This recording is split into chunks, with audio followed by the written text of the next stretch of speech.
The flag. The flag. On the agenda. Oh, okay.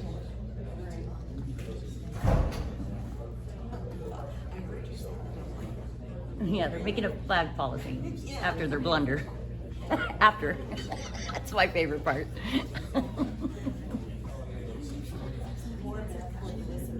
Number 3. Rookies.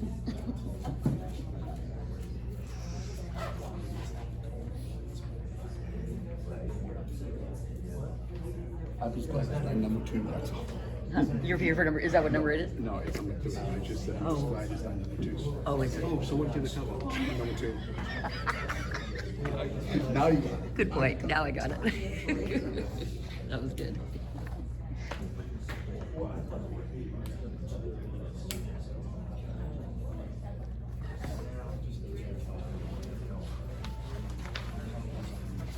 Welcome to the City of Monroe's regular city council meeting. Hey, how are you? I would like to remind everyone to please silence your cell phones. City Clerk, will you please call the roll of the city council members who go on the record as in attendance? Councilmember LeBaron, Councilmember LeBaron, here. Councilmember Snow, Here. Councilmember Castillo. Here. Mayor Pro Tem Mendoza, Here. Mayor Vasquez. Here. Mayor Vasquez, we have a quorum of the city council. Thank you so very much. I would like to ask Councilmember Gaston to lead us in the pledge.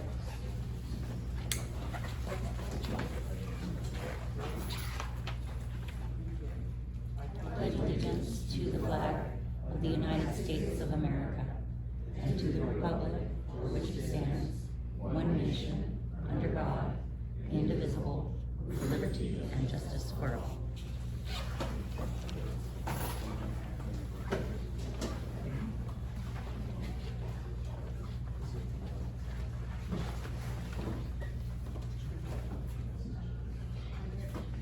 Are there any changes to the agenda? Madam Mayor, there are no changes to tonight's agenda. I think Councilmember LeBaron has a hand up. Mayor, I'd like to ask my council colleagues if I have support in plucking from the consent calendar item 1B, which is the City of Lemon Grove payment demands. That's the city's ledger of monthly expenditures. Do I have a second to pluck that from the consent calendar from anybody?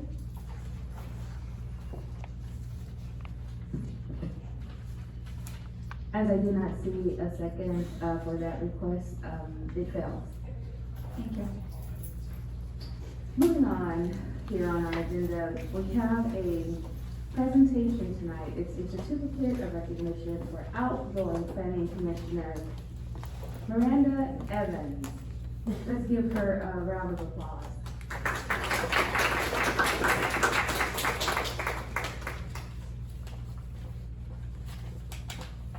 What I'll do is I will read the plaque that I have here, that will be presented to Miranda Evans as the vice chair, from December 2019 through June 2024. In recognition of your service on the Lemon Grove Planning Commission, and I'll just add some other language here that's not on your plaque, and so much more. And you've dedicated so much to our city, not just as a planning commissioner, but in the past as an employee. And I just want to let you know that we have appreciated all that you have done for the city of Lemon Grove, and I speak that from the heart. So what I'll do is I will turn it over to Seth Smith, who will provide some comments.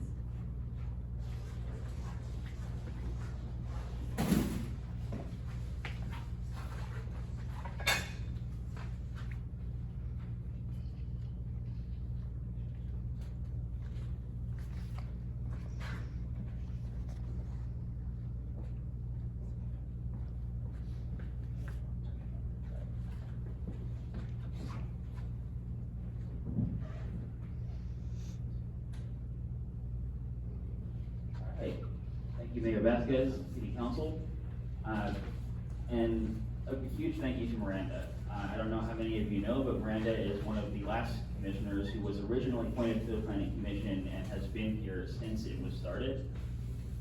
So she has been an enormous help to the Planning Commission. Her phenomenal attention to detail has added so much value to the projects that we've been able to see on the Planning Commission, and as that gets implemented, value to our city. So we are very happy for everything that you've done for us. We're excited for where you're going to go next, but we're very sad to see you go. Thank you.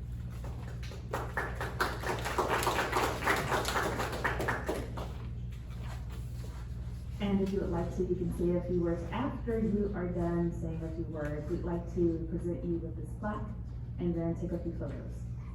Sounds great. Thank you so much. Good evening, Honorable Mayor, members of the City Council, City Manager Romero, and thank you so much, Chair Smith, for the very kind words. I'm very appreciative to the City Council for the opportunity to have use my background and experience in planning to serve our amazing community. As Chair Smith stated, it's been quite the journey these last 5 years. Pre-COVID, serving during the pandemic, and then into our recovery, and right now what I like to think of as our rebuilding as a community.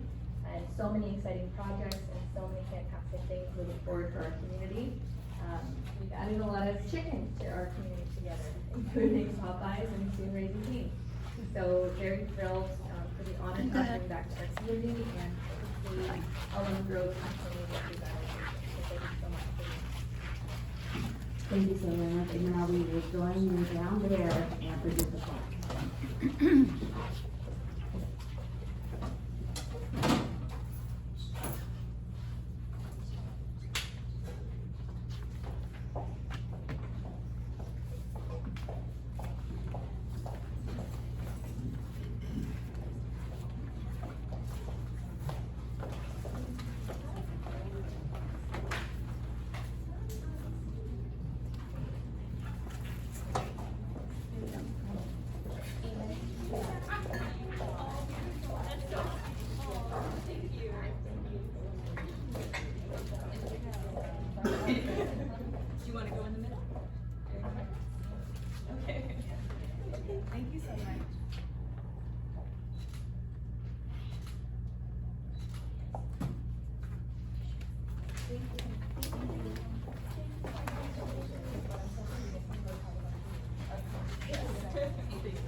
Next, we will have the Nurse Navigation Program presented by Todd Nelson, Deputy Chief of Operations, and Brian Hayward, Division Chief of Administration from the Emergency Medical Department Fire Rescue.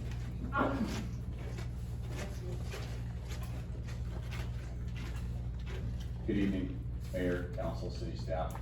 We're pleased tonight to provide a short overview of a pilot program that's going to be expanding across East County, including the city of Lemon Grove. This program is all about connecting our citizens with the most appropriate resources for their needs, whether that be a traditional EMS response of a fire engine and a paramedic ambulance, or something that is a little bit newer styles where for non-emergency medical conditions, we're able to present a different option for our customer and our citizens. With that, I'm going to turn it over to Brian Hayward. He's been intimately involved with this program over the past year and functions as our division chief for EMS issues.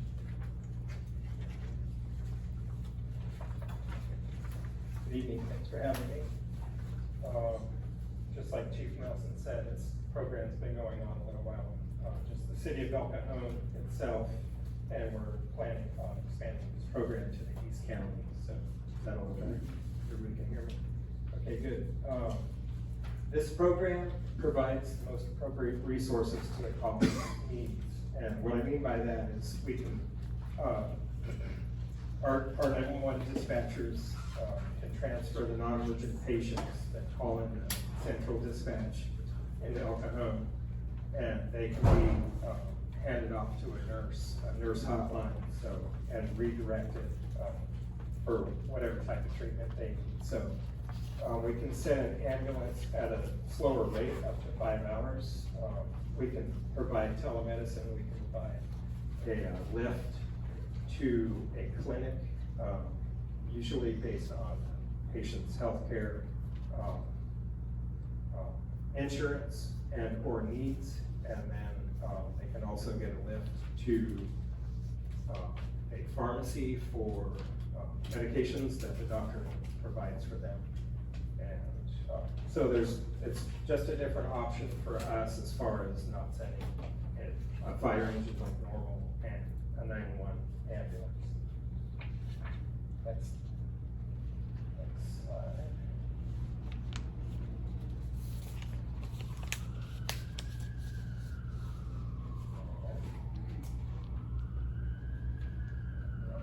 Sorry about that. This program started as a pilot program in El Cajon. And in March of 2022, the city of El Cajon provided about $300,000 for the pilot study. The program, like I said, presents other options for people who are less emergent in their healthcare situation. They don't need a fire engine or a 911 ambulance. The program went live January 31st of 2023 and continues today as a pilot study. In the first year in the city of El Cajon during the pilot study, we had about 580 patients that were navigated outside of the emergency room. About 96% of those cases did not need to go back into the 911 system, so we were able to prevent a lot of staff time for us as far as our engine availability as well as ALS and BLS responses.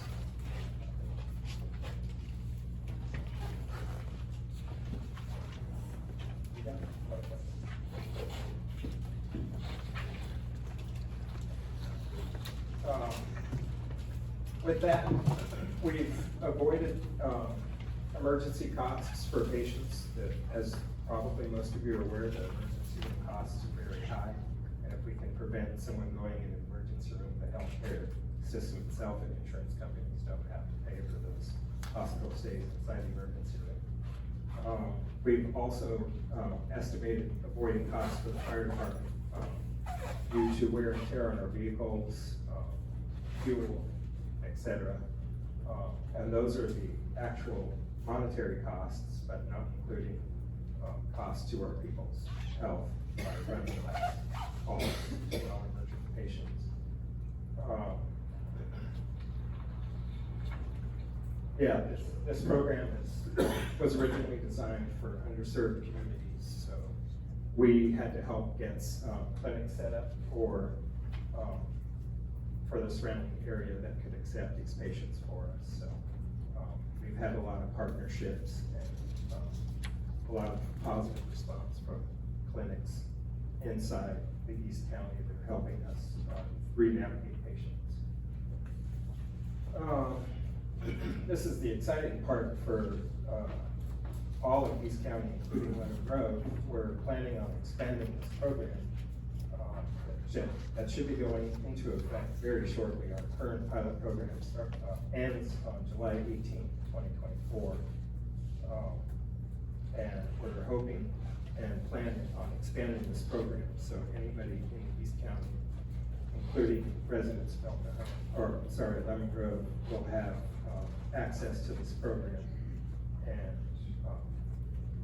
yeah, we're really excited about this. This is the city of El Cajon is the first city in the state of California to pilot this program and run this program, and it's been a successful program so far. So we're looking forward to how we can help all of the East County residents get the proper care that they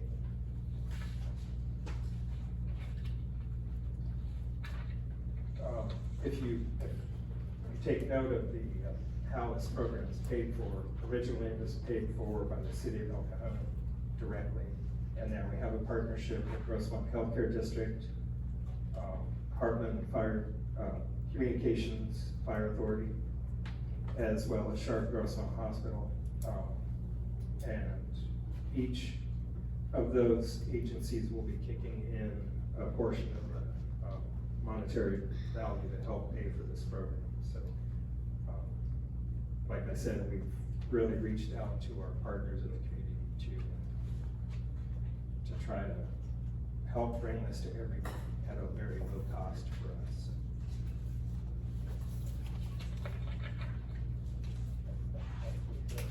If there are any questions. Thank you so very much for the presentation tonight. I really appreciate you taking time out to provide this information to us. What I'll do is I'll check and see if anyone has any questions, starting with Councilmember Pinotto.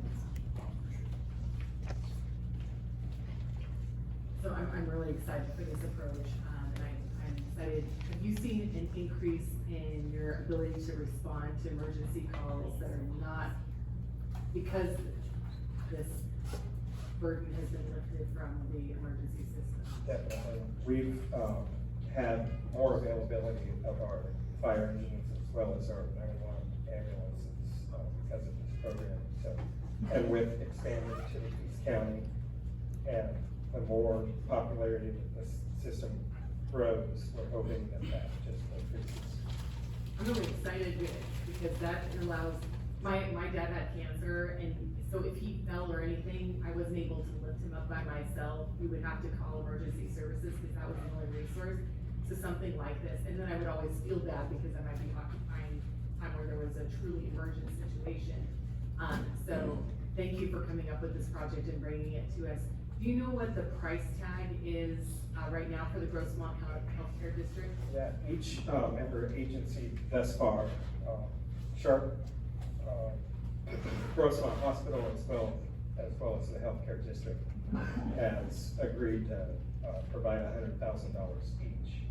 And then we will be increasing our dispatch fees for our portion of the payment as well as other agencies in East County too. So it's not a full $100,000, but just a portion of it. Well, it sounds like it's a program that pays for itself, so We believe so. this is a really good investment. Thank you. Thank you.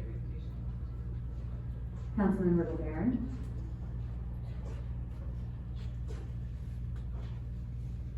Thank you, Mayor. Mr. I think it's the second slideshow, or slide, under history, nurse navigation pilot program. Oh, I see, okay, so the pilot program, it says El Cajon, city council set aside the 300,000, and then this year starting in January, we received 100,000, is that? No, this current pilot program is still happening through the 18th of this month. And, from the 18th forward, we're gonna be bringing on, that partnership and those funds from Sharp Healthcare, as well as, the healthcare district. And then our dispatch fees will be helping support just our portion of it. Got you, so in El Cajon, they set aside 300,000 plus, what is Yeah. that? Originally, for the pilot program, there were some startup fees that we actually didn't end up spending the entire $300,000 for the program, but there were some startup fees that we don't have to pay this time. And then, did the city of El Cajon notice that a lot of these calls, these are for like medical calls? They are, So, yeah. my understanding that, well, I don't know if a majority, and that's why you can make us all the wiser, but I'm led to believe that the majority of,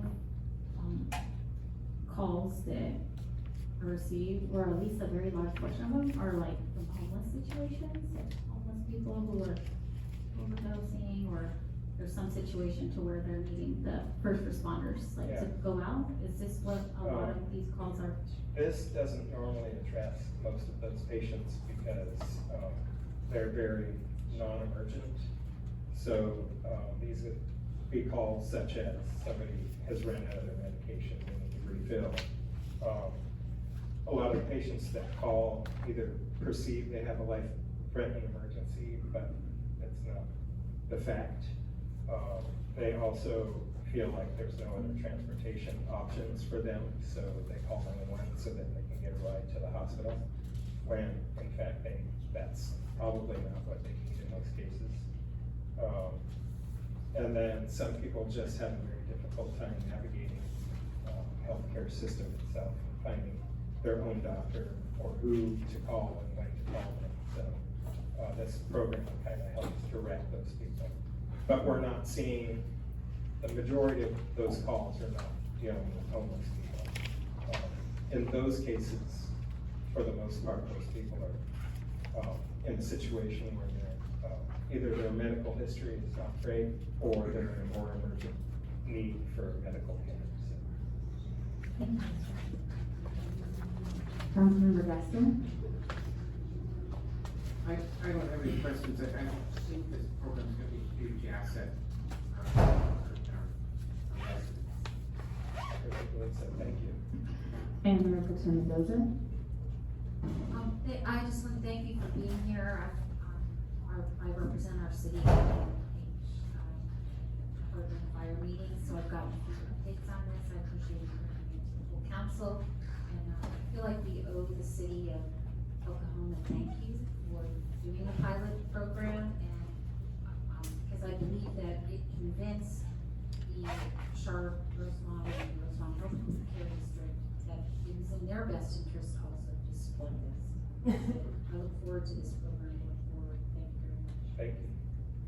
Thank you, and I do not have any additional comments, so I will go ahead and move forward to our next presentation tonight, which is from Matt Krasinski, American Federation of State Council and Municipal Employees. That's me, Local 127. And Matt, if you could come up for a podium, please do so.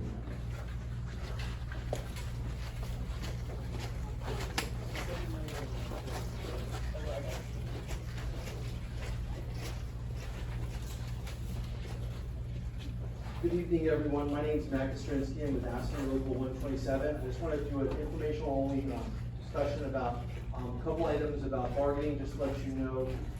Three things we're going to talk about: status of bargaining, a brief topic about that, and then I want to talk about two subject matters. One is about steward's hours. I think there needs to be more of an explanation of it, and the other one's about outside work activity. I was going to talk about hours.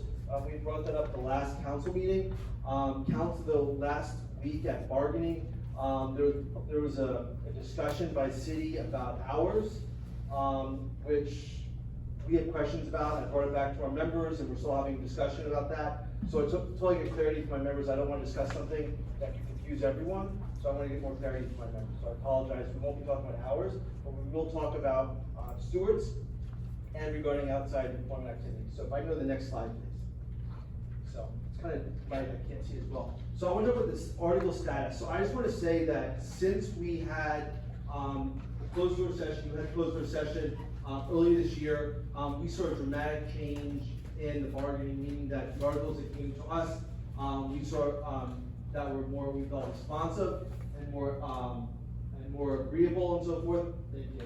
So I just want to say, we have a total of 44% of our articles now, we actually have an agreement on. We reached what's called a tentative agreement. It means that we can't go back and argue for one thing or another. We've reached an agreement and we've agreed to move on from those. 50% of those 44% that were agreed to were done after the closed door session. So you can see a dramatic change from the closed door session. 58% of them came after the closed door session. So right now, wherever the articles are, we have about 12% of our articles that we had, we've merged or reduced or so and moved into other articles, or they've been dropped out or so. About 12% of the articles that we proposed originally back in August.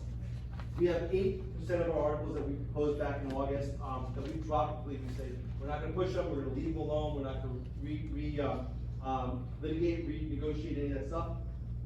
There's 2%, 2 articles really, that we are on hold. They're the basic ones. It's about the term, the length of the contract, and when the contract starts and ends. Until we actually have a contract, I think both myself and your chief negotiator feel these are the minor things, and so they're on hold. There's no reason to go back and forth about that yet until we get along. So where are the articles? There's about 29 articles left. There's 2 articles, because we have 2 units we're bargaining. A lot of the articles will be the same, but actually 2 of the articles that we have are actually, one is for the supervisor role, and then the other one's for the general staff, so we have 2 of those, that's 4. So we have around 29 articles left to resolve. 13% with the union, about 21% with the city still on their desk. We've had a lot, even the ones that we got last week, felt were pretty good. We appreciate the direction the city has gone. I hope the city appreciates the direction we're going. I feel better along that way, and I know next Thursday when I meet with my members, we'll talk more about that stuff. Questions will come up. So I think we're in a better position. I want to let you know that. So thank you very much. We feel that it's going better. Doesn't mean it's perfect, but we do believe it's going in a better direction than when we first started discussing in January. December, January, things started going a little bit long. Next slide. Thank you. Quick again. Thank you. So I want to talk about Article 39, which is, if this is about a steward's role, time, and responsibilities, okay? I think there's a lot of unknown people about what stewards do, what their role is, responsibilities, and so forth. So I want to kind of talk about that, because what the city's proposing to us is 40 hours a year set for steward work, okay? In ASME Council 36, which is our council from LA that covers Ventura down to San Diego, we don't have this. I don't believe we have it anywhere in ASME. There are some cases that were presented by your chief negotiator where it's being used. It's not reflected in either of this type of work or this type of bargaining unit and so forth. But I want to talk about the 40 hours versus what's normally done. In fact, your personnel manual is aligns with what we say, which is that if there's a steward work that needs to happen, it actually happens during their work time. They're paid just as whether they were on the street paving or if they're representing. There's no additional money, but that hours are actually not controlled by the steward. And that time is not controlled by the steward. And the need for it is really not controlled by the steward. And I want to explain that, where stewards' roles are and everything. I want to explain that. So next slide, please. So a role of a steward. Next, click. A steward is a union member who has work responsibilities as all other employees within the bargaining unit. So they're all employees. I wouldn't be a steward. I can actually represent, but that's usually it asks me. We don't do that. We empower our members. It's their union. Next slide. Next. A steward is granted a narrow release time to represent other employees within the bargaining unit who have disciplinary actions, a medical accommodation, or grievance. The release time is normally required to be scheduled ahead of time with the employee's supervisor. So we're not scheduling, it's not like one of them Nick can say, okay, hey, just let you know, and he's gone, because he's gonna go represent. Normally, we'll talk to his supervisor or director, however we work it out in a contract with you. And he has a specific release time. And then the release time depending on whether it's a medical accommodation issue, which I'll get into, a disciplinary issue, or grievance, I'll get into what that is. Next slide. A steward is not paid any additional money for their work, and the right of release time and its parameters have been negotiated within the union contract, the MOU, or for non-profit called the CBA, collective bargaining agreement. Well, that's actually negotiated in there regarding what that means, the parameters, okay? What the guidelines are, you can negotiate that either very liberally or very conservatively, and we talk about that. Next. As we train our stewards on their roles, responsibilities, and options, there are sometimes limits on the number of stewards allowed by the employer, as well as when they can be released, the conditions for the release, and how long the release is scheduled. So if, for example, if one of our guys is working in the sewer lines, and they're working in emergency, and all of a sudden the steward issue comes up, they can't be released. Means that if it's a disciplinary action, medical accommodation, or grievance, they are held there at their job, because you're not gonna release them right now. You'll work at a time when they'll be released, reasonable accommodation on their side, and then for that action, whatever, we reasonably delayed also, so we try to match up. But we can't demand you to release X person at this moment, they can't demand it to release. It's basically the employer's decision, okay? Next slide. So I wanna talk about, this is very important, duty of fair representation. Duty of fair representation, controlled by the employee. This is completely controlled by the employee, and not the employee, the employee. There is court decision that we do not decide how we're gonna represent in work, okay? We don't get that choice, it's not for me to decide. There are rules to do that. Duty of fair representation is a legal duty of the union to equally and in good faith represent every employee in a bargaining unit, regardless of whether the employee is a union member or not. So we have some people that may choose not to be a member, okay? We've had that conversation. We have to give them representation regardless of the issue. So if someone's on this list and they want representation, they have to have it. We can't say no. So if someone's on the sewer lines, it's the same issue whether they're a member or not. We don't decide that, okay? That's not within our parameters. We don't get to choose that.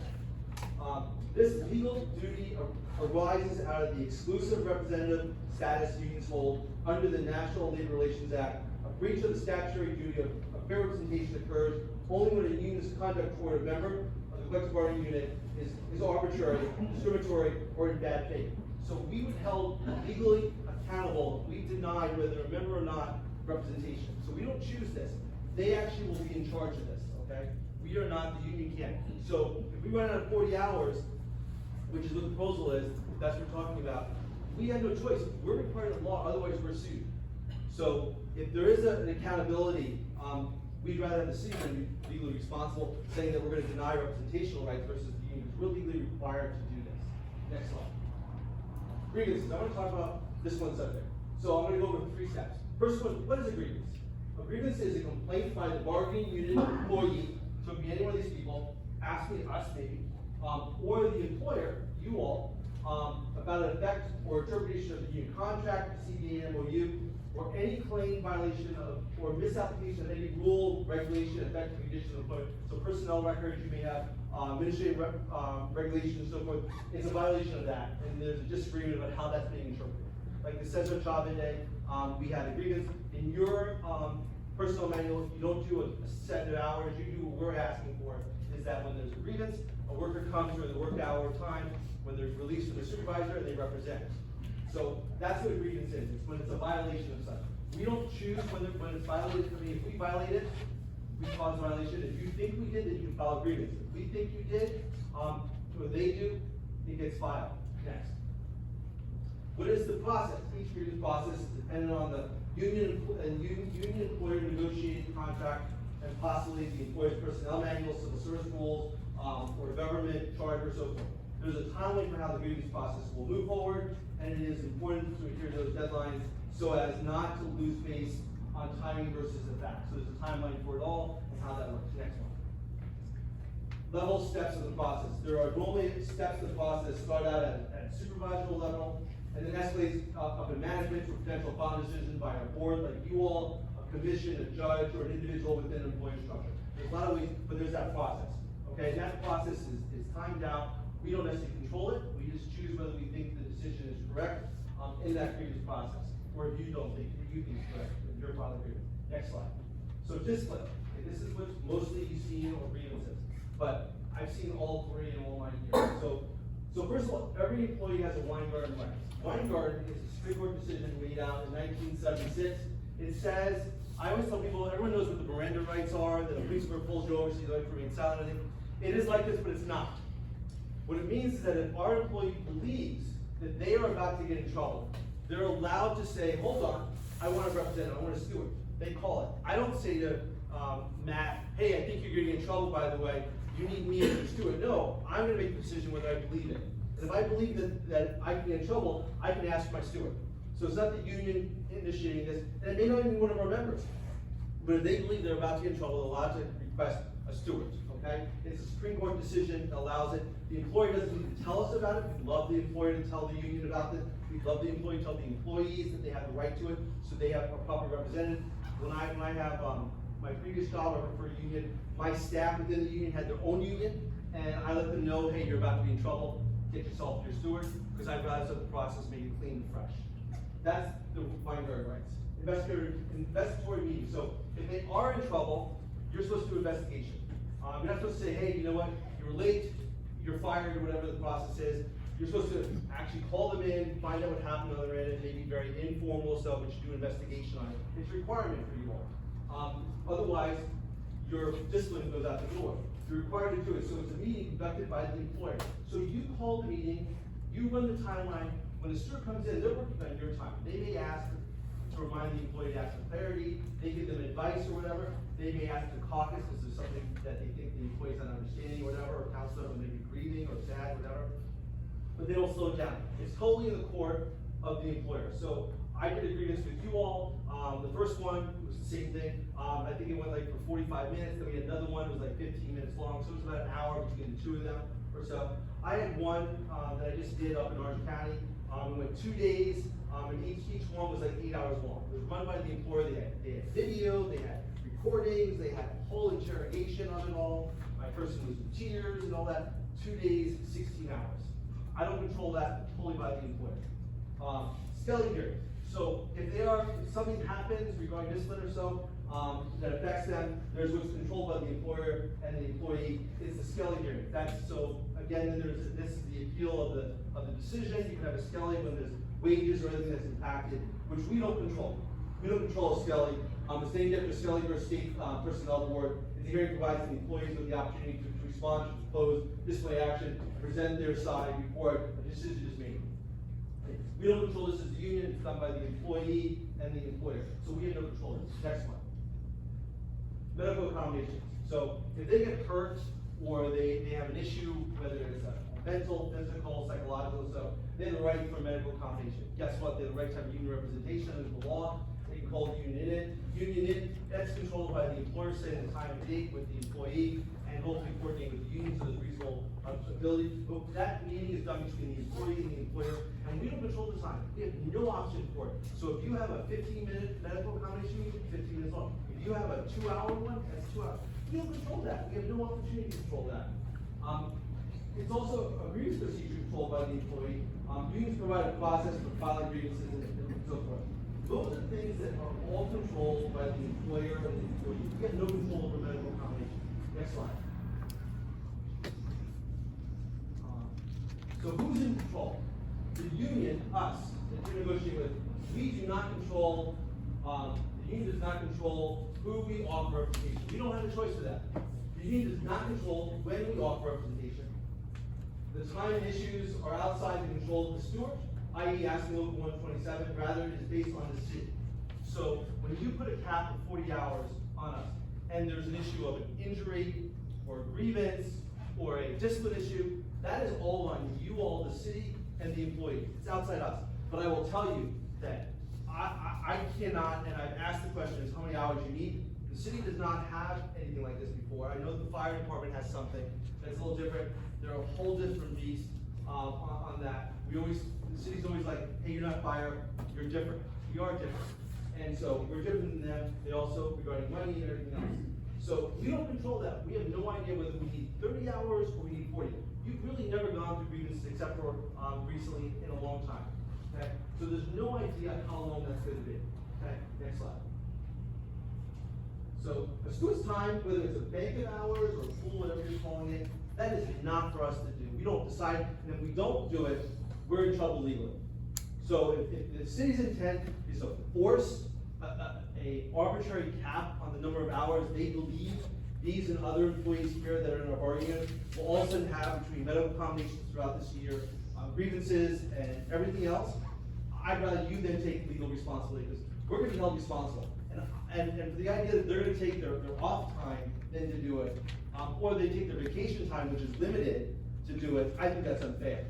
So, if they're gonna do it, as they do in all the cities around here, that we have, for public works folks, they all are paid work time. It's not a lot, our folks are arguing for more money, so they're not paid a lot of money. They're not sitting around in some air-conditioned office, making paper airplanes. They're doing hard work, and they don't control the tap time. And so, this idea of a pool or banquet hours, we're opposed to, for the very reason we don't control it. We don't think this is a responsible, reasonable thing to do. What you're gonna do is shift the burden to these people to do it. And this is what's being done in other areas that are anti-union. Like in Arizona, the Supreme Court right now is going to, we believe, make a decision that the city won't be able to do this in Arizona, in any cities. The cities are fighting it because they know it's a bad decision. But the idea is that when they don't get representation, they'll sue the union. The union will then go into bankruptcy and will go out of business. We're not in business, we don't have profit. Everything we spend goes back to the members, and everything else. Our union president and so forth, they don't actually get any salary besides what they make where they work. So at the end of the day, we go bankrupt very quickly if we have this, and that's what we believe. This is not a good idea. Next slide. Outside employment, it's article number 48. I want to talk about this. We haven't actually discussed it in a while, but I want to talk about the teams regarding our members who make no final decision about contract for the city, who the outside sources are. They are assigned a job, they do that job, and they do it very well. They try with what they can, and we appreciate that. They don't make decisions. They don't have any rights about that. So next slide. So one job should be enough for these folks. The idea that they have to get a second job as everyone else in this city or this county is awful. Everyone talks about this, like how expensive rent is, or owning a home, or paying for food or gas. It is outrageous. One job should be enough. We advocate for that, but the reality is it isn't enough. We have members of our folks that are not just working one job, not just working two jobs, but working 3 or more jobs, okay? That's the reality. In fact, we're just listening to one of my members saying, you know, at the In-N-Out, you make $25 an hour, I think it is, or so. That might be a better opportunity than the $17 they're making here, $17.03, or the 3% they just got, or so forth. But they are committed to Lemon Grove, to these folks. They have passion for it. Some were born here, some live here, some believe that they believe in this, and that's a wonderful thing. So Lemon Grove employees trying to make ends meet and need to seek a second or third job. That's what we're talking about. So the two things we talked about, or I brought up in the negotiations, is one, when should an employer need to tell an employer they are seeking an additional job, income? When do they need to tell you that? And when should an employee have the final say over, when should an employer have a final say over an employee outside job? Because you can say, look, I may be seeking a job to work for you, and I'm seeking a job as a babysitter. You're saying that. I'm gonna say no, because I don't think you're good with kids. Well, that's not really your right. It may be true, but that's not your right to make that decision. Also, you may say, well, you're gonna work at nighttime, which means you're gonna come and work tired. We're not gonna appreciate that. That's wrong also. Well, if I come in tired, that's my responsibility. Guess what? You should write me up for that. Because then you can hold me accountable. Because whether I'm tired because I'm babysitting, or I have a kid and I'm tired from that, or I decide to go out partying and I don't have to disclose that to you until I show up the next day, or whatever the case is, or I have a cold or so, you can hold me accountable. That should be your responsibility, not deciding about my income level on that. So next slide. So when should an employee need to tell an employer they are seeking additional income? Look, if there's a conflict of interest, our guys have no conflict of interest, and if they do, I believe they should tell you about it, and then you make the decision if there's conflict, okay? Like if they have an outside business and they do landscaping for you, and they have a job, they do landscaping, there's a conflict. We get that, we're not saying that. We're saying that's fine, have that. Look, if there's a legal issue, then maybe there's a legal issue with what they're doing, maybe something against the city, or the city has legal issues, sure, I get that. But if there's an impact on their work, why? What matters if they have an impact? That's what the That's what discipline's all about, that's what counseling's all about, that's responsibility for them is all about, that's what we're talking about. Legal conflict, sure, we have no problem, we've said to you, but because it may impact your work or may not, it's embarrassing for some folks to say, look, I have to work at Walmart, I have to work at In-N-Out Burgers, or I have to babysit, why? Because I can't make the money needed. Do they have to beg for you to agree that or tell you all that? I think it's going too far, I get that, folks, but I don't think it's right to do that, and I hope you agree with that. So next slide. When should an employer have the final say over an employee outside employment? I get there, a conflict of interest, a legal issue, you should have a say over that, without a doubt. But if it impact on the work, that should be, your impact on them is you discipline them, you counsel them, you talk to them, you fire them if that's what needs to be done. But let them make the decision, and they're responsible for their job. They're responsible whether you're a parent, or you're you love dogs and you do that, or you volunteer at the shelter, or whatever you may do, or you have on a board and commission or so, be responsible. They're all over 18 years old, and all should be responsible for that. Let them be responsible and hold them accountable for that. But if they have to tell you that you should go right over whether they're a babysitter or they work somewhere, that is not yours. But if there's a legal or there's a conflict, without a doubt, let's get that in writing. We have no objection to that. But we're being held over because they're saying everything they do, they have to tell you, and they're embarrassed sometimes, or they're scared, or they're being told no, or it's being delayed. So do they tell you before they accept the job? Do they tell you after they accept the job? Do they tell them they quit? Whatever. Let's make it very clear. If there's a conflict, a legal issue, sure. So for us, next slide. We have no problem with that. We just want our members to have dignity and respect. They should be able to come to work and do their job and do it well. If they can't, you hold them accountable for that. And that's why you say it's legal and conflict. They don't. These are not people that are signing contracts. Their bosses are doing that, not them. And so that's an issue for us. So next slide. So, question. So, look, we're gonna have conflicts about negotiations, and I appreciate the opportunity just to present. This is not a negotiation with you. It's not to know where you stand on something. It's not to know your position on something. That's what you're gonna do in closed session. You have a discussion with your negotiator, and then her and I will negotiate the table with both of our sides. I respect that. I understand that, and that's what I'm talking about. So these are two issues that I think that we need to, especially the stewards thing. I'll be honest with you, that if you can't get an agreement on this, and we're gonna be forced to, this is gonna drag out. And like I said last time, we may come to impasse on that. I hope not, but I can't see where we can reasonably decide that 40 hours or 22 hours or 63.3 hours is gonna be enough to do it. Because I don't know what's gonna happen in the next year. Everyone wants to think they have a crystal ball, they can tell you what's gonna happen. I'm sorry, I got 2 kids. I can't tell you what they're gonna do tomorrow sometimes. And I can see their calendars, okay? So to know what's gonna happen is, I think, unreasonable and illogical, and it's a contract for failure. So I hope you will support us on that and anything else. I'll open it up for any questions you have. Again, I don't wanna negotiate, I don't want you to tell me what you think or anything else. I just have any questions about anything I presented. Thank you so very much. Because you are currently in contract negotiations, I wanna check with our city attorney to see if we can ask questions, since they're in contract negotiations.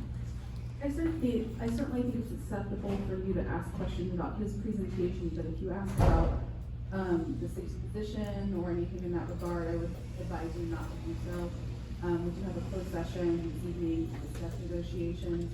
If you have questions for, the city, you can respond to those questions at that time. Thank you so very much. So I'll check with, Councilmember Snow to see if he has any questions specific about the presentation tonight. I don't have any questions specific to the presentation. I appreciate you coming down, and I appreciate all of you standing here.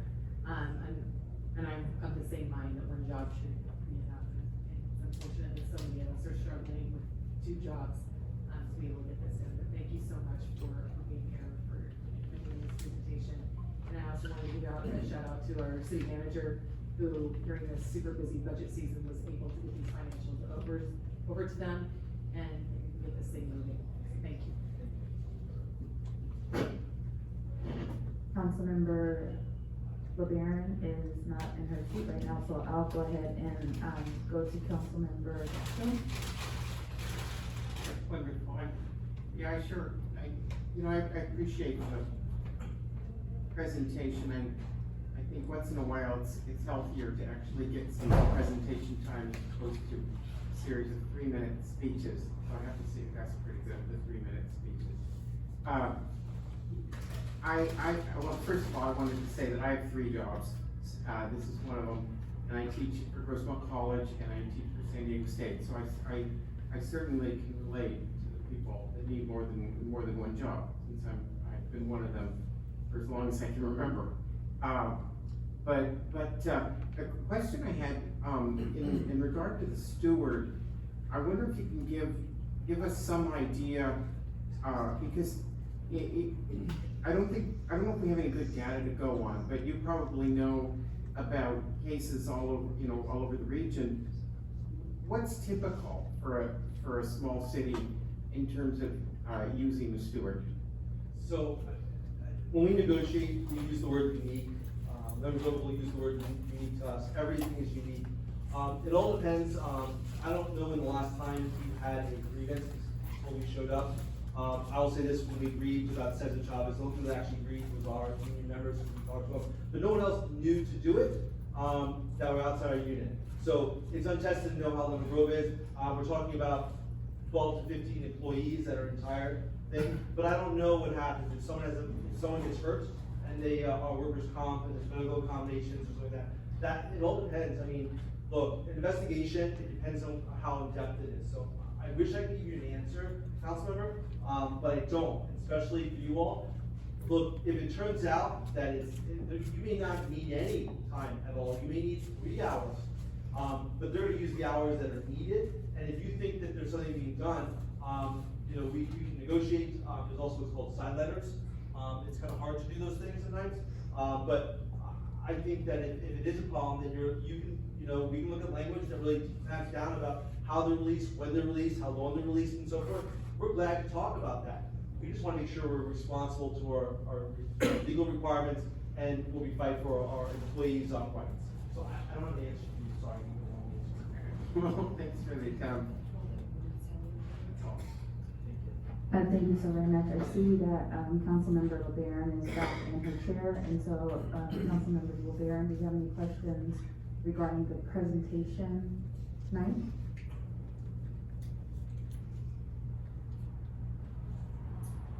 Thank you, Madam Mayor. I do have a question regarding steward hours. I believe it was 2 weeks ago, I sat down and I had a meeting with 3 of the public works gentlemen. I believe that they are the stewards for the Public Works Union. And I was there to ask them questions and then to listen to them, because that's my job as city council members, to listen to the people that I serve, and I work with public works guys and I serve you guys, so that's my job. And that conversation gave me a better understanding of things, and I'm gonna explain that, I'm gonna summarize that conversation for the benefit of people who are here in case you guys are a little confused, so that you can also understand. So, a real life example of how the steward hours works, and then there is a question at the end. A real life example of how this works is that sometime, I believe in 2022 or 2023, the city council majority voted to give our public works folks, actually to give all of the employees of the city of Lemon Grove Cesar Chavez Day off. That was voted on by a council majority. So to our public works knowledge, they had that day off because that was passed, that was voted on, passed by a resolution of the city council. So then it becomes law. Come this year, 2024, apparently they did not get that day off. They did not get Cesar Chavez Day off. And our public works employee asked, well, that's odd because it passed by a resolution that we have this day off. So see, now there's an issue. And these steward hours, essentially their time for our public works employees to essentially engage in like conflict resolution with appropriate city staff. And And that example, so then the three gentlemen that I sat with, they told me, so what we had to do is we had to like send emails back and forth to the city manager's office. And then we had to use time to, one, come up with what we were gonna say, then type out what we were gonna say. I think also to physically go talk to city staff. All of that consumed time. That goes into their steward hours, because those three gentlemen are trying to get to some sort of a resolution. They're engaging in conflict resolution with somebody who they, city staff, city management, who they believed had done them wrong, or was misunderstanding or making a mistake. That took a number of hours for those gentlemen to get to the bottom of things, and then it was determined that yes, they were entitled to have Cesar Chavez Day off, because city council had voted it, so that's the rule. That's what happened, it's the rule. They are entitled to that day off, but that took a very long time. So by putting a cap on steward hours, right, that's time that these gentlemen and women have to engage in conflict resolution, seems contrary to wanting to get to the bottom of things and to engage in conflict resolution. I mean, imagine if we would have like, hey, only 5 hours, you only have 5 hours to engage in conflict resolution. I mean, the gentleman, who knows how many hours they took.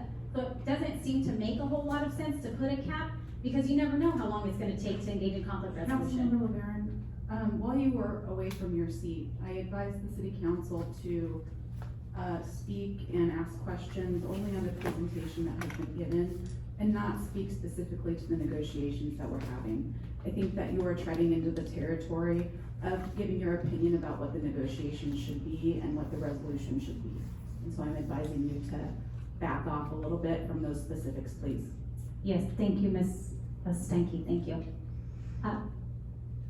So my question is, thank you, Ms. Stanky, for your advice. I will follow it. Steward hour caps.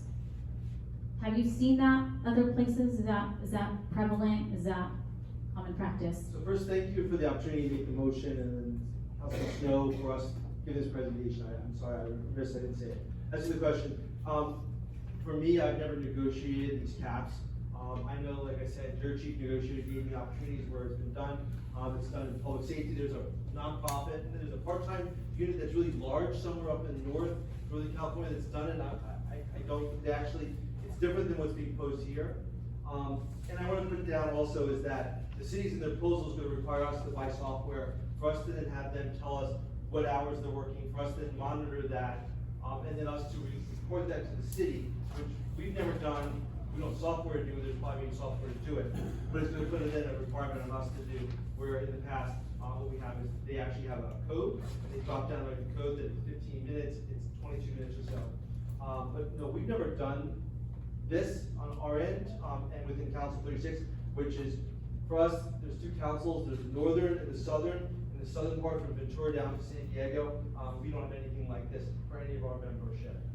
So it's the first time for us, but I appreciate what you're saying is that it's not just the meeting, but it's preparing the grievance form, it's organizing it, it's taking that time and all that. But they're gonna get required to get the least time to do those things. They just can't choose, oh, I'm gonna write this grievance now, I'm gonna do this. They'll actually get their supervisor to approve it. And that also takes time. It's reviewing the MOU or the personnel file and figuring out what the violation is. But we do training for them this last year. For 3 of our guys, they took their days off, their own personal time, and they spent the whole day at our hall getting trained with our city of San Diego folks, which get police time and paid police time for that. Coronado, they do not get. We're hoping next time in contract we'll get that. But they took their own personal time for that training.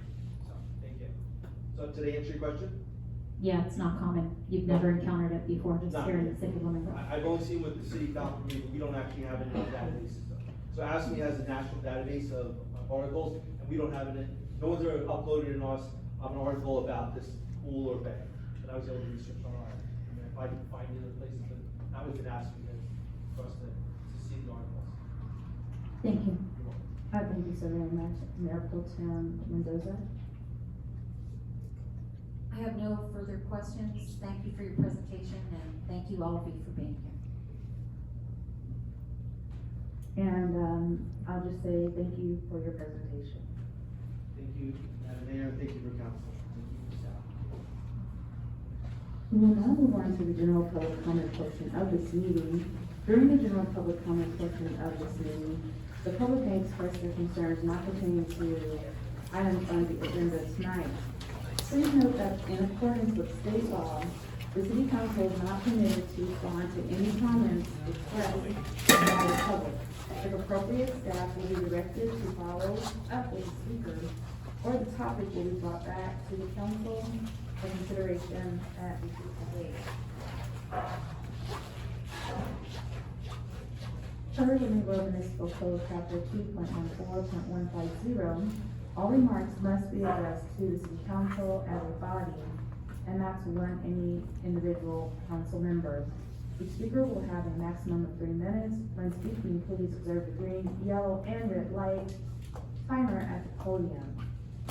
The red light indicates that it is time for the next speaker to approach the podium to begin speaking.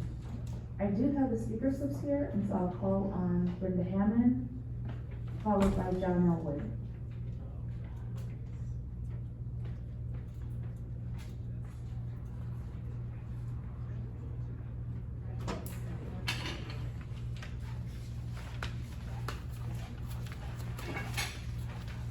Can you hear me? Yes, we can hear you. Thank you.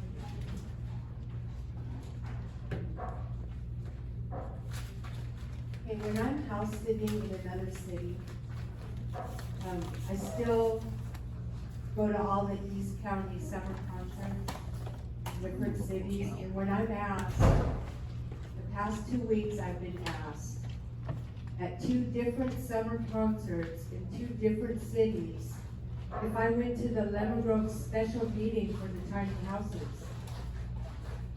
I was like, what? You mean the county meetings, right? Both times was told no. Special Lemon Grove meetings that were not posted. Being homeless as long as I have been here in Lemon Grove and as much as I've done for this city, I feel like I should get a little more respect. Being homeless, I should know about this and not have to go on social media to find out. Most of you have my phone number. You can tell me when there's going to be a special. I'm a little upset that I had to hear this and be embarrassed in 2 other cities at 2 other summer concerts asking me why I wasn't at the meeting. One of them was in Grossmont Center, and the person there said, oh, well, the meeting's happening right now, but I decided to come here to this concert instead. So I would like a little more respect, and at least I got some respect on the Federal Boulevard. Thank you. Thank you. Next we have John Elwood, followed by Ellen Stone.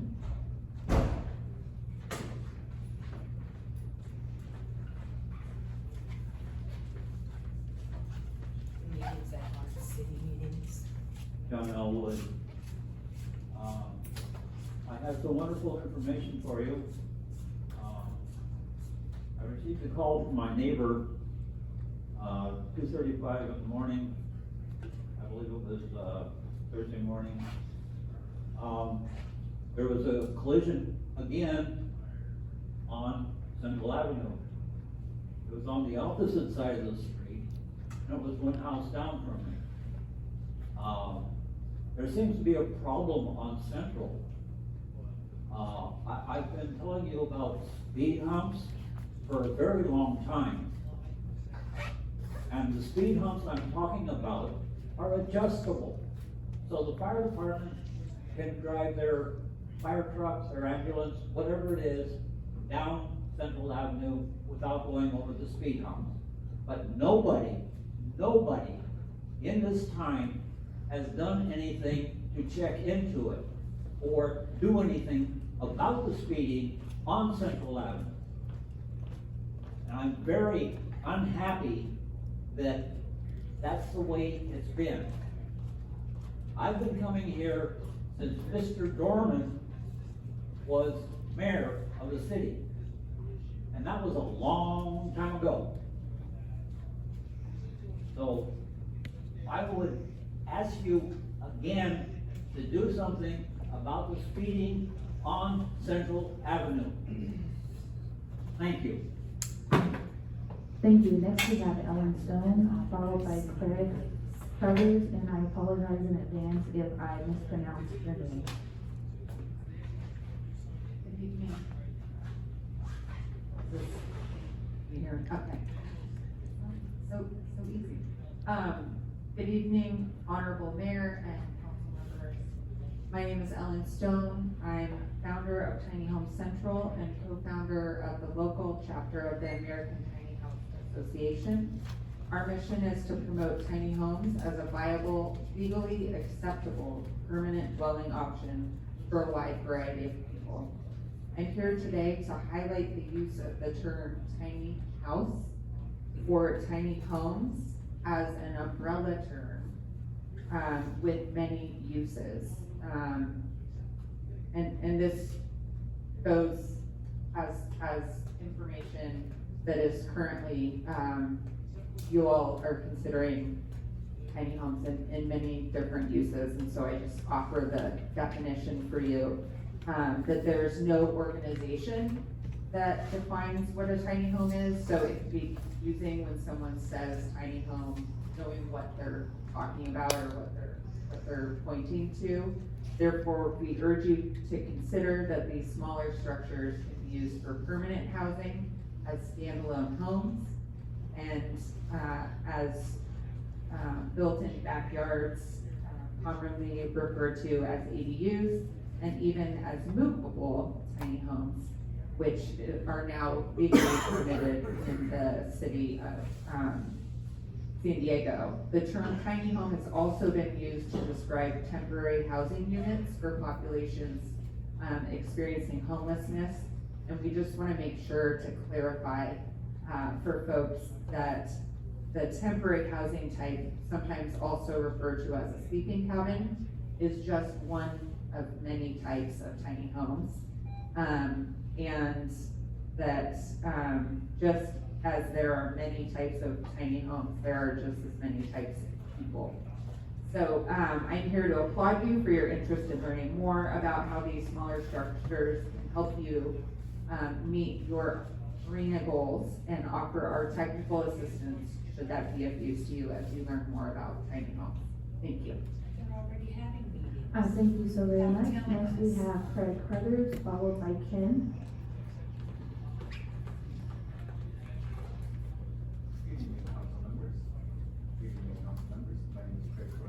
Hold on 1 second.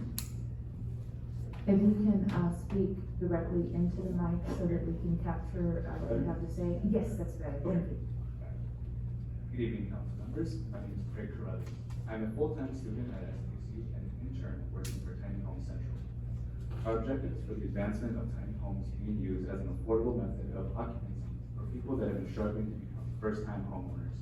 This could include low-income seniors, students, and individuals with disabilities. Currently, median house cost in Lemon Grove is over $700,000. As a prior resident of Lemon Grove, I firmly believe that people should have the opportunity to attain a starter home in today's market. The popular starter home used to be a condo, but prices have been inflated to the point where now they're out of reach for first-time home buyers. Movable tiny homes can be used as an ADU. Equipped with the standard provisions needed for permanent housing, tiny homes provide a comfortable way to live. These include, limited to, a living room, sleeping space, their own kitchen, and full bathroom. As Gen Z enters the workforce, we should feel secure in knowing that there are options for purchasing a starter home. With these options becoming more scarce for young people like me, I can see a future where tiny homes provide a more tangible way of building equity and starting the path for financial freedom. Thank you for your time, council members. Thank you. And our last speaking slip is Ken.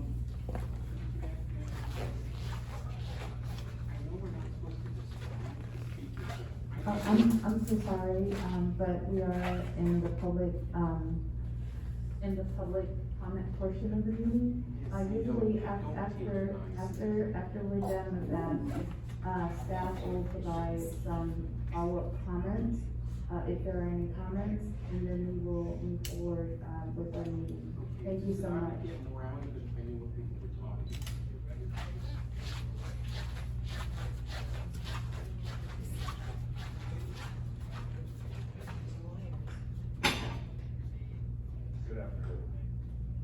If you can please speak directly into the mic, thank you. Didn't hear me? Okay. From my understanding, supposedly there's a meeting here on Thursday in regards to the Detroit project. And before I came to the meeting today, I hear all over the news that you guys have already approved it. So we're all confused on what's going on here. There's supposedly a bunch of stuff that was sent out to all the neighbors or the residents of Lemon Grove. I've never received it. My tenants have never received it. And everything is just social media. So I would like to know why the residents of Lemon Grove have not heard about what's going on, exactly what the cost is. From my understanding, it's $11.5 million to build these things, which is about $150,000 a piece. That's ridiculous. The people of Lemon Grove do not want this.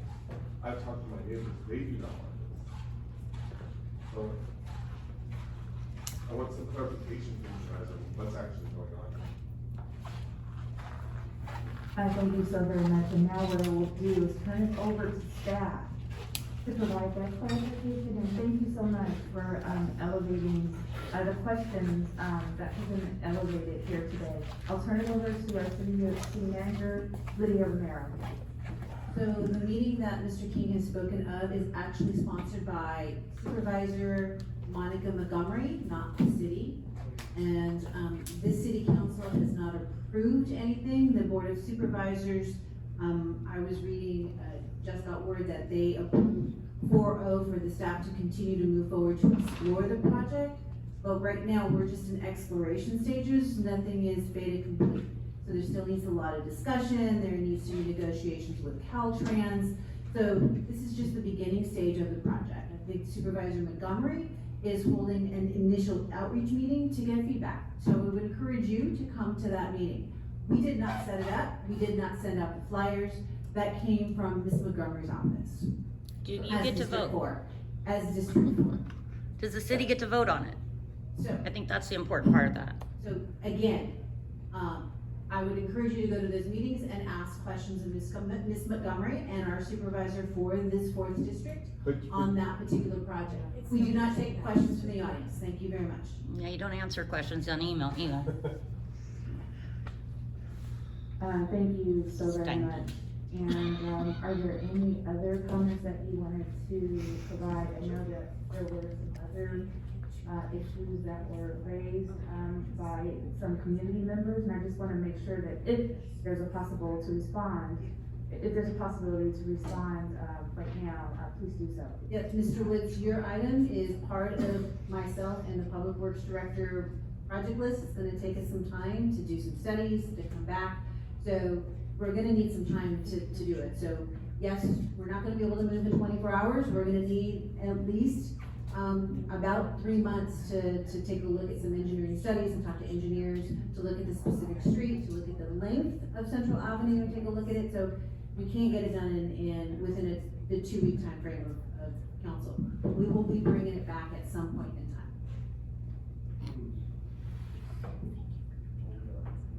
Thank you so very much. I do see some hands up on the other side. I'll start with Councilmember Snow.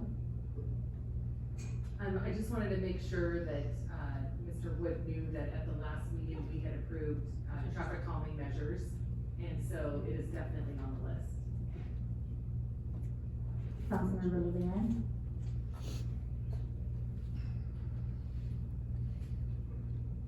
Thank you, Madam Mayor. I want to take this opportunity, and I know Councilmember Mendoza's stepping away, but so that she can hear as well, I would like to ask my council colleagues for a second to put onto the agenda a conversation for the public's benefit about what it means to make decisions in the city, because what I think people, what the community is expressing, and just Mr. Ken is one of them, is that they feel that the decisions are being made about where they live without them having a say in it. And then I'll venture to say that the way that, with all due respect, Ms. Romero, I will say that it kind of seems as though you're saying, well, none of this is in our hands. Supervisor Montgomery is organizing this and that and they're making decisions. Okay, well, who is this Montgomery lady to tell us, here, we're 5 decision makers, what we're gonna do with our land? And yeah, I mean, I think that's the first thing. So it kind of seems that we're saying that we have no agency when we do. We're 5 council members and we make decisions by and large about what's gonna happen with the land in Lemon Grove and what's gonna happen with our city. That's why we're decision makers. We do have a say here. Not some person, Miss Montgomery or some other person isn't just gonna land into our city and start telling us what we're gonna do with our city. That's why we're here. So I think we need to take some responsibility and maybe have a meeting where we explain to the public how we as decision makers and leadership come to decisions and how we hold down the fort here in accordance to what the public wants us to be doing. How we're gonna defend our place and put in our city what we all want as a community and not have people tell us what we're gonna do as though we have no agency. I think it would be to the benefit that we had this on the agenda, where we explain how decisions are made, large decisions like this. Do I have any of my council colleagues support in that? And staff putting together a meeting where we discuss how decisions are made within our jurisdiction. Councilmember Snow? So, today, the County Board of Supervisors meeting, there was a community engagement schedule that was set forth at the meeting. And that it's gonna be a part of a series of conversations. I am open to having more community engagement and putting community engagement as a goal for us. But I'm not sure what the council member is asking for as far as a meeting about how meetings go. That doesn't make any sense to me.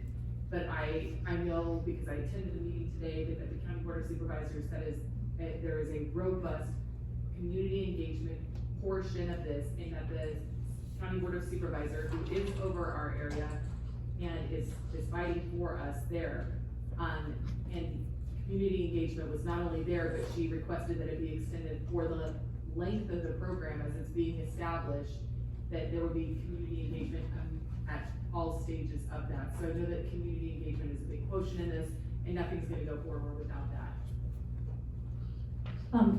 So since I wasn't finished. Thank you so very much. I think that I want to check with our city attorney, because I want to make sure that we are not violating the Brown Act, as this is not on our agenda tonight. But I will confirm that no decisions have been made on behalf of the city regarding tiny homes. I'll turn it over to the city attorney to give us direction, and then we can move on with the agenda tonight. And real quick, she had a question about what I was asking for. I would be happy to clarify exactly what I'm asking to be agendized.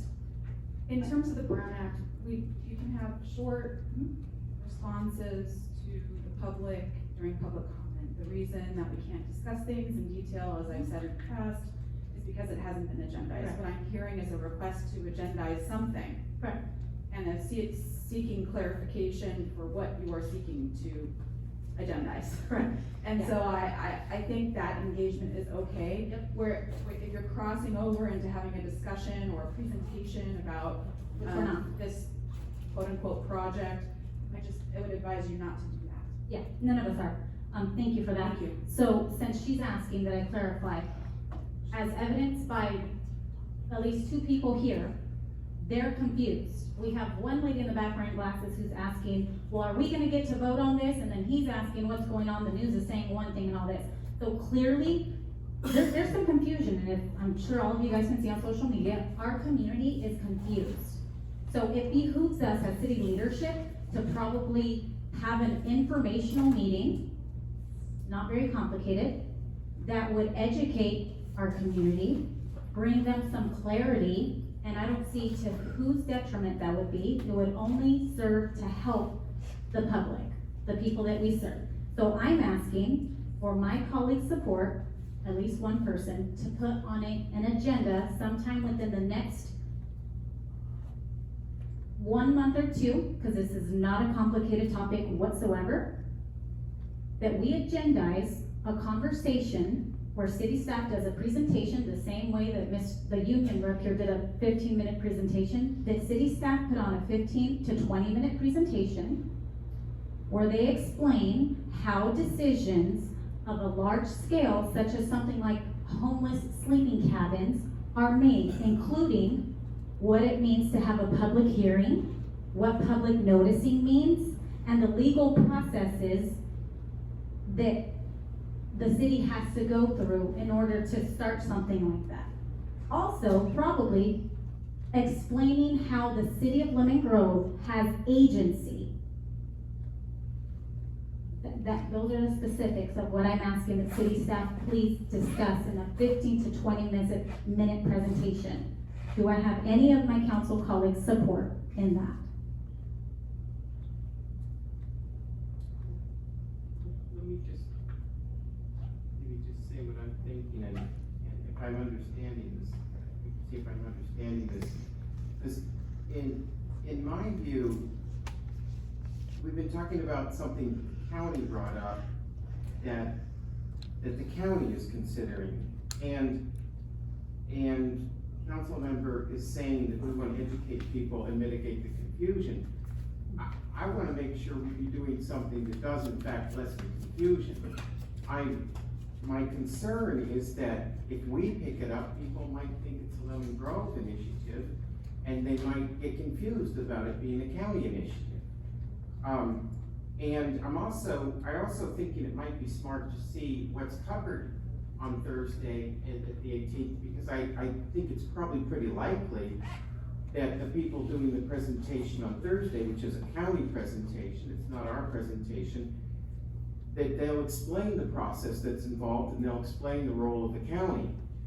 And maybe it would be good to see what's explained on Thursday first, and then we could see if there's something we need to explain. It's certainly true that we have a large role in the issues related to housing and where people live in Lemon Grove, and I'm thinking that a discussion about housing or how we help the homeless might come up in the context of when we discuss the regional housing needs assessment, or when we discuss our strategy for helping the homeless, or when we discuss any number of other initiatives that we have. But I want to make sure that we're doing something that lessens confusion rather than creating more confusion. If I could add something to the conversation, there's no need to agendize anything during an open session. And I understand the want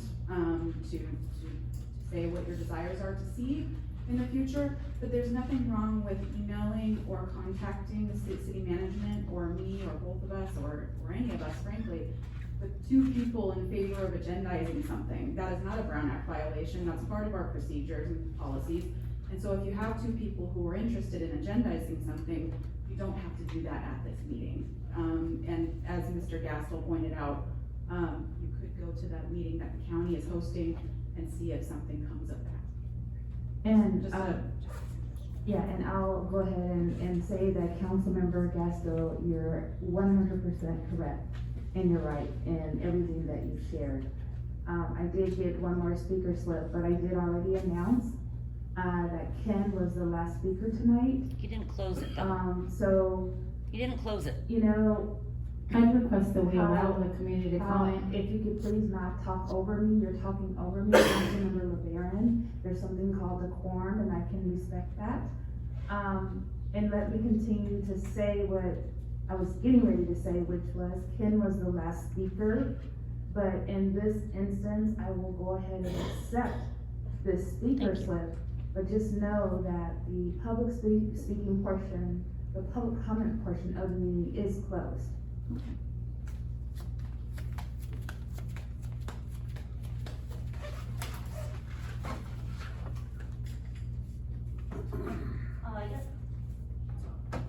Hello. Last week I emailed Lydia Romero and Christine Stanke on possible violation of a Brown Act. Second question in there was, does the city get to vote on this project, or is the county allowed to just make these decisions? Which is sort of how it's looking right now, because you're not talking about it yet. We're not in the conversation. You replied to me and said you didn't know the answer. How do you not know the answer as a city manager? That's concerning. You would not respond. That's concerning. Our tax dollars pay you to be there for us. Just like you said, she could email you or whatever. We're not getting that from any of you. You get snarky in your email, Lydia. A lot of times. Yeah, and it sucks. So, do better. Do better. Be more in the conversation with the public, because they are confused. I just think that it's odd that we're leaving decisions in work about our city in the hands of other people. The people look to us to make decisions, that's why they elected us. We see them tossing up our hands and saying, oh, we don't know, the county's gonna make decisions. And that's why I say we should show that we do have control over what happens in our community by having a meeting where we explain that kind of So we will stuff. now move on to our consent calendar. And so with our consent calendar, do we have a motion to approve?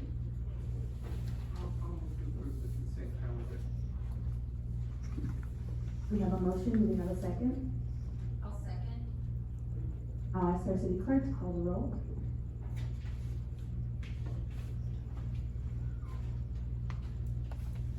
Motion was made by Councilmember Gasdale, with a second by Mayor Pro Tem Mendoza to approve the consent calendar.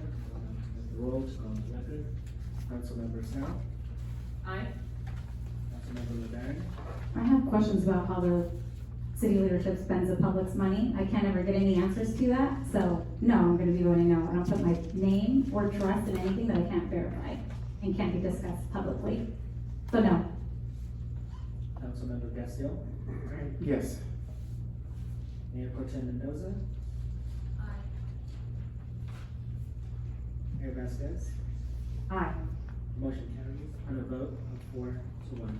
Thank you. Item number 2 is a consideration of a resolution submitted to the electors, a ballot measure to increase the city's sales tax and use tax, sales tax by 1%. And I'll turn this over to Lydia Romero, who is our city manager, and Kristen Steinke, our city attorney, to present the staff report. Thank you, Madam Mayor and City Council members. I'm pleased to be here to go over this agenda item.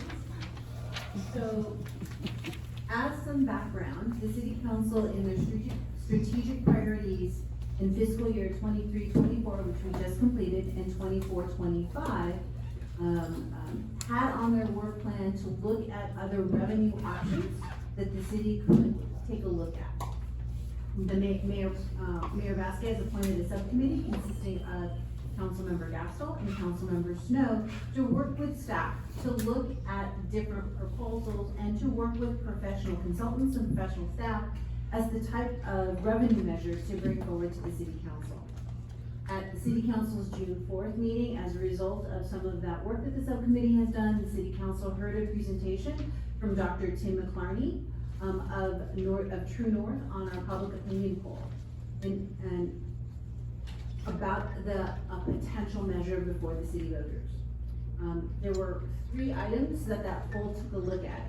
One was determining whether a sales tax or a local transaction and a use tax was a feasible option. 2, identify how to create a measure consistent with communities' needs and priorities. And 2, the results of that showed that the survey, the sales tax measure showed positive results, with 66, 72, and 69% respectively when asked 3 different times. So what we're looking at today, and what the City Council is asking to place on the November ballot, is a full 1 cent transaction and use tax or sales tax. Those terms are used interchangeable. It will capture online sales for the most part that we are not capturing today. The good thing about a locally generated sales tax, there is no ability for the state to take the money away or for the county to take the money away. The money that is generated locally stays local.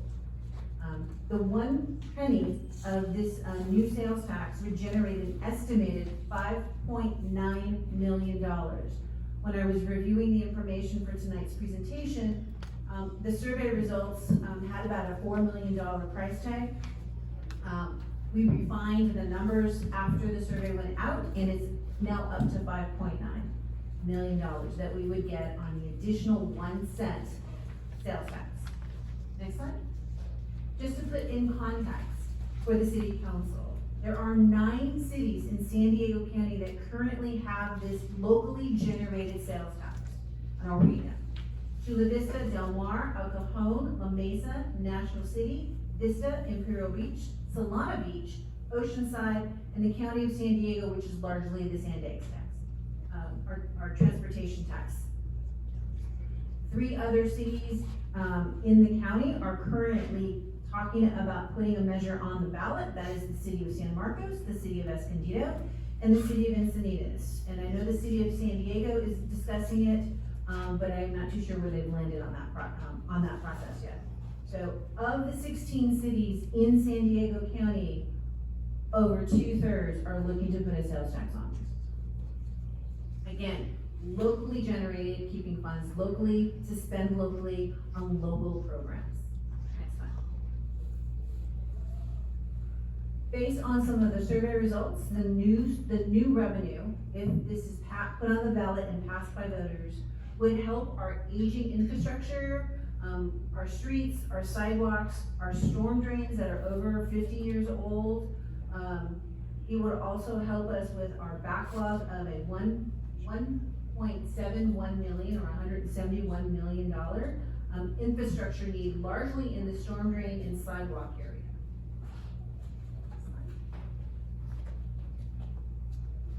Again, this is a list, and I'm not going to read it all inclusive, but if the measure is passed, part of the commitment would be to use this 1 cent sales tax on a litany of infrastructure projects that needs to get done in Lemon Grove. These are the programs and projects that are important to residents based on the survey results, both formally, which is done by True North, and the informal survey that went out to residents and that we've been handing out at the local farmers market. But again, it's all infrastructure focused to ensure that Lemon Grove can put its best foot forward, which will help us on the economic development front. The measure also includes that is before the city council, a clear system of accountability. There will be a citizens oversight committee that will look at money generated and how that money that is generated is being used. There will be independent audits based on just that sales tax and seeing if we are staying true to the commitment that we went to the voters. And all funds will be publicly disclosed on how they're spent. Again, every dime of that measure will be reinvested back into the city of Lemon Grove in infrastructure and in central services. And I can't emphasize this enough, the state cannot take this money away. This is locally generated and it stays local. Last slide. So staff recommends that the register of voters requires us to get all these petitions in by August 9. So we've got one more meeting in the event that we need to do some tweaking on this measure. But staff recommends that the city council adopt by 4/5 vote a resolution calling an election in the city of Lemon Grove to consolidate with the city's next general municipal election on November 5, 2024, and submitting to the electors a ballot measure to increase the city's sales tax by 1% or 1 cent by amending Lemon Grove's municipal code, chapter 3.18, establishing the policies and procedures for such an election, requesting that the San Diego County provide election services, and directing the city attorney to prepare an impartial analysis, and authorizing the file of rebuttal and arguments. And that concludes staff's report. I would be happy to answer any questions that the city council has. And Madam Mayor, I know this is usually the staff's time for the proposal, but I would like to see if the subcommittee members want to add any additional information to the report, since they worked hand in hand with staff on this entire time. Yes, I will pass it over to Councilmember Snow and Gaston. Thank you. So This was generated out of the 2023 priority sessions. So when we got together with the community members, we went around and said, what are your desires? What do you want to see for a better Lemon Grove? And increased revenue was by far one of the things that became readily apparent that was necessary, and that was the desire of the community. So we have marching orders to figure out how to generate increased revenue for our community. I would like to strongly point out that this is not the only thing that we are doing to increase revenue. This is a part of the puzzle, making Lemon Grove an even better community to live in. So I want to really stress that this is not our only solution, that this is not going to solve every single problem, but this is a significant component. The next thing I want to point out is that this is $5.9 million that we are investing in ourselves. A lot of the things, we have done a really good job as a city of doing all the things that we're supposed to do to make sure that emergency services are available, to try and keep up on infrastructure, and we've done it with a very austere budget. This will give us the freedom for the nice things in life. So we will get more done on the infrastructure, we will get more done than we've ever done before on our potholes, on our storm drains, on our sidewalks. It'll give us that, but this also allows us to do things like be able to open the senior center, be able to open up services that we haven't had for a long time in this city, be able to have Christmas decorations. Those are the nice things that with the type of budget we have right now, it just doesn't make sense. We can't balance those things in. This will give us the ability to invest in ourselves, to make our community better. When people look over at La Mesa and say, La Mesa looked like we did 5-10 years ago, and now look how much better they look. They passed a 2.25% sales tax, and they have an extra $12 million a year to work with. And so that's a large portion of why they look the way they do, is because they've invested in themselves, and it's our turn to be able to invest in us. Then I am like everybody else in this community, and like the people on our public works team, I have multiple jobs because I have to keep a roof over our head, food on our table, and oh my gosh, the gas in our cars. And so I am very cautious about the suggestion that we should increase taxes at all. And during the survey process, we instructed our consultant to ask really hard-hitting questions on the opposition side and say, look, what are the, like really ask, digging down into like everything that we could possibly think of on the negative side. And even with those, the community told us that this is something they want. For 60%, we're saying that this is something they want, even after the questions were asked. And so I think that this measure will give us what we need. We're about $171 million in behind in deferred maintenance. This will help us catch up on those. With the current status quo, we're just trying to tread water on that, and we're not able to dig down and fix those things. This will help us push forward that direction. And then we are very conscientious about how we're going forward on the other avenues on the revenue. So we are at the revenue county EDC. I also sit on, like, I'm the alternate, and George is the lead on that. I'm on California Jobs First, getting grants and pulling grants and funding into this community. And so we are looking for alternative sources of revenue, everything from grants to maximizing our businesses and working with those groups to help our businesses flourish. When they flourish, our sales tax revenue flourishes. So we are doing a lot to increase revenue. This is an important component to help Lemon Grove get where we want to be. And so that's what I have for now. Well, council members know, covered quite a lot. I want to underline a couple things. One is as the council member mentioned, that we played a big role in helping design the survey, and it did ask quite a lot of questions, because we really wanted to know what the public out there is thinking. And I was actually quite interested to see that the support was even stronger than I would have guessed for raising the money that we need to tackle the problems that people see.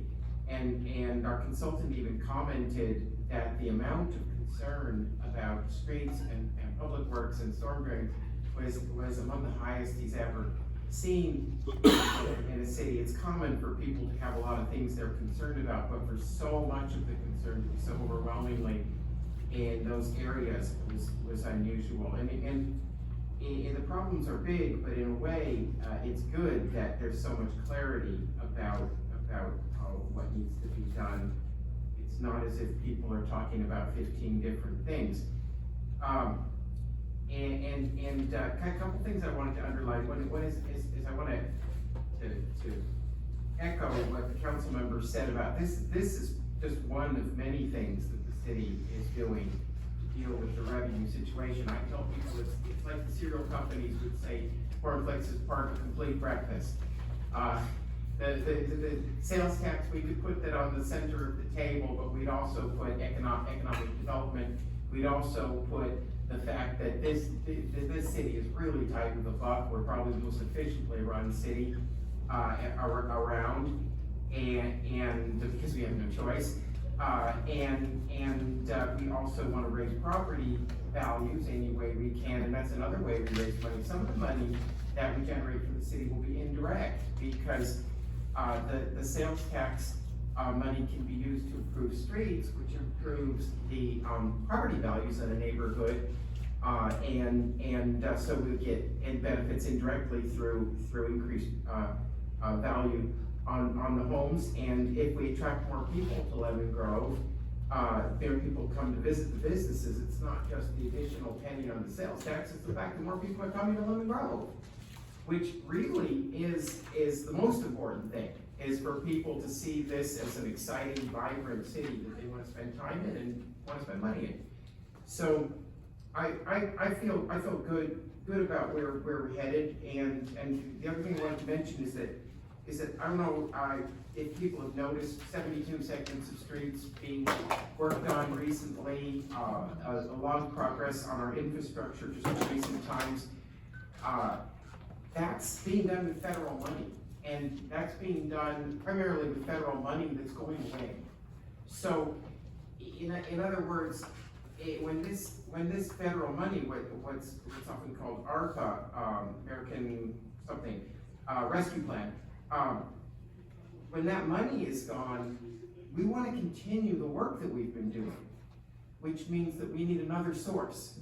So in other words, when the unprecedented federal money is gone, the other source, it could be us. We can generate this money with our 1 cent tax, and we can continue the progress that we've been making.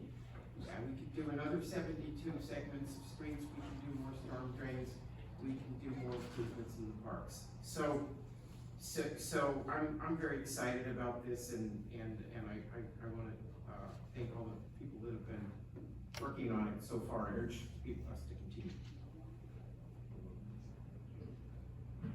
And I think that Councilmember Snow has some follow-up comments.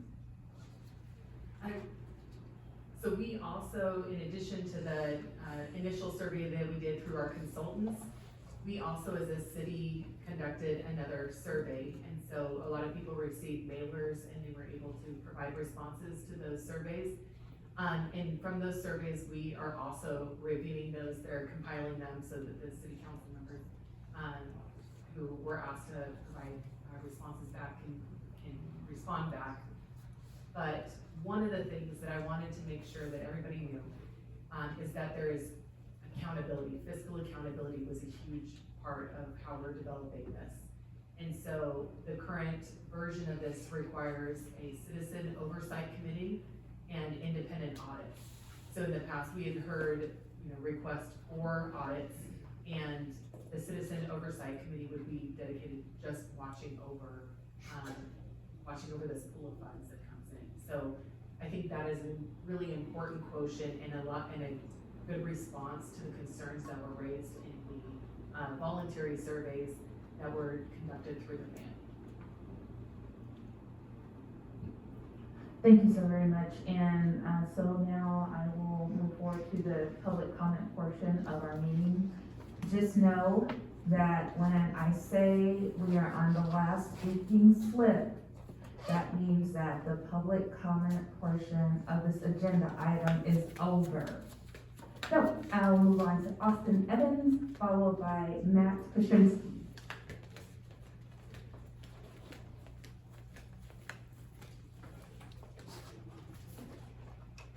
Hello, Mayor and City Council. My name is Austin Evans. I'm proud to be a first-time homeowner here in Lemon Grove. I really believe in our future in our community, and I know the city needs additional revenue to make it happen. I've been supporting this for years and previously volunteered for Notre Dame, and I'm happy to speak in support of the sales tax amendment. This is a big opportunity to provide much needed funding for our city to help improve the quality of life. Lemon Grove deserves better, and I'm really tired of hearing how much Mesa is better than Lemon Grove. At a 1-cent tax increase, that's $1 for $100. Groceries, medicine, and other essential items are included, are not included, excuse me. I want to keep the money local in our community. It's just a penny. It makes sense. Thank you. Thank you so very much. Next, we have Matt Kuczynski, and this is our final speaking slip. That means that no more speaking slips will be accepted. Thank you. Hi, my name is Max Jens with Aspen Local 127. I want to thank you for the opportunity to talk tonight about this. You know, I've worked, when I worked with SCIU, we worked on sales tax measure. Personally, I worked on the Mesa one, Chula Vista, National City, several others. I think it's important for the cities to have their own control over money income. The only thing I'd ask is that there's a lot of work that you're listed as projects. I think it would be important for the city to sit down with the workers who do these work, the public works folks, about these projects and get input from them and what is reasonable, what's accountable, what can be done, what they see on the streets also. They haven't yet been asked their questions or surveyed. I think it would be important for city staff to sit down with them and give them a direct line, and I hope that you'll work with them on this measure because it'll directly impact the work that they do. And thank you very much. Thank you so very much. And so I will start with some questions up here with Councilmember Smith.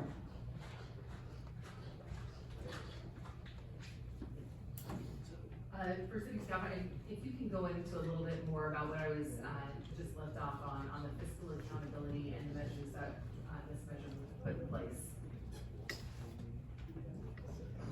Thank you, Councilmember Snow. Yes, it will be a citizen review committee, which means, once this measure is approved by voters, if it's on the ballot and approved by voters, the city council will, appoint a citizens advisory committee to review all of our expenses related to the sales tax measure. And staff would have to, if they wanted to spend the money, they would have to petition the committee to make sure that that stayed within the context of the particular intent that was sent with voters, to make sure that it stayed with infrastructure.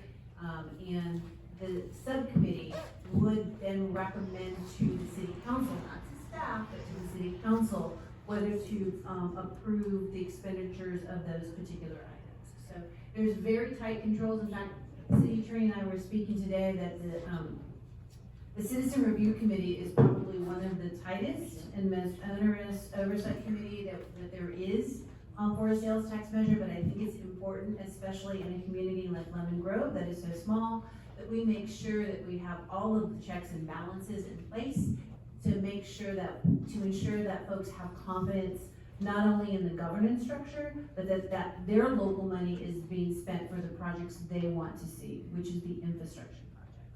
And one thing I forgot to mention is this sales tax measure is only for 10 years. It is one of the shortest, but it is for 10 years. We need to make sure, and again, this is an assurity for voters to ensure that this sales tax stays with its commitment, both for the Citizen Review Committee, the audits, and the commitment of putting that money into the infrastructure in which the city residents have asked for.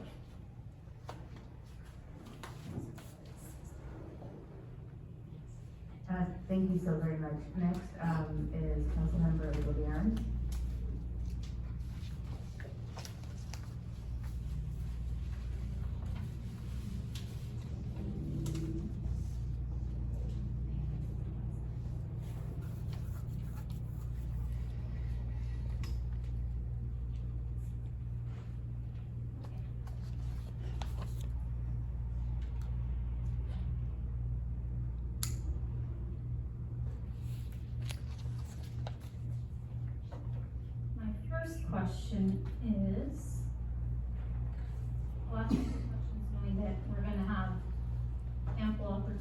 to deliberate and discuss and to put on the record our thoughts and opinions.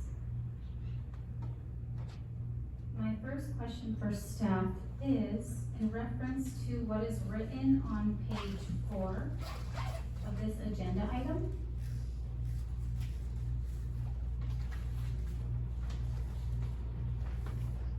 It's in the section titled Fiscal Impact.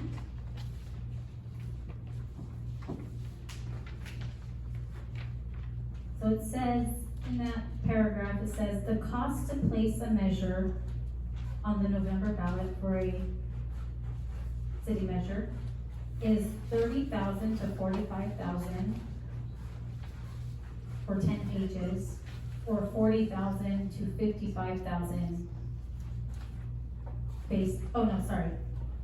$30,000 to $45,000 for 5 pages, and then $40,000 to $55,000 for 10 pages, based on last estimate from the County Register of Voters. So with the swing of about 25 grand, my question is, what determines the page length and ultimately the cost that the city's gonna have to pay to put this on the ballot? Madam Mayor, if I may? Yes, please, provide a response. Yes, the cost estimates that I received were from the County Register of Voters Office, and the cost or the number of pages, it's attributed to the measure itself, and then also the city attorney's impartial analysis. And then recently, the County Board of Supervisors voted on a resolution where those arguments for and against will not be included in the voters pamphlet this year. Will not, you said? Yeah, will not. So the actual cost may be lower than what is listed on the staff report, but that is a recent resolution. We won't know of the actual cost until the election is over, but that is the range there. Well, where will the arguments for and against? That will be posted, so I will collect those arguments for and against from individuals or committees, and they will be posted on the city's webpage. And I will also have a copy of the arguments for and against printed. I will have printed copies for members of the public to view at City Hall. Wait, so like in past years where people get a little booklet that has the arguments against, for and that won't be sent out to voters? Right. It won't be sent out. Right. Thank you. Now so we're much. totally- Councilmember Gaston? Hide everything from people. Oh my God, that's so lovely. Yeah, Great job. I wanted to speak to the scope of the measure, because I want to make sure that we're all understanding the same things. Our discussion has been overwhelmingly about infrastructure, and it was items related to infrastructure and some extent facilities, parks and playgrounds, that got the most support, but the survey also found remarkably high support for some other things that are listed in the agenda report.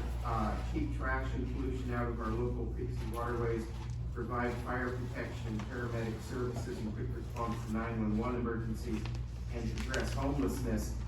And I was gonna say, my understanding is that the measure will actually mention one or two of those things. I believe the question that was tested in the survey mentioned improving fire protection, paramedic services, and addressing homelessness. And I wanted to say that it's usually smart to have some options, especially since these things did come in very high in support in the survey. Probably it would get even more support for the measure. And I guess my question is are we in fact crafting a measure that will mention public safety and addressing homelessness. And if you want to reference the items that I mentioned during the proposed local funding measure, part of the report that we have. Thank you. Madam Mayor, City Council members, Mr. Yastel, as part of the staff report, in there is the actual language of the measure, should the council put it on the ballot. And I'll just read it verbatim for everybody, but it says, to provide funding for city services in Lemon Grove, such as keeping local streets, sidewalks, storm drains, parks, and community facilities safe, clean, and well-maintained, fixing potholes, providing fire protection, paramedic, police, and 911 emergency response, traffic management, addressing homelessness, and removing graffiti, trash.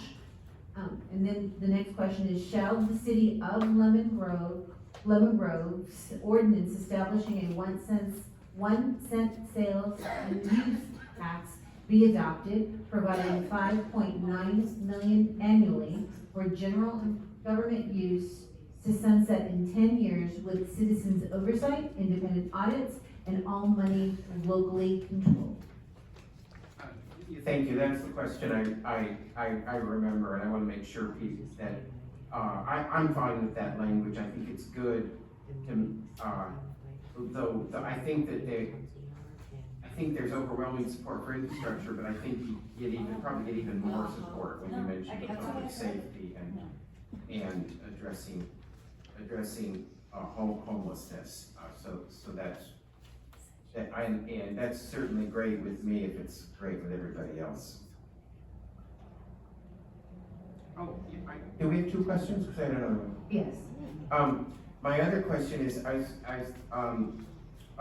hoping you could tell us the response we got to the survey so far. I understand some might still be coming in. And for context, I can tell you that 14 years ago, when the city first was considering a measure like this, city sent something out to people in the city and got 50 responses. And when I asked this question, I asked it knowing that we got a much better response. I was wondering if you could say something about the response that we've gotten so far.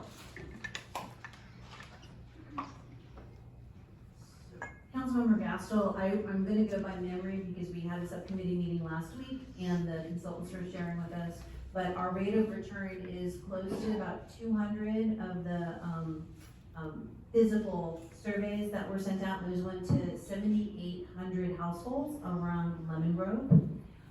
And second of all, on our website and plus on some flyers, and we will taking them to farmers markets, there's a QR code that people can then snap, and it takes you again to the survey electronically, and the consultant is collecting those signatures as well. So we've got a really nice high rate of response. And one of the things they did mirror in that last subcommittee meeting, which is reflecting on it's reflecting nearly the same of the statistically valid survey, that what we're getting generating as a self-generated for the survey is really saying the similar things as what our statistically valid survey says. So they're tracking, which is very good. Thank you so very much. Mayor Pro Tem Mendoza.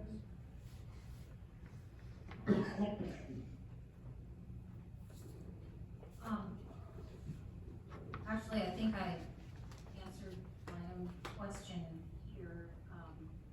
So the audit, as mentioned, is the measure, would be done by our own outside independent auditors that we currently contract with. Is that correct?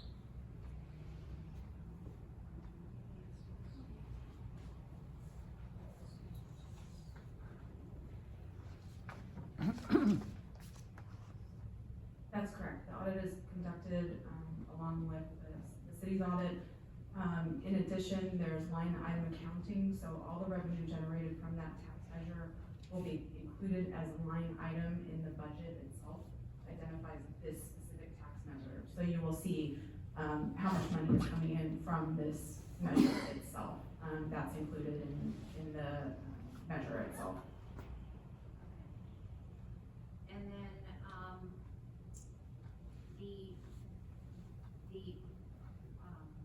we talked about the oversight committee, but it did say here that initially our community advisory commission is gonna be the oversight committee. How's that gonna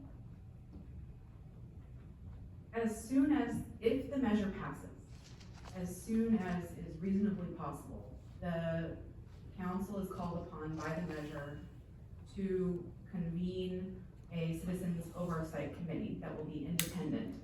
However, until that happens, the CAC will fulfill that position, until the resolution is passed by this body, appointing the citizens oversight committee. But those two entities should be two separate entities. And they know this?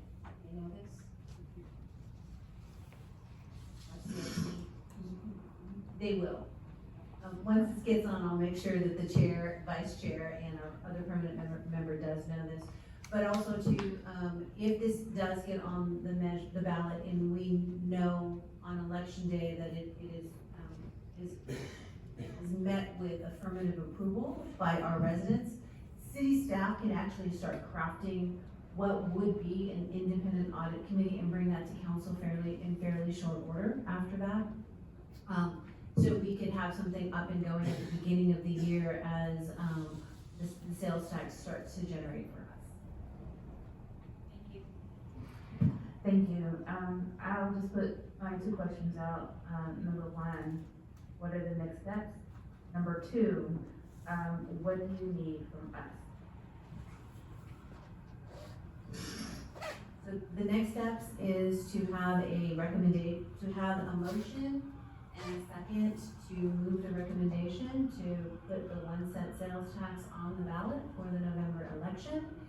And the next steps also would be to work with the subcommittee and the remainder of council for ballot arguments and support, and then work with the city attorney, so making sure that the city attorney has her special analysis, or her impartial analysis, that goes forward. Madam Mayor, before we continue, just to provide more clarity and then also to retract my statement regarding the arguments for and against, that will be listed on the voter pamphlet, will not be included. And this is a resolution that was passed recently by the County Board of Supervisors on June 25th, 2024, resolution number 24-064. The county, they voted to opt out of duplicating the proponent and opponent information for local measures on the ballot. I'm hoping that helps. Thank you so very much. I'll do the second round of questions, and please provide your comments at that time as well, starting with Councilmember Snow.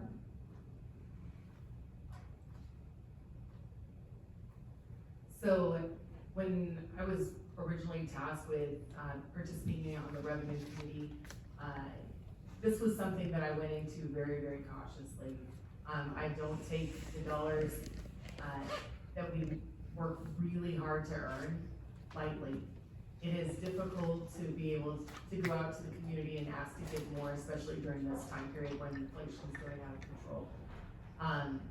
Even with that, so I was prepared to listen to the community, and if the community said, no way, we can't do this, we can't handle this, then I was prepared to listen to the community on that. However, because the survey that we've done and because through the scientific survey that was conducted, it was clear that this is something that the community actually wants. Also, that's been followed up with a secondary survey that has confirmed what we learned in the original survey, that the community really wants this. They want the investment, they want a better lemon grove for themselves, and I am willing to support this. I also, again, really value each dollar, and I want to make sure that we have the safeguards in place to make sure this money is spent the way the community wants it to be spent, in the way we represented that it would be spent spent in the course of those surveys. And so I think resoundingly, the community wants us to fix our infrastructure. That is 110% clear. Any of us who drive on these streets, we also want the same thing. We want those potholes fixed. We want increased ability and walkability in our community. We want to be able to, when it rains, not fear that there's gonna be a giant sinkhole that opens up in our house. And so those are the things that I was paying attention to, and those are the things that I'm taking into consideration, whether or not to adopt this recommendation. I've heard loud and clear from the community that this is something they want to support. I want to steal Mr. Evans' line. It's just a penny, it makes sense. I'm a total fan of the dad joke, and it makes sense. So, thank you for responding to those surveys. A lot of the people in the community did in fact respond to those surveys. One of the things I did want clarification on is to whom were those surveys sent, and how did we decide or filter out who those surveys went to? So I haven't heard back from the consultant that sent that out, but it went to 7,800 households. And my assumption is it went to those that were frequent voters on the households. We cannot track whether the post office actually delivered all of those, but there was 78 households that were on the list. It wasn't individuals, it was households. So,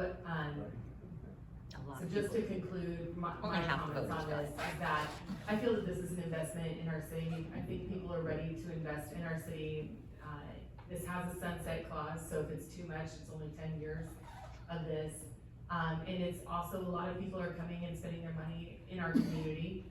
We have our car dealerships, we have the Home Depot, we have GTM. A lot of people are coming from outside of the community to spend money in our community, and they're helping us increase our money. Just like when we go over to LeMason and spend our money, it's sticking with them.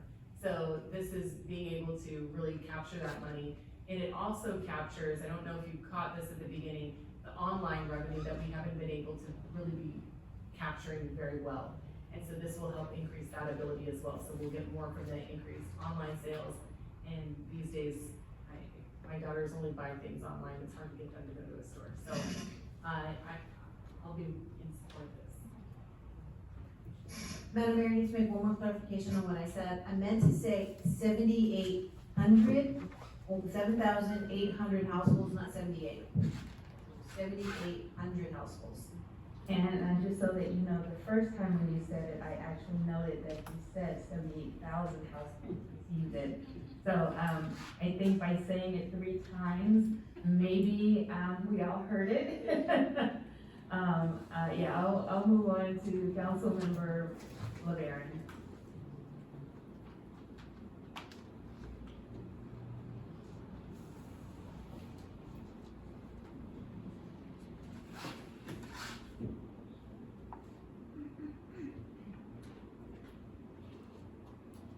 Thank you, Madam Mayor. Thank you, Joelle, for always being so helpful, providing information, and for clarifying that, yes, there are going to be conversations for and against this measure put into the voters pamphlet that gets mailed to every registered voter. Right? Thank you, Joelle. That puts a lot of people, I'm sure, at ease. Thank you for clarifying and admitting that you made mistakes. None of us are perfect, so thank you, Joelle. And then I want to share some thoughts. I will start. I'm going to start by sharing some, quote, facts and data, as the mayor likes to say. In San Diego County, there are 18 incorporated cities. Of those 18 incorporated cities, 9 of those have a sales tax rate of 7.75. That's including our own city, the city of Lemon Grove. So there's 9 at 7.75. There's 3 at 8.25, 1 at 8.5, and 5, even fewer, at 8.75. If the city of, well, So the city of Lemon Grove is now proposing, it seems like city leadership is now proposing, well, it doesn't seem, city leadership is proposing, to add the city of Lemon Grove to that minority of cities that have the highest sales tax of 8.75. Because by granting this 1%, we go from 7.75 to 8.75. So that's the facts and the data. 18 incorporated cities, 9 have a sales tax of 7.75, 3 of 8.25, 1 of 8.5, and 5 of 8.75. I've heard from the public that a sales tax increase is a lazy way for city leadership to amass money from the public. No meaningful effort has been put forth by city leadership to stimulate our local economy by, amongst other things, building healthy relationships with our local businesses, something that wouldn't really take a lot of money, that would just take a sincere effort and to do that. That's like human capital that needs to be expended to do that. Cleaning up our business district, the city currently receives funds to pressure wash sidewalks. I'm not sure how often that ever gets done. There's a huge accountability issue with that. Working with our sales tax collectors, i.e. our businesses, to encourage more people to actually shop in our city. Because as it stands, we have businesses, many of which collect sales tax, many of which don't get patronized because it's so dirty around those businesses. And part of having a healthy city is having city government that works together with all parts of the community to make it work. And a large part of our community to make us independent and viable is our business community. So it behooves city leadership to work together with them to come up with a plan, like, how are we gonna make our downtown more attractive to people so that they're buying stuff here and we're able to collect sales tax because they're buying stuff from our businesses versus the opposite. Our residents are driving to La Mesa or to La Vista and patronizing those businesses, and those cities are collecting their sales tax money. So actually, I want to just point out, we could raise the sales tax 10 billion%, and I suppose it wouldn't really help us because sales tax is a percentage of revenues collected, because our people would still probably not shop here because it's still a hot mess. It's still filthy. It's still scary. I'll give a real life example to illustrate why city leadership's habits and way of doing business doesn't lend itself for granting more responsibility. Let's say a person was given $200 to buy groceries for $200 to buy groceries for the week, so that they could make healthy meals for their household. Okay? Let's say that from that $200, that person then went and spent $100 on buying chips, $50 on buying candy, and the rest on meat and veggies.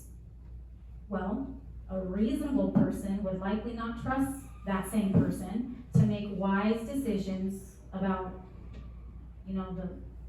how to spend the $200 budget on groceries.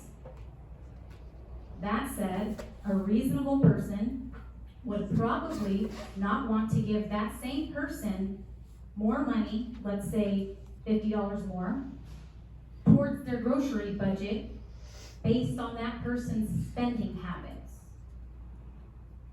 So that real life example translates to this city in that the behavior that this city has shown and how it chooses to prioritize spending the public's money doesn't really lend itself for wanting to give the city more money, because the same way that this city leadership hasn't addressed the ABC fundamentals of running a city so that it's viable. And one, you need to have a good relationship with your business community. That's very basic. We don't have that. There's not an effort to have a strong relationship with our business community. There's not an effort to clean up our business community.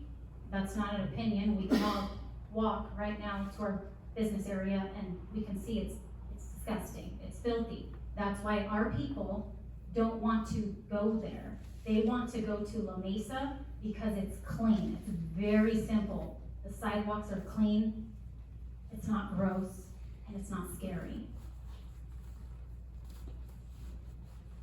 So now, I'm gonna bring one little example too, real life, is that we have Home Depot.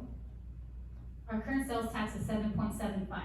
There's a Home Depot in the city of San Diego, also 7.75. There's a Home Depot in El Cajon. They have a higher sales tax rate than us. Home Depot is one of the top 10 sales tax producers in this city. A lot of people come and do business in Lemon Grove, like contractors. They'll come and they'll buy their stuff at our Home Depot because the sales tax is cheaper. When you're buying a lot of stuff, that does matter. Now, we're fixing with the sales tax increase. Again, Home Depot is a very large sales tax contributor to the city. It's one of the top 10.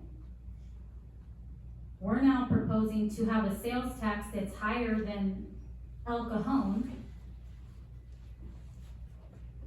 because El Cajon's is 8.25. There's a Home Depot over there.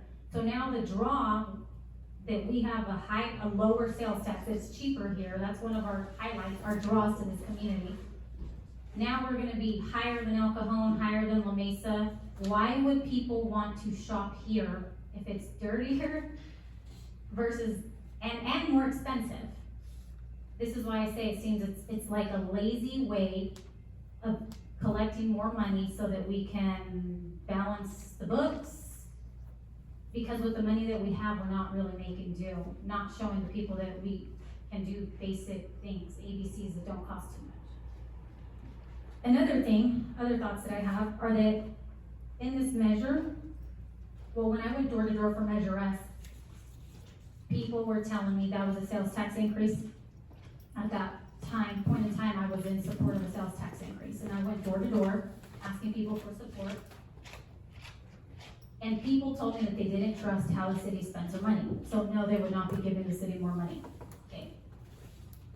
They said, well, in this paper that you're showing me, hon, there aren't any details saying where this money's gonna go. It's gonna go to the general fund? Yeah, no thanks. Who knows, we'll never know where that money's gonna go.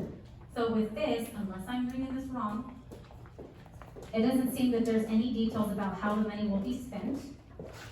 I'm gonna read something from it. It's on page 2. It says, as noted in the body of the measure, the tax is a general purpose tax, meaning the proceeds of the tax stay in Lemon Grove to support the city's general fund and can be used for any general purpose. So that could be 4 million of the 5.9 million goes to the firefighters. Is that what anybody wants the money used on? Not really. But it's going towards the general fund and it's for a general purpose. That could mean 3 million of the 5.9 estimated dollars that this is gonna generate a year. That could be 3.9 going to the sheriffs. That could, you see, there's no specifics as to how we're gonna allocate the money. It's just gonna go into this giant pool, the same way money goes down to this giant pool, and then it's spent who knows how. So there are no details about how the money will be spent, and the only thing we as decision makers have to use as reference to how this money may be spent is how the city has chosen to spend it thus far. By and large, the community does not agree with how leadership has spent their money. They are dissatisfied, to say the least. Why, you may ask? Well, they're dissatisfied because so far the city hasn't done a good job using the people's money they already pay in sales tax toward addressing the things they are concerned about, like downtown's cleanliness, addressing homelessness. fixing notoriously dangerous roads like Central. The measure proposes to have an annual audit, yet our existing independent annual audits can't even verify account balances. They claim there's no receipts and the ledgers are all messed up and we don't reconcile accounts in due time. Our house isn't in order, is what I'm getting to.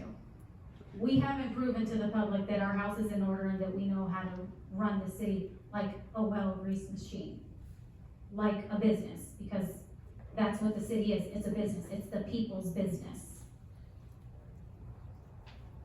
If an auditor can't even verify funds, that means that not even I nor my colleagues can, which is why I rarely ever put my name on any expenditures, because it would be irresponsible of me, reckless, to put my trust and faith in things that can't be verified. So as to this measure saying that there's gonna be auditing and independent stuff, well, that really means nothing. That doesn't offer any assurances. And then knowing that this money is just gonna go into the general fund for whatever reasons, well, that doesn't offer any assurances either. And if there's one thing that I can say is that, like I said, when I went door to door for Measure S, people said, well, who knows where the money's gonna go into? No. It doesn't say specifically towards the streets this much and that much here and this much here. People do want assurances. They want guarantees because they don't trust us. I'll leave it at that. Those are my thoughts. Thank you so much. Councilmember Gaston? Yeah, I was gonna say, first of all, that I was really pleased, that we sent out a piece of mail to households, because this city needs to communicate with people, and I'm always glad when we're sending real information, you know, with facts and figures. And I was kind of sad to find out that a significant number of people didn't get it, but I learned something that I probably should have already known about bulk mail, which is that bulk mail is a very inexact system, and there isn't any guarantee that everybody's gonna get it. But I can tell you that 7,800 households is a lot of households. When people run campaigns in this city, they typically send to about 5,000 households. 7,800 is a lot of households. If you look at how many votes are cast in a typical election, 10 to 12,000 people, I think, typically vote in Lemon Grove. And it's actually the norm for more than one voter to live in a household. My household has 4 Lemon Grove voters and 1 Humboldt County voter in my household, so 4, and that's not even uncommon. But I was gonna say that the thing that makes me very optimistic is that fact that we got a much higher return. When the city did this 14 years ago, we got about 50 of those forms back. This year, we had 200 a week ago, so we probably have a lot more than that sent back, and that's very encouraging. That means that bulk mail, as I was reminded, is a very imperfect system, but we are getting significant responses, and that's good to know. And the fact that the responses actually coincide with the statistically carefully done survey, that's actually amazing. But let me say just a tiny bit about the question of, this comes up every time revenue comes up. How do we know how the money will be spent? We could craft a measure that has dollar figures. We could craft something that says it's gonna all go for streets and storm drains. For a couple reasons, I think a general fund measure is the way to go. One reason is flexibility. I think that it's good to have some choices, and it's good for the council to have, be able to exercise some judgment. The other reason is that if you say specifically what you're gonna spend the money on, you have to get 2/3, and that's real hard, darn hard for any city to do. And so as a practical matter, a general fund measure with lots of options, lots of stated goals, is probably the way to go. And as far as trust, I think the survey actually showed a lot of support for the measure, even among voters that weren't sure how the money would be spent, because one of the concerns that did get some responses was one of the arguments against it that was tested out was that the measure might not, they had no guarantees for where the money was going, and some people were in fact concerned about that. But the interesting thing is that when you go through the survey and look at the survey, it's clear that a lot of people had that concern, but they still supported the measure. And that got my attention. I think it's because the voters out there, they don't expect to agree with us in everything. They don't expect the council to do everything that they want. But kind of at a gut level, they know that we live in Lemon Grove, we care about the things they care about, and if this city gets $5.9 million, we have a city that is careful with money, that cares about the same things that the people care about. And some people might say, well, it's a lot of money, how do I know where it's going? But at the same time, they know that we're probably gonna pave more streets with it than without it. We're probably gonna fix more storm drains with it than without it. We're probably gonna do more to help the homeless with it than we would without it.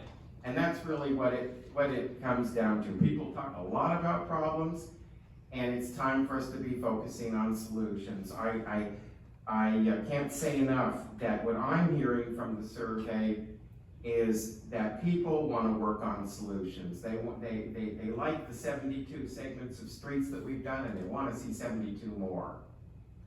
And people are sharp enough to know that to make progress, we're going to have to make investments, and to make investments, we're going to have to get money. And so I want to, if it's not too soon, I'd like to make the motion to pass the resolution to put this on the ballot, and say that I'm real excited.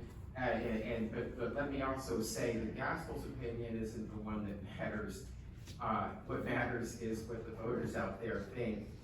I just feel strongly that we need to give people that choice. What I'm hearing from voters is that they want that choice, and that we should put the choice in front of them. Councilmember Castle, because of the importance of all of the things in your motion and what the recommendation is, I would appreciate it if you would be more specific in your motion. Yeah. Thank you. We have it. There is recommended. Yeah. Motion. Staff recommends approval with a 4/5 vote. And you want me to read this whole thing? Yes, please.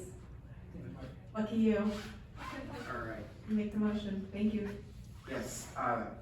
The city council adopt by a 4/5 vote a resolution, attachment A, calling an election in the city of Lemon Grove to be consolidated with the city's next general municipal election on November 5th, 2024, and submitting to the electors a ballot measure to increase the city's sales and use tax, also known as sales tax, by 1%, 1 cent on the dollar, by amending Lemon Grove Municipal Code Chapter 3.18, Sales and Use Tax, establishing the policies and procedures for such an election, requesting that San Diego County provide election services, directing the city attorney to prepare an impartial analysis, and authorizing the filing of rebuttal arguments. Thank you. What's that? Thank you so very much, and we do have a motion. I see that Mayor Pro Tem Mendoza, she wants to say something, so I'm going to get our city clerk to turn on the mic.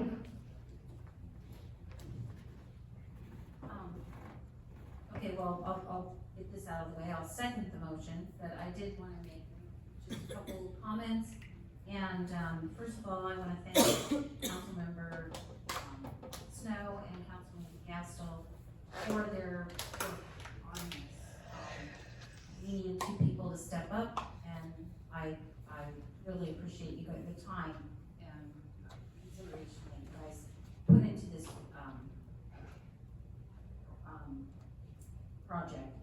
And then, you know, this isn't the first time that we've tried to pass sales tax. And I think that this time we did it right. We have a sunset clause. We polled the public to find out, you know, previously we wrestled with a half cent or 3/4 of a cent or 1 cent. And really, if according to the survey, if people were gonna approve, it doesn't matter. The approval rate was the same, if it was a half cent or 1 cent. So, we need this money desperately for infrastructure improvements in our city. And I feel confident that that's what this money is gonna be used for. So, I second the motion and support it. Thank you so very much. And so these are some of the things that I want to share with you as we are rounding this out. Number one, I hear lots of references about La Mesa and how it totally looks different from Lemon Grove. And that is because they actually have a sales tax measure that is generating over $12 million. And that is how they are able to look just a little different from little Lemon Grove, okay? But also too, when you look at other cities surrounding us, like Chula Vista, Imperial Beach, and National City, guess what? They have a sales tax measure that brings their tax rate up to 8.75%. And maybe, just maybe, that is why they look just a little different from Lemon Grove. And I don't think that people shop and spend their money based on a sales tax. People spend their money based on the goods and the services that they are seeking. And regardless of what the sales tax rate is in La Mesa, there are Lemon Grove residents that are willing to hop in their vehicles, drive on over to Lemon Grove, well, not Lemon Grove, but La Mesa, or, you know, Chula Vista, or Imperial Beach and National City to spend their hard-working dollars. And you know what? If our sales tax rate was 8.75%, and there are goods and services that are provided in this city, people would continue to support our economy. You know, sales tax measures are not forever. And while there is one over in La Mesa, because that's what we always talk about La Mesa, it's not forever. And guess what? They're gonna be going through the process of identifying another sales tax measure. So it may be equal to what shoppers pay today, which is 8.5%, or it may be more. We don't know. But truly, that is how government agencies are able to improve the quality of life within their respective jurisdictions. I'm gonna say this: it takes money to make change happen. And if the money is not there, then the change that people are seeking will not happen. I'll say this about our budget: it is transparent. Every single dollar is invested right back into our community. And what has been our saving grace over these past couple of years have been the ARPA funds. And if we did not have those ARPA funds, our conversations today would be so different, and we would look so different in this moment, and it would not be in a very positive light. And while I wholeheartedly appreciate the fact that we were able to secure funding from the federal level, that ARPA funding, and it helped to keep us afloat, that's disappearing. It was one-time money. And so moving forward, if we do not have an additional source of funding, a reliable source of funding, then the conversations about the future of Lemon Grove are gonna look so different. I can't say what those will be. I don't know. I can only talk about where we are in this moment. But, you know, what I will say here, you know, I love this city. And there is so much potential for who we can be in the future. We can have a thriving business community. We can build more sidewalks and have, you know, streets where there are less potholes. And we can make improvements to our parks and, you know, make sure that our senior center is open and available to those who are just a little bit older. We can have all of the things that we think and we want to exist in this city, but we have to make the decisions on supporting that effort. And again, it takes money. It's not a matter of, you know, whether or not money was spent one way or the other way in the past. We're talking about this moment, and we're talking about our future. And I'll tell you this, as mayor for the city, you know, I'm completely committed to ensuring that our city continues to thrive and grow, reflecting on the values and aspirations of our wonderful community. And while I know that some people may think that Lemon Grove is the worst, I'm gonna tell you, I only think the best of this community. The best of this community. And this measure, you know, will help us secure our future. And that's what it's all about, looking towards the future and not dwelling in the past. And if we do that, then, you know, our collective efforts can support the dreams that we have for the city. This 1 cent sales tax measure has the potential to generate $5.9 million annually for our city. And this funding is critical for maintaining and enhancing the quality of life that we all want and that we all can cherish. It will enable us to improve our roads and our infrastructure, protect our precious waterways, and enhance paramedic and emergency response services, and address the pressing issue of homelessness. More importantly, this tax measure will also capture online sales tax, ensuring that our community benefits from the evolving retail landscape. And we've talked about a transparent process. We know that we're gonna put measures in place for oversight of the money. And it was, you know, really an honor to commission Councilmember Gastel and Councilmember Snow to oversee the process along with a consultant. And the team diligently worked to assess our community needs and our priorities. And so, you know, by placing a 1 sales transaction and use tax, a sales tax on the November ballot, you know, we have the opportunity to take control of our financial future.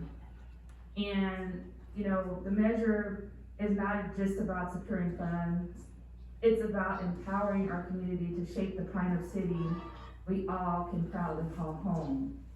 And so I'm in support of this measure. Let's get it on the ballot and allow our voters to make the decision in terms of who we can be in the future. Thank you. And so, I'll say that we do have a motion and we do have a second. I'm gonna ask our city clerk to call the vote.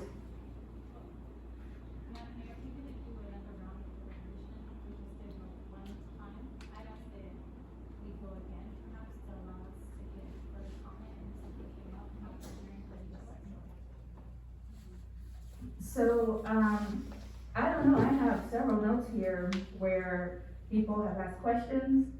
And then in the second round, I mentioned questions and comments, and so we completed our process. We have a motion and a second. I'll ask our city clerk to call the roll. Madam Mayor, I'd like to ask that I please be able to put onto the record a couple more thoughts. It would take me about 4 minutes. I'll ask our city clerk to proceed with the vote. Thank you. The motion was made by Councilmember Gaston with a second by Mayor Pro Tem Mendoza. I will now conduct the roll to go on the record. Councilmember Gaston. Aye. Councilmember Snell. Aye. Councilmember LeBaron. Councilmember LeBaron, with this measure, we are not guaranteeing at all to the public any specifics of how we're gonna be spending the Councilmember money. LeBaron, please, state your vote. Thank you. Not that I'm mortally opposed to this, all I'm asking is that. Councilmember LeBaron, please state your vote. If you will not state your vote. we Madam will Mayor, this is why, move on as to an the next elected, I person. asked for a couple Thank more you very minutes. I'm not sure, my colleagues have been able to do exactly what I've done before casting their votes, and we have not stopped them. I just need about 2 minutes. If you would just grant me that opportunity, we wouldn't be having to have this little back and forth like. Thank you so very much. We will move on to the next vote. Mayor Pro Tem Mendoza. Aye. Mayor Vasquez. Aye. Mo- I need to cast my vote. Thank you so very much. The motion carries without Madam a Mayor, I need to Councilmember cast my vote. LeBaron, casting her vote. Madam Mayor, why are you stopping me from casting my vote? I do not understand why you're doing this. That is so ridiculously childish. We will take a 5-minute break, and when we resume, we will come back, with item number 3. Thank you.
I'm still waiting to get to the topic he's here for. Poor guy. I did a Google search for it. In 2000, there was 8,200 people supposedly households in 2000. 24 years later, we have a lot more. And we only sent out 78 things, 78,000 things. There was a lot of people in the community that are registered voters that vote every election in office. So I'm not sure. And I don't never heard of the post office when you're post rate, like when you buy that, they mail that. It's a service that you actually do. And the thing is that they. I'm gonna look at how many mailers I made. Why isn't that?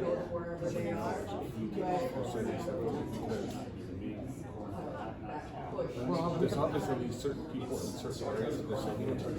What happened? She was inquiring with but she hadn't heard back. She hadn't heard back yet from all the people that deducted it for some part of it. How many people received the mail? I think she said. So that's public record request when she finds that out. You can public record. Oh, yeah.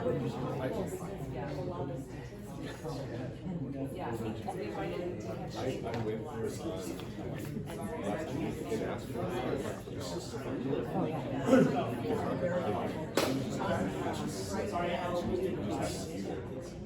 And I said, they made me say those binders.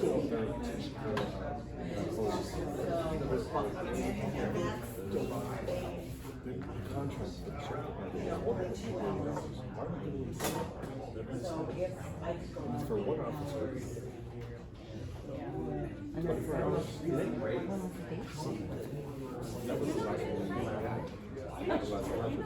This is $1.8 million. And then we had one traffic officer. That was for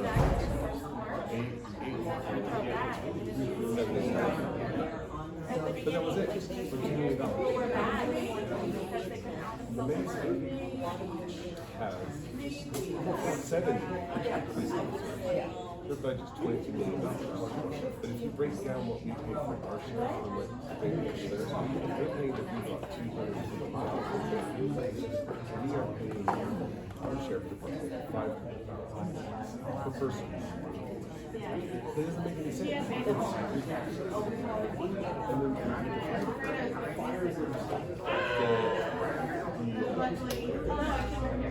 then they have 3 stations. And the budget's $13 million.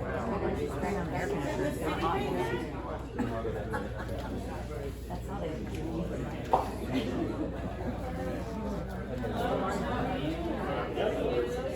11 girls per mile. And this is 9 miles. East versus 7.5 million per year. 20 million for them. They have 70 officers, and it's 38%. We're at 35%. We have 8%. If that's on full, that's 500,000 per person. Maybe they're not doing that, but that's what they're charging. That's what they're charging. The fire station, we're paying $6.4 million for this fire station. We're paying $13.5 million for 3 stations. The one station, the big one, that burned down, and then we had 3 fire trucks there. Exactly. So what I understand is, if you have 3 stations,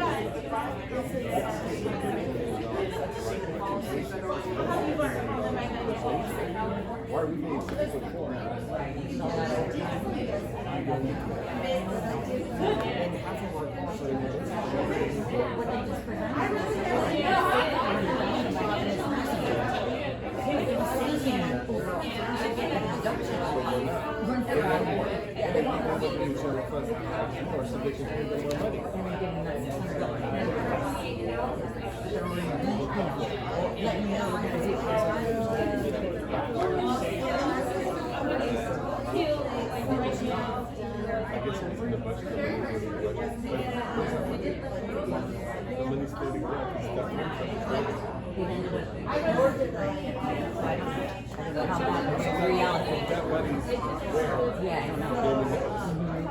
Sitting there with a clutch neck on it, yeah. And then the administration costs were at 50%.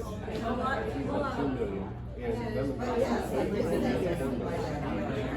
they have more people, more staff, and they're spending less money than we are. And we don't need people. Every household. That's good position. Well, so I'm not trying to make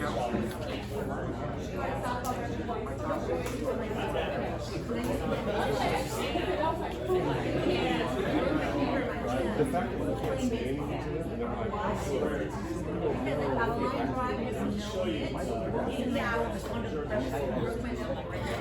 That's a violation of the rights. is this guy really working? Oh, yeah. Because they're the same people. You can say,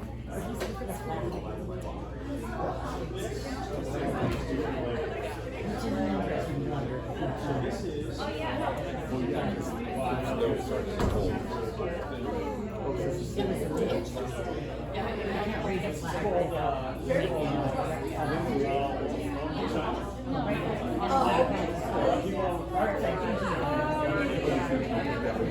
I'm sure.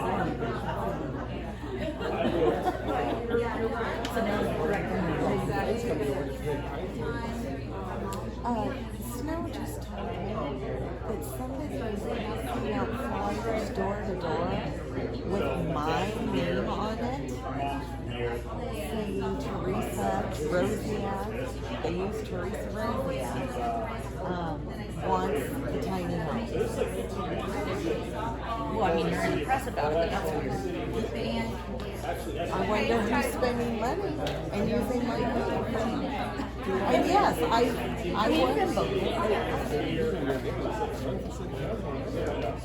like when I have the money every year. If I had the money, $1,600. Then you gotta feed them with money. And that's the real problem. But I thought there's only a certain amount you can spend. Oh, no. I thought it said that. No, somebody donated, right, there's a certain amount. Oh, yeah, it's a donation. Per donation, but I don't have the money. You gotta raise about 10.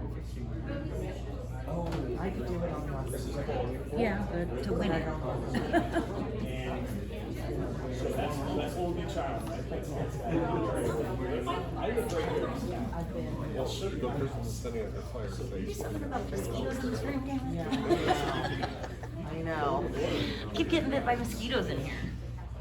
In here. Every time I'm in here. They love me. it's fleas from some of the Oh, yeah. people over there. I need some dunks or whatever they're called. We will now resume our city council meeting. Before we go to item number 3, I want to give Councilmember LeBaron the opportunity to vote yes or no on item number 2 before we proceed. Please vote yes or no only. Madam Mayor, I'd actually like to ask for a second from my colleagues if they would allow me to to deliberate for another 2 minutes. I'll be very brief, but this is a very important topic. The purpose of us, even per our little handbook right here. Unfortunately, Councilmember LeBaron, we have completed the agenda item. We have just not need your closed this vote. item though, we have not closed Yes, this, we we can have. still discuss. have No, we closed have, the we did not vote. close, we did not have vote to close closed this. vote. Please vote yes or no. Okay, Thank you. we did not vote to close the discussion. Nobody voted to close the discussion. We do not need a vote to close any discussion on this particular agenda item number 2. We had a motion, we had a second, our city clerk called the vote, and I will allow Councilmember Gastil to chime in here. Yeah, you know what, I might have created a problem because I made a motion. And I want to say that when I made the motion, I was under the understanding that we were taking turns speaking and that we would get around to voting on the motion after everybody had spoken. And I haven't kept track of who spoke once or who spoke twice. I know I spoke twice. But I want to say that it was my understanding that we have, full thorough discussion. Yes, I mine didn't too. mean for us to have to vote immediately, and I do wanna make sure that everybody gets a chance to speak if they need to. So I will provide clarification here. It is standard operating procedure with our agenda items, and it does not change where we do 2 rounds. And there's 2 rounds of questions. Each council member has 2 questions that they can ask in the first round. And then in the second round, each council member has the opportunity to ask 2 questions and then provide their comments. We, for this agenda item number 2, completed our first round. And then we, for agenda item number 2, completed our second round. And that provided an opportunity for everyone to provide their comments and to ask their questions. There was a motion and a second.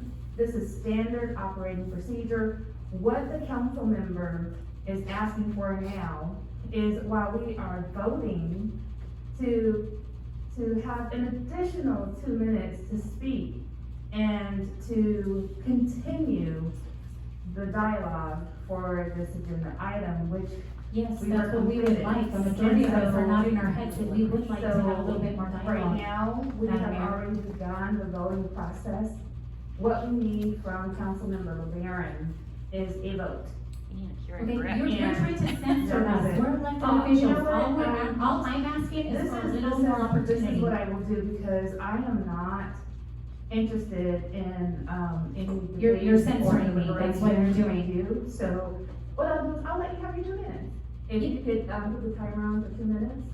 And Yes. this is an exception to the standard operating procedures. We have never done anything like this before.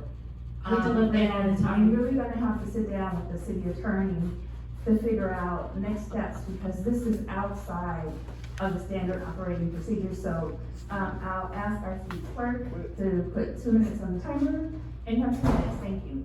Yeah, I'm gonna read to you from the manual here. It says debate, section 4.2. The discussions and deliberations at meetings of the city council are to secure the informed judgment of council members on proposals submitted for decision. This is a huge decision that we're about to vote on.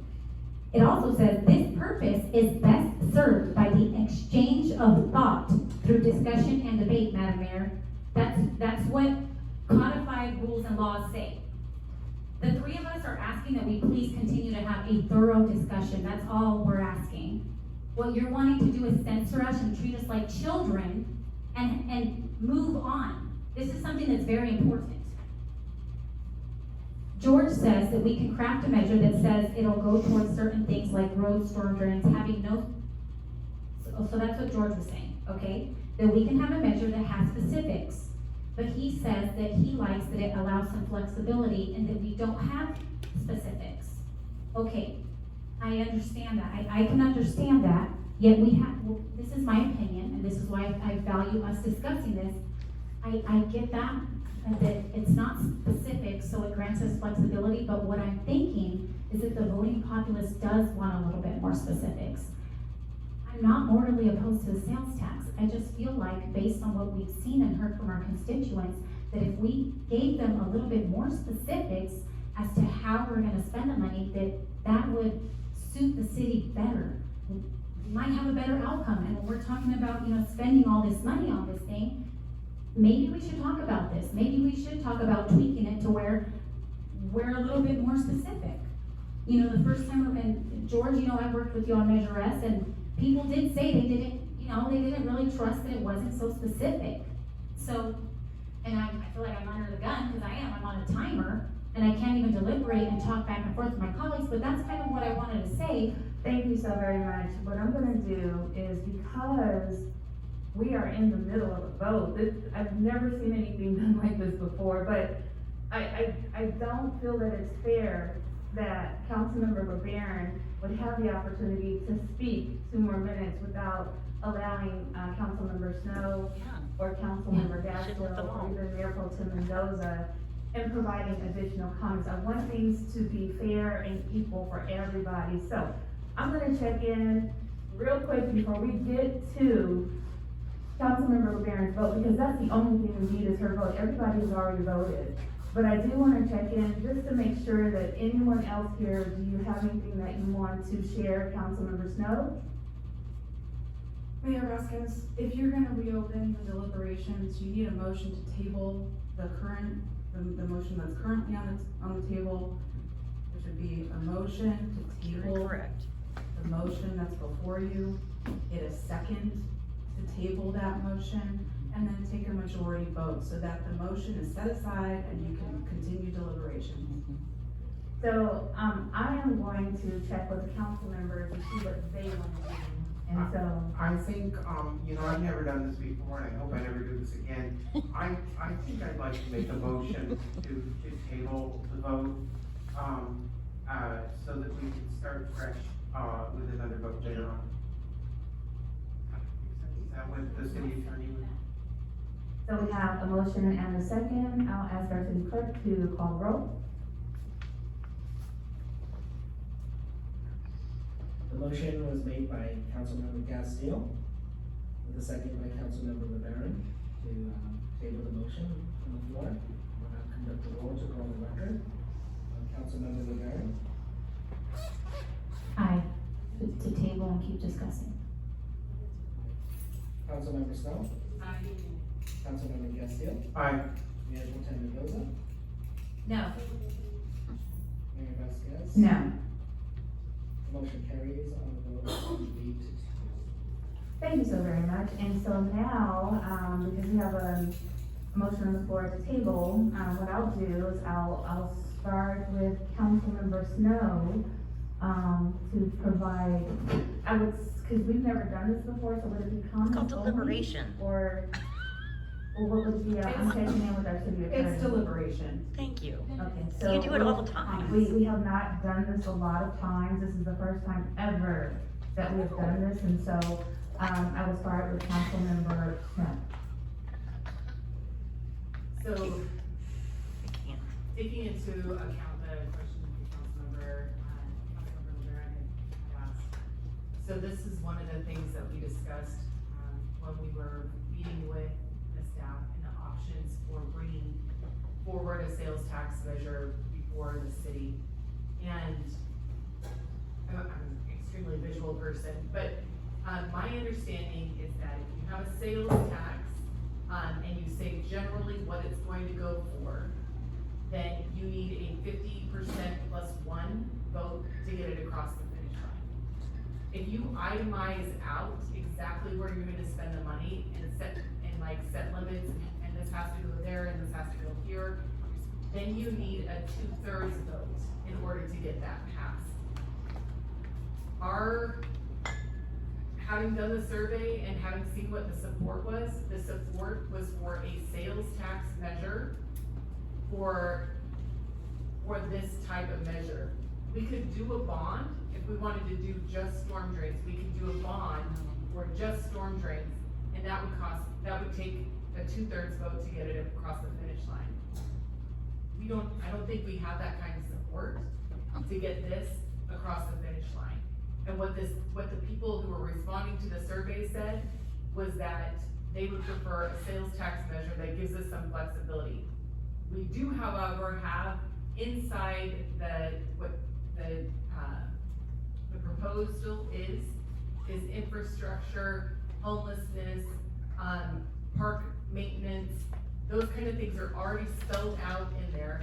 And then we would have a community advisory committee that makes sure that the expenditures align with what we said we were going to do in that sales tax measure. So we do have safeguards in place, but we haven't broken it down to the specifics of 2/3 of it's gonna be spent on infrastructure, and 1/3 is gonna be spent on additional staffing, and any extra would be towards the senior center.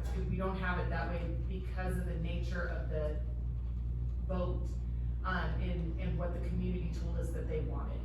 So that's why I support the sales tax measure the way it is now, is because it does include all of the priorities, and there is a safeguard in place to make sure that how the money is spent aligns with exactly what we said we were going to use it for, but in a general way, and so that we're not spending it all on, bubblegum machines, or that it goes to what we actually said and represented to the community, and it's part of the measure that it would be done. So that's one of the reasons why, I feel like this is the appropriate mechanism for the revenue measure that we're proposing. Thank you. I see that Councilmember Gastel would like to provide, some comments. Yeah, I do. And I think Councilmember Rivera hit on something that is really important to our voters, which is that they really do want a strong sense of where the money's going. At the same time, I'm not thinking that they want us to catch dollar figures or percentages to these things. My thinking is that they probably are electing us to use some judgment, and so if we give them a list of things that the money is intended for, that they trust us to use some judgment. And of course, if if we spend it all on salaries for firefighters or something of that nature, they'd probably remove us all from office, which is how democracy works. So they always have that leverage.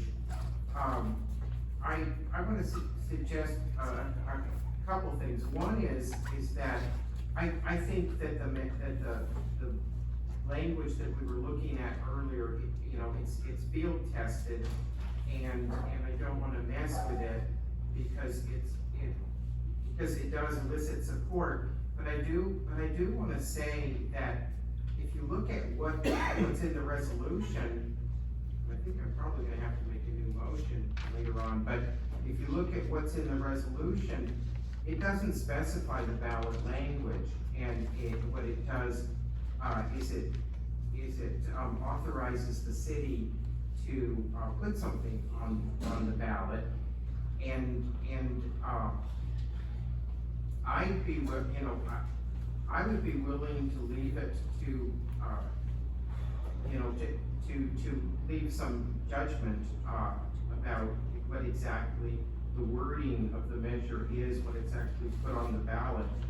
If we think that, I think it's really good to list a variety of things, and it's really good to list the things that people say are most important. But if there's something on that list that we think would hinder support, then I wouldn't mind streamlining the list, is what I'm trying to say. But I do think the list that we looked at is a list of items that have quite a lot of support, and I do think the survey shows that people have a lot of faith that we would use good judgment, and that we would and that we would do right by the people. If that's helpful. Councilmember LeBaron?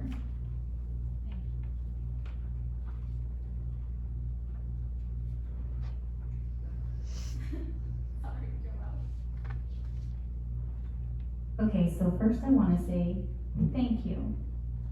And thank you, Allison, for allowing us to talk about this.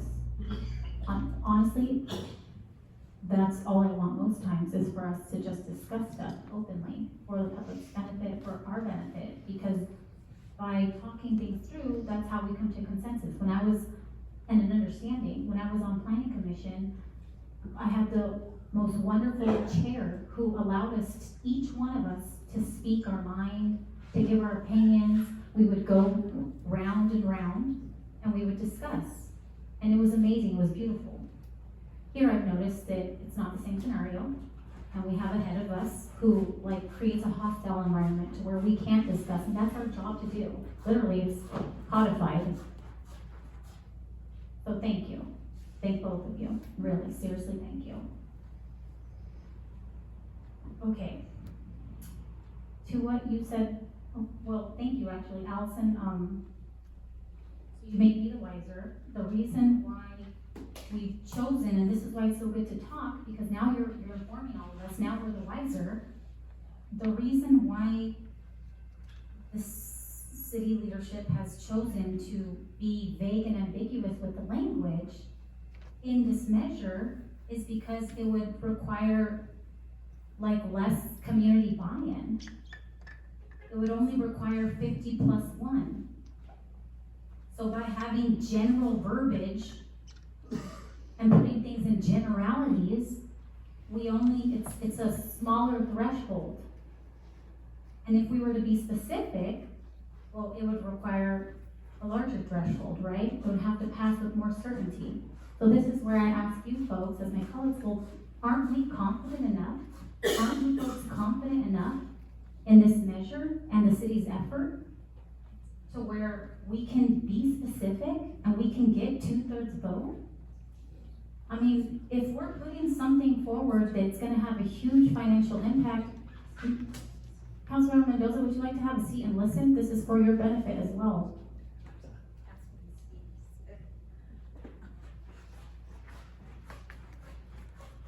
Okay, very childish behavior on your behalf. Oh, it's childish to use the ladies' room like you do all the time? Is that childish? Right, okay. So, what it seems like we're doing is we're choosing the path of least resistance. Not necessarily what's best or what's right. And if we're confident in what we're trying to do as city leadership to tax our people more money, why can't we be more specific? What are we afraid of? In anything, when we were doing Measure S, you know, I mean, that was one big thing. They wanted specifics, you know? They really did. And now we have an opportunity to do it again and get it right this time and to be specific, and we're not taking it. So we're just, it seems that we're kind of repeating what we did last time when we have the opportunity to do better this time. Not go with what's easy, but what's right, what we should do. We know where people want us to spend money. Like with the survey, you know, we spend money, and they said on potholes, on addressing homelessness. We can specify that stuff. And then we could proudly stand behind, hey, this got passed and we're using your money this many years. Right now, as it stands, sure, there's a committee, but we're still not specifying anything for folks. For all they know, honestly, and this is what people told me when I went to their doors. They said, "Hun, I tell you have a good heart, but there's no specifics." And I can tell, I would want to say the same, Councilman George and Allison, is that, you know, I can tell you guys have a heart for doing good, but there's not really anything put in writing, you know, for what I do. I sell large ticket items for a living. And I know that when I'm closing a deal, I don't just tell my clients, well, yeah, you know, I'm not vague with the language. Every single thing that's done is written down. There's things in writing, there's contracts that say, hey, you're due this, you're due this, you're due this, outside, this is the terms, and it's all done in writing. It's not in generalities, it's done in writing for accountability. We don't have anything to lose in being specific, because if we put down some stuff that the people are behind, they're gonna say, yeah. If it's gonna go towards potholes and this and that, they'll say, heck yeah. Because those are their pain points, they want them addressed. So, you know, we don't have much to lose, and we have a lot to gain, and that's the public's trust. The trust that we can commit to something, we can put it in writing, and we can execute on something, and we can be held accountable to something. Now, I'll leave it at that, but I do appreciate both of you very, very much for letting me still speak. You know, I appreciate that a lot.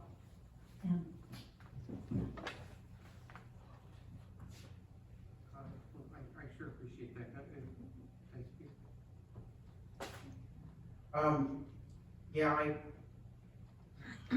I've wrestled with this because I would like to get 2/3. But a couple things. One is that there's really two reasons why we would leave some flexibility. One is the threshold, and elections are expensive, and we've tried this before, and you know, hope it doesn't sound wrong, but we really want to succeed. But there's another reason, and another reason is that flexibility is good. If we said that we were going to spend it all on streets and storm drains, or if we put attached dollar figures, I'm not sure what level of specificity we were, but we wouldn't be leaving ourselves enough flexibility. And this is a 10-year measure. If it were a 1-year measure, then yeah, I would say pass a budget and then up or down vote. You know, it's pretty clear. But this is a 10-year measure. We don't know we don't know what we'll want to spend money on 10 years from now. I think we've got some ideas, though. I think that it's safe to say that we'll still be fixing storm drains 10 years from now, because I saw the backlog of infrastructure. So I think it's pretty safe to say we'll still be working on street storm drains, and I hope we can do more with sidewalks.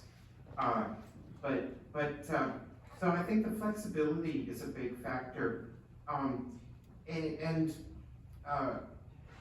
should share a little bit of experience, that influences me, because I want people to understand what goes through my mind.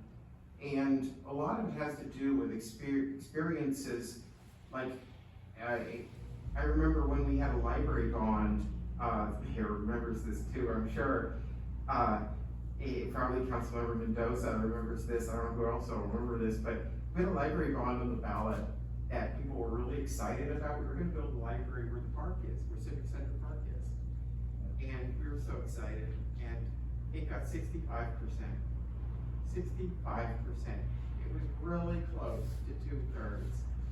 And I can tell you how people felt was the 65% were like, they felt like they got cheated because a clear majority wanted this library, we call it our library in the park.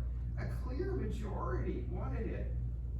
But for whatever reason, a little bit more, just a little bit more than 1/3 of the voters didn't support it. And I can tell you that an incredible amount of effort went into it. And after that, the city didn't want to try again. It was a city measure, a city bond. The city didn't want to try again. And that's why I was on the school board at the time, and that's why I said, maybe the school board should pick it up. Maybe the school district should pick up this idea. And at the time, I was thinking the school board should pick up the idea because the school bonds only be 55%. I'm thinking like, you got 65%, we can get 55. But the funny thing is, I think you got something like, does anybody remember 70-something%? And it ended up getting more than 2/3 when it was connected to the schools, probably because the school district is really popular. I wish the city was as popular as the school district. But it was my choice to switch from being a school board member to being a council member, so I got what I asked for. But seriously, I totally hear what you're saying. I totally hear what you're saying. But I think I'd hate to put this on the ballot and get 65%. And I think the 65% people would be like, what did you do that for? You cheated us. And I think, here's what I think people do. Put it on the ballot. Maybe we will get 2/3 because the survey, people landed at, I think, what, 69% after all the arguments were shared and whatever. Maybe we will get 2/3. What I want to do is put on the ballot, do the best we can, and then if it passes, do a great job fixing streets and storm drains and do really good work for our people. And if they don't think we're doing a good job, they'll junk us. They'll dump us. And don't say incumbents can't be beat, because it happens all the time in this city. So this city's famous for letting people go, and that, it's democracy.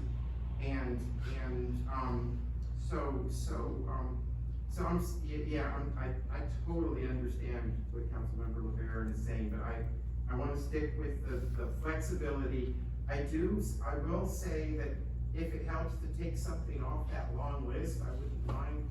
It doesn't have to be that long of a list. And tonight, we're only passing the authorization to put it on the ballot. If the consultant said, yeah, you could take this off the list and it would still be like relatively consistent with the survey found, I'd be fine with that. I don't want to insist on everything in the list, is what I'm trying to say. But I do think some flexibility is good, and as much as I want to get 2/3, I'd like to get 3/4. I don't want another situation where 65% want something and they're just frustrated, like, because I'm sure a few of you remember when that happened, and I don't want to go there. I want to work on getting the 2/3 and do the best we can and really serve the public really, really well. So, thanks for listening.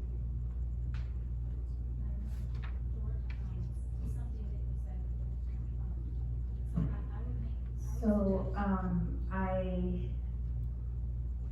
I want to check with the committee, see what your pleasure is. As we have gone through the complete process and allowed additional deliberation, what is your pleasure?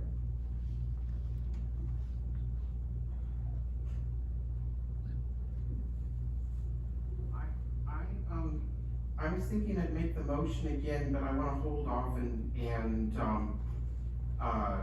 just to maybe hear a little bit about what Councilmember LeBaron says, because even if we don't get her vote, I at least want her to know to listen to her, so I'm gonna hold off on my motion. Councilmember Snow? I'll wait until we hear from Councilmember LeBaron. Councilmember LeBaron, you have the floor. Thank you, Madam Mayor, thank you, George Nelson. So I just have this final suggestion then. Because, yeah, this is my suggestion. Councilmember Gastel, you said that, this is a 10-year, right now as it's proposed, it's for 10 years.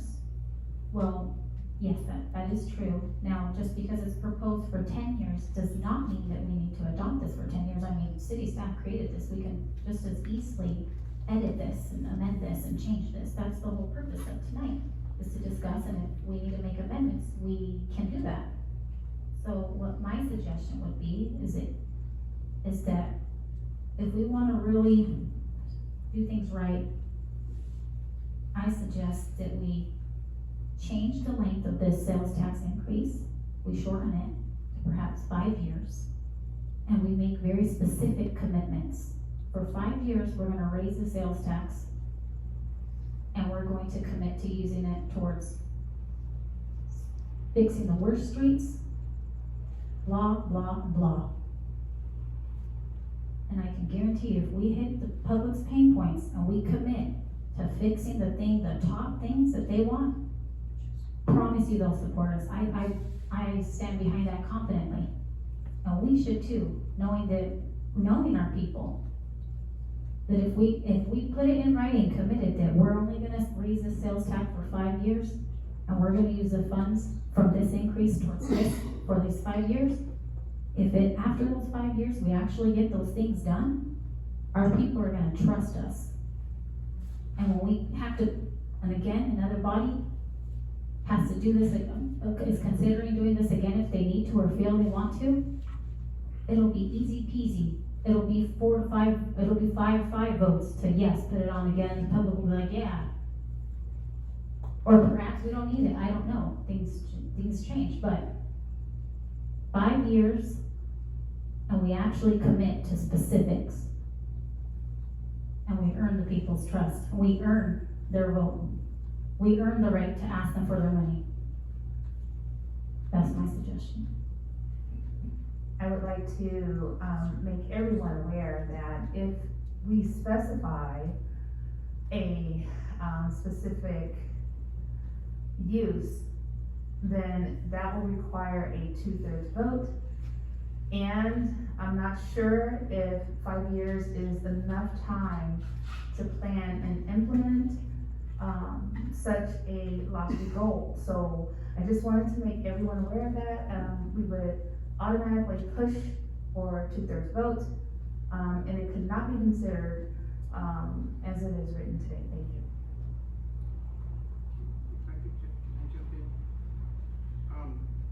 I think Councilmember LeBaron is suggesting an option that we could pass with a majority. The problem with 5 years is that there isn't an election in 5 years, but if we made it 6 years or 8 years, then it would correspond with another election. Because if we say 5 years, it really means 4, and that really wouldn't be enough. But if we had 6, I could consider that. If we said 8, I'd be very comfortable with 8. That would give us a lot of time, and that would in fact match us up with another presidential election back. And presidential elections have the highest turnout, so that you could make a really good case for 8. So what I'll say is that what's on the agenda tonight is approving the election, approving the fact that we're gonna put something on the ballot. I'm open to discussing the length of time. I'm also open to changing the ballot language if it would get us more support, as long as we're within the scope of what could pass with a majority.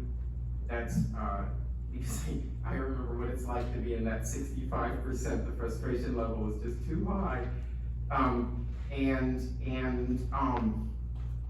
And if we, maybe we want to, if we set infrastructure, streets, storm drains, sidewalks, and helping the homeless, as long as there's several choices, as long as there's clearly flexibility, I think we're fine. We don't need to have everything on the list. This isn't the only source of money for the city.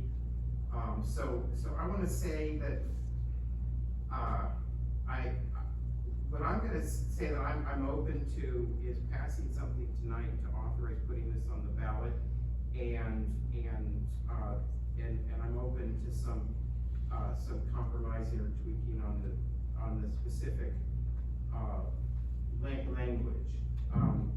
And I say that because I would love to get the council members' support.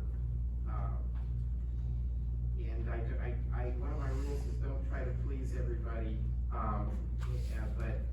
but situation where if you can please few more people, it's probably a smart thing. So I'm gonna say some flexibility might not be a dumb idea. I believe that our city manager wants to make some comments. Yeah, I want to remind the council that 5 years or even 6 years, 10 years is a very short time frame to do public works projects. So if we're looking at targeting some of the infrastructure projects, it does take engineering time and it does take ramp up time. So 10 years, when my discussions with the consultant, was actually a really tight timeline to do a lot of the things that were contained in this measure. So I want to set expectations correctly. So we aren't going to be able to do all of the streets. We aren't going to be able to get to the storm drains in a 5-year or a 6-year time frame. 10 years, that is a possibility, but 5 years it is not. So just remember that there takes a lot of ramp up time. I want to remind the council on the sanitation side of the house, there are projects that go back to 2018 that we're still doing engineering work on because they are highly complicated. So the streets under 25 PCI really need to be rebuilt and engineered from the ground up. And those are not an easy task. Thank you so very much. And I see that Councilmember LeBaron has more comments. Yeah, comment to what City Manager Leo Romero just said. Well, surely no one is expecting that all the streets in the city are going to be paved in 5 years. But if we create a short-term goal and we succeed or make great progress, then that's going to earn the public's trust. They're going to be impressed. They're going to be wowed. What I will say too is, right now, we're saying, oh, 5 years isn't enough to pave all the roads in this city. Yeah, sure, but right now what we have is we don't even have a commitment to pave any roads in the city. That's what I'm saying is the issue. There's 0 commitments. There's 0 things. There's nothing concrete put in writing in this measure. 0. Like the voting populace needs to know that. As my council colleague Allison Snow says, city staff or city leadership chose to go the direction of being ambiguous and vague very deliberately. It's very vague, and with all due respect, this money, the money that's generated, the more money that's generated, it could be used for things like buying an entire fleet of EV cars for the city. That's something that I've literally heard city leadership say, that they're entertaining buying fleets of cars. And I question, wow, how can we be entertaining buying fleets of EV cars for the city when our roads are in the condition that they are? Like, the public's not asking for a fleet of brand new cars for City Hall. So who's to say that this money is not gonna go towards that stuff? These are literally thoughts that are getting thrown out there. Who's to say that the more money that, now we have this bigger pot of money, now it's gonna go towards pay raises for all employees? Or that it's gonna go towards increased severance packages for the city attorney, or the mayor, or city manager, or anyone? Who's to say it's not gonna go towards remodeling rarely frequented city buildings? Like doing a full remodel on all the buildings here, now we have money, let's redo, like, buildings that people aren't saying that they want redone, they want other things done first. Or who's to say that we're not gonna use all this money to, oh yes, now we have more money, let's go buy 2 more fire engines, yay, state of the art, with all the bells and whistles. There is nothing stopping us if the public, like, votes on this. I mean, we could do that. We could vote to use the general fund money, very generally. But again, like, if we were specific, it would go towards the things that the people that we're saying that we're gonna use the money on. So how is it a lose? We're just committing to it, we're just putting it in writing, that's a win. We're committing that we're gonna use it towards homelessness, we're actually committing that we're gonna use it towards fixing potholes. We're actually committing, putting action behind our words, that it's gonna go towards those things that we're saying. Because right now, as it stands, it's just fluff. That's my opinion. That's why I say, we need to commit to some specifics.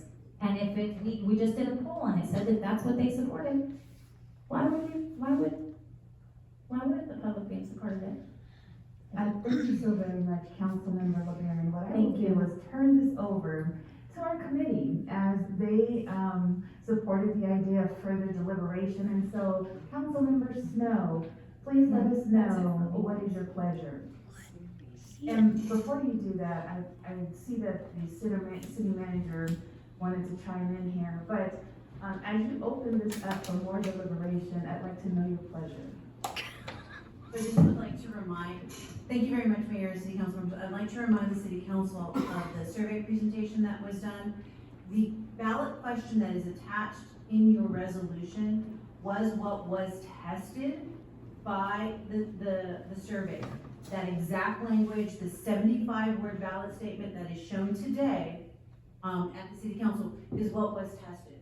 That initially got 66%, 72%, and 69%. And the 69% was after all of the negative arguments, and those negative arguments is a lot of what Councilmember LeBaron is saying tonight, and it still passed. So just understand that the language that is being talked today wasn't tested, and I don't have 100% confidence that it will not end up being a 2/3 vote opposed to a 50+1 vote. Just keep that in your universe. Thank you so very much. And so again, I will turn it over to the committee as I trust that they will make the right decision. So Councilmember Snow, Councilmember Gasto, please let me know what your pleasure is. Thank you. I just have a question for the city attorney. So the language that we approved in that's on the ballot, do we have to kind of stick to like the items that are on there? Can you explain that to me? I mean, there can be all kinds of different things that cities include in a general sales tax measure. That doesn't change the character, that it will still go into the general fund. If you're choosing to put a ballot measure on that is specifically to be used for something like storm drains, that's a special tax, which requires a 2/3 majority of the voting public to pass in the city of Lemon Grove. However, you can alter the language so that it includes, I mean, the way that it's drafted right now is such as, for example, and that's not limited. If you limit what you use the money for, it's a special tax. Because otherwise it goes into your general fund. And basically what the language does, as we've written it in the proposed ordinance, is it projects what you intend to use the money for, and then you are appointing a committee that will oversee the use of those funds and ensure that those funds are used for those things. And like the city manager said earlier today, that section of the ordinance as it's written is very robust regarding the duties and responsibilities of that oversight committee. And so you hold them accountable to setting those priorities and ensuring that it's used for those monies that are prioritized. I can envision, for example, that streets might become more important one year than storm drains are another year. This year, storm drains were very important because of the rains that Lemon Grove felt in January. All of a sudden, storm drains were everybody's top priority. There may come a time when storm drains are less of a priority and streets are another priority, and the general tax, I'm not advocating for one way or the other, by the way, this is your choice. But the general tax gives you the flexibility in order to say, you know what, this year our streets are more important. This year homelessness is out of control. This year storm drains are more important. What does the community want? You always have a priority setting session that allows you to determine what's important for the public, and then you adopt a budget and you follow the budget. And so all of those things together are ways of ensuring that that money is spent in ways that are important for the community. And the general tax gives you the opportunity to have that flexibility. If you want a special tax, that's okay, we can put it on the ballot. We'll come back, I would seek a continuance, redraft the ordinance and come back at another meeting. The only meeting that we can do it is the next meeting, because then we are up against the gun to get the language to the registrar. But that's at the pleasure of the council. You are the decision makers, so you decide how you want to proceed. So, thank you, Mayor, for allowing us this opportunity. I feel like it's been robust conversation. I feel like we adequately heard what the concerns were. So I really do appreciate you allowing us to proceed. From my perspective on the committee, I feel like we've had a good conversation on this to this point. From my perspective, I really think that we need that kind of flexibility, and what really convinces me is what happened this year with the storm drains. I previously the streets were so much more immediate, and it hadn't really been on my radar. And it's definitely something that needs to get fixed.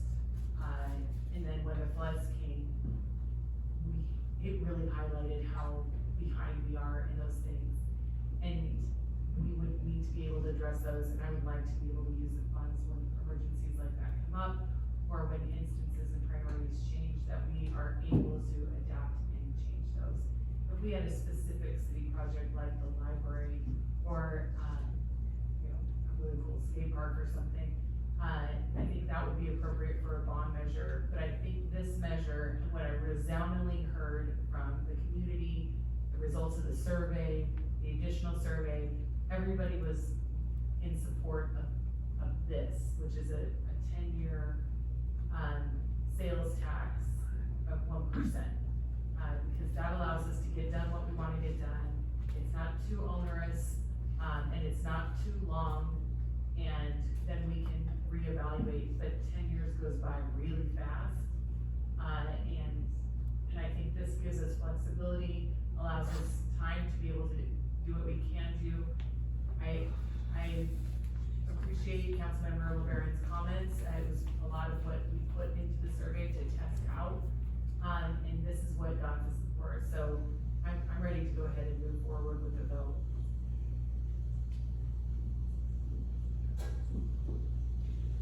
Thank you so very much. And Councilmember Gaston? Yeah, I'm very conscious of what the city manager said about how we do need to give it a big time frame. I'd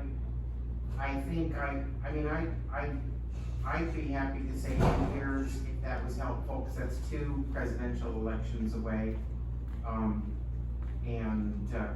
Mesa, by the way, they're set 20 years, but they're bringing it back sooner. And they didn't want to wait 20 years. So I'd be willing to say 8 years, because that's 2 presidential elections away. That is an awful lot of it. It is a lot of time. And if it helps to cut one or two, it is a very long list, and I think we all probably would agree on the top four. If we want to trim the list, that I think that would, I don't want to do anything that would require us to go for 2/3. I think that it's really important that we go for something that's general enough and flexible enough to pass with a majority. And I say that partly because I think it's really good to give some flexibility, while at the same time giving a clear idea of the basic direction. The basic direction is infrastructure, public safety, and helping the homeless. I think it's good to give some basic direction. So honestly, I mean, I'd be willing to, I think we could pass a resolution and then after we pass it, I would be willing to see a couple minor changes, but it wouldn't be anything, it would still be in the spirit of what we have in front of here, because it's important that we go for the majority vote. And I say that because government has to function. I mean, I'd love to get 2/3, I'd love to get 3/4, but I really don't want to be in a situation where 65% of people clearly want something and they can't get it, and they're frustrated, and then they would hate us and vote us out of office.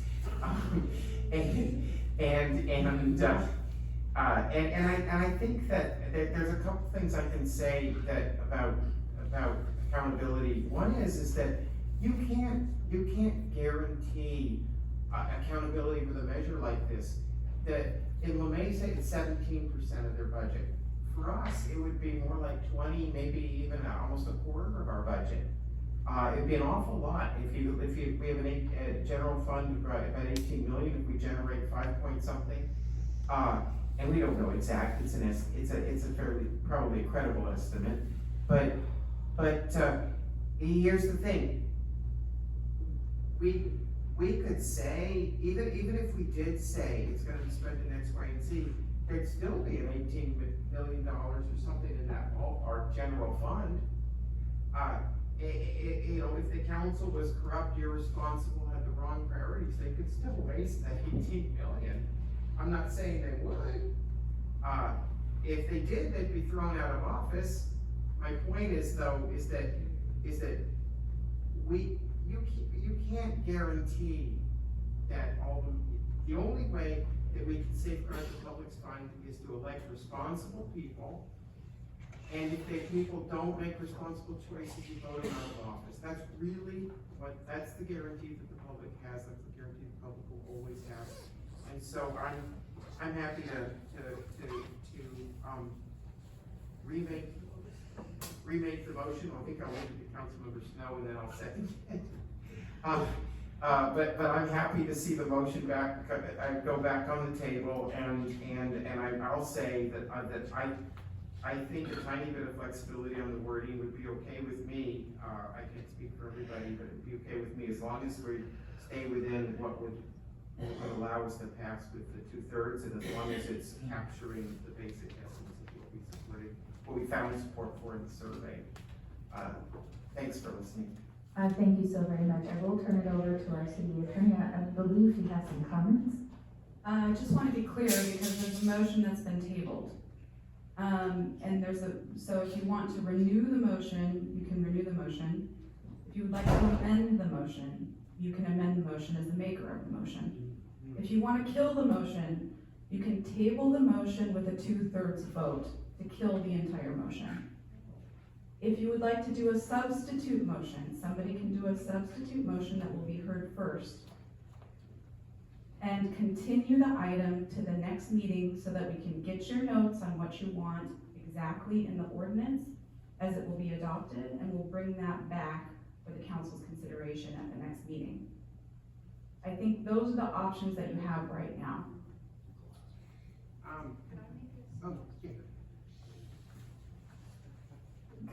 Mayor Pro Tem Mendoza. Maybe since your goal here seems to be a 5-0 vote. Mayor Pro Tem Mendoza, if you can speak directly into the mic, thank you. So since your goal seems to be a 5-0 vote, maybe we should have Councilmember LeBaron do a substitute motion and see, because she obviously wants some things from this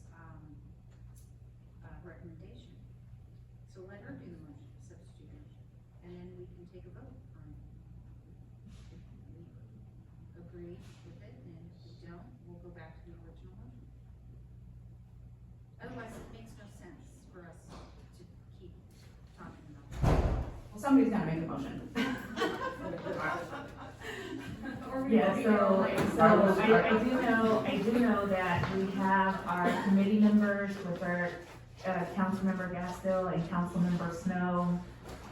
This is something that they have worked hard on, and I will lean towards them to really set the tone for the motion, and so I'll turn this over to Councilmember Snow since I see her hand is up. So my inclination is, like, I heard your concerns and stuff. I just think 10 years is super important to do this right, and I think the language, captured what our community wants, so I would like to renew the motion, and, yeah, so I'm renewing the motion. Councilmember Gaston, are you renewing your motion that was originally made? Yeah, I was gonna say that I think renewing the motion does actually allow for flexibility if we want flexibility, because the motion doesn't have ballot language in it. And so I'd like to renew, the motion, I think that's how we get the most efficient way to get the motion back on the table. Councilmember Gastel, the resolution that you are moving to adopt does include in the body of the resolution the ballot language. Doesn't show here. Oh, I see, it refers, because what I read didn't include it, but it refers to it. Okay, I see, it refers to it, okay. Well, you know what, okay, now I see what you mean, it authorizes us. Yeah, you know what, if I'm the only one that I was saying that I'm willing to look at the ballot language again, but I think it has to be a majority vote, it has to be the basic essence of what's here. I mean, I'm willing to remake the motion with the ballot language, because I'm not hearing from my colleagues that there is, I'm not hearing from my colleagues that there is in fact, that they see a benefit to fiddling with it, yeah. So I heard you say you have renewed your motion. Is that Yes. correct? Okay, is there a second? I think. Second.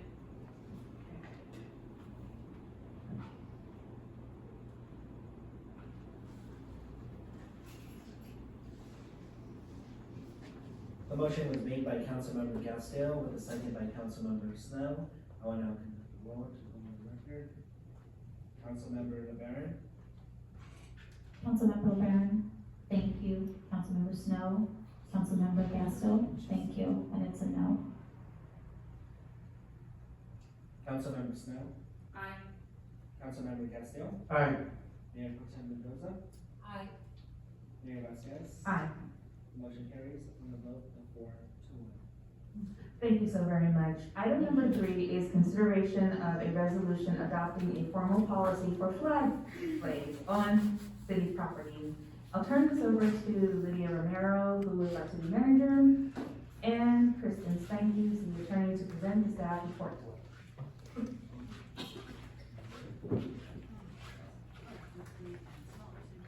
Thank you, Madam Mayor and City Council members.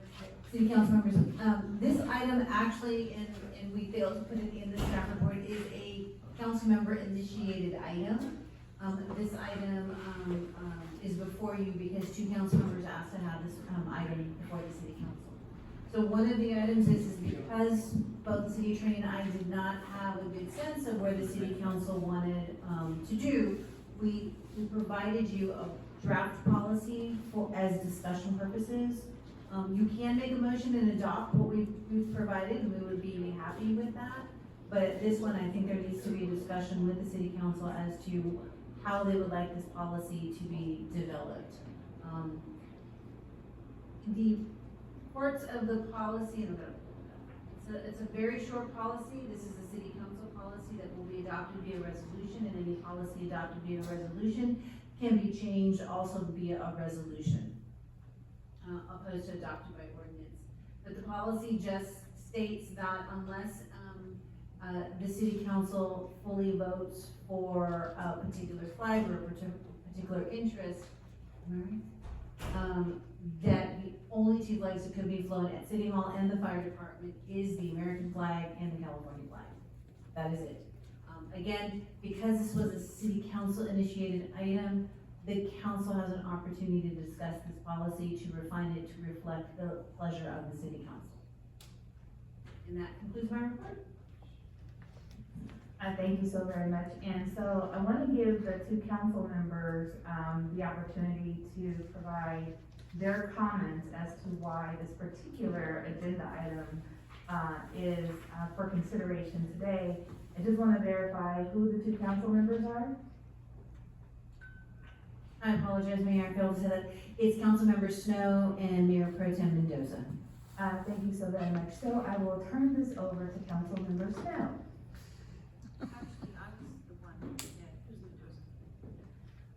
I will turn it over to Councilmember Mendoza, and then Mayor Pro Tem Mendoza, and then Councilmember Snow.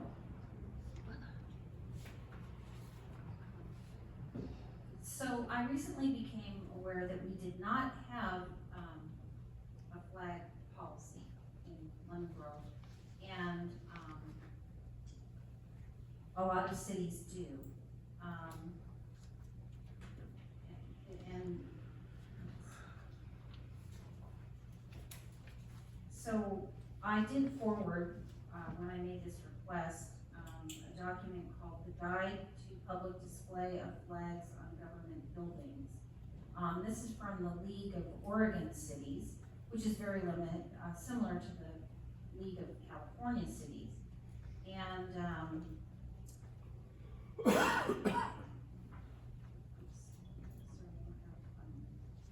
so I was hoping that you know, the staff recommendation would reflect some of this. But they do suggest that cities adopt a flag policy.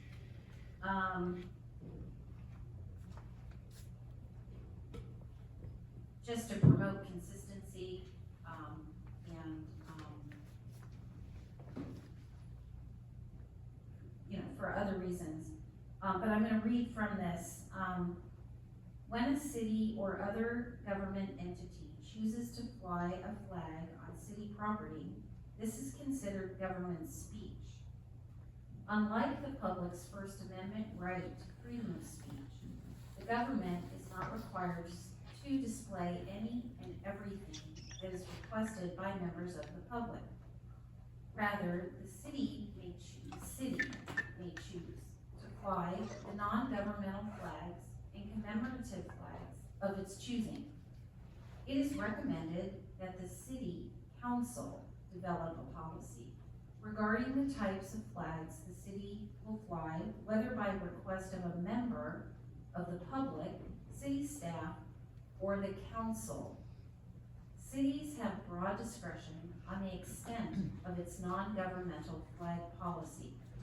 A city may choose to ban the flying of non-governmental flags outright. In other words, we could just say we're not going to do it at all. Or they could allow certain flags upon request, or just allow everything, which I don't recommend. If a city chooses to fly certain flags upon request of the public, it is important that the city reviews the requests in a non-discriminatory manner. And then the report went on to recommend a policy for non-governmental or commemorative flags. And this is what I'm suggesting. This would be the policy for, because I think that we should have commemorative, flags. But this is just my opinion, and Councilmember Snow, agreed with me.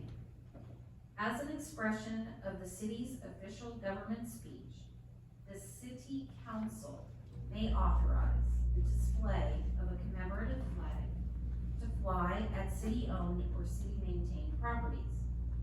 The city council shall only consider a request to display a commemorative flag if the request is made by a member of the city council. Requests to fly a commemorative flag by members of the public will not be considered. However, members of the public can approach any 5 city council members and ask if a commemorative flag be, but you wouldn't make the request to the whole city council. The decision to approve or deny a request to display a commemorative flag shall be made at a publicly noticed council meeting. Commemorative flags shall be displayed for a period of time that is reasonable or customary for the subject that is to be commemorated. Commemorative flags must either be purchased by the city or temporarily donated for the city's use and must be clean without holes and tears and made of all-weather fabric. This is important. Commemorative flags have to be the same size or smaller than the United States and state flag. And then this is in the resolution, if any flag is to fly at half-mast, the commemorative flag is also flown at half-staff. And a commemorative flag is defined in this policy as a flag that identifies with a specific historical event, cause, nation, or group of people that the city council chooses to honor or commemorate consistent with the city's mission and priorities. The following are not allowed as commemorative flags and will not be considered by the city council. Flags of a particular religious movement or creed to avoid the appearance of city government endorsing a religion or a particular religious movement or creed. Flags of a political party or political nature to avoid the appearance of city government endorsing a political party, and of course flags advocating a certain outcome in an election. And this is not something I made up myself. This is suggested policy by the League of Oregon Cities. So I think that what the city proposed is a good first start. And because I love the fact that we had a flag for Juneteenth, and now there are some folks that would like to have a flag for Pride Month, and I'm sure we would consider some other requests in the future. And so that is why I brought this policy forward, so that we can, as a council, fairly and equitably make these decisions. So that's my reasoning for bringing forth this.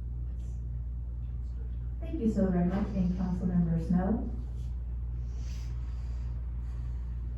I really like the proposed regulation as Councilmember Mendoza had related it. And I think it goes to the question of fairness and equity. We want people to know what the process is in case they want to have a flag. And it's not just if they know somebody on the council and they can get it done that way. And so this lays out a procedure that's clear, that's open to everybody, that everybody understands, and there's a clear path for being able to accomplish that. And so I really like it for that reason. And then it also shows solidarity in the community when people have the opportunity to come and have their particular flag that they want flown and considered. And, the entire city body knows about it. We had the Juneteenth event, but many of us learned about it late or learned about it from Shane Harris's Twitter account. And so I think that, if it's something that the city wants to fly, it needs to be representative of the entire city council, and it needs to be something that's brought before the city council. And also, you know, people wanna honor it. And this makes it more of a city event, and I think it keeps us away from possible litigation, or possible claims of unfairness or, discrimination. And so I'm really supportive of putting this kind of resolution in place. Thank you so very much. Before we get to our questions, one round of questions, 2 questions per council member, and then a second round of questions and comments. I do have speaker slips here, and we'll call on Cheryl Robinson, followed by Reverend Danny Bruner.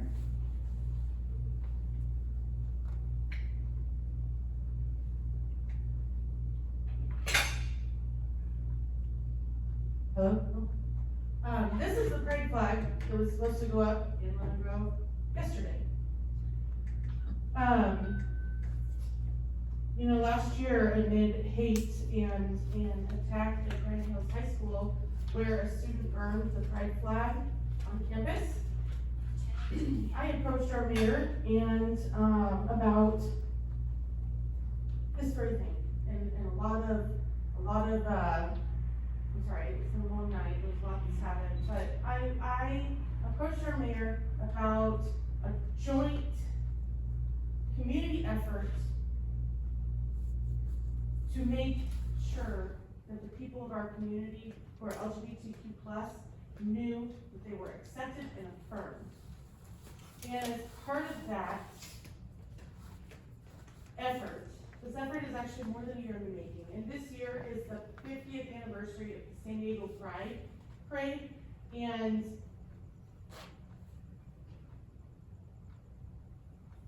we were going to we wanted to raise there's a huge effort. When we had a community listening session on Sunday, and the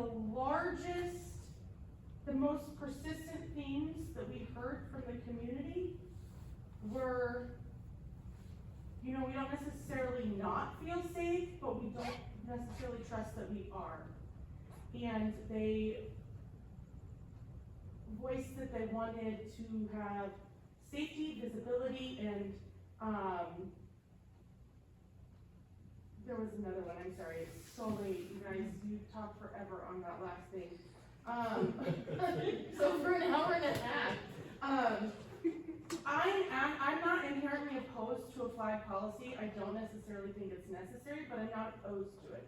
I'm asking you to table it until August, or because I think all of you would be in support of flying this flag. I think all of you would be in support of affirming our community who very much feels attacked right now. There was just a hate crime in front of a club in Hillcrest like last week.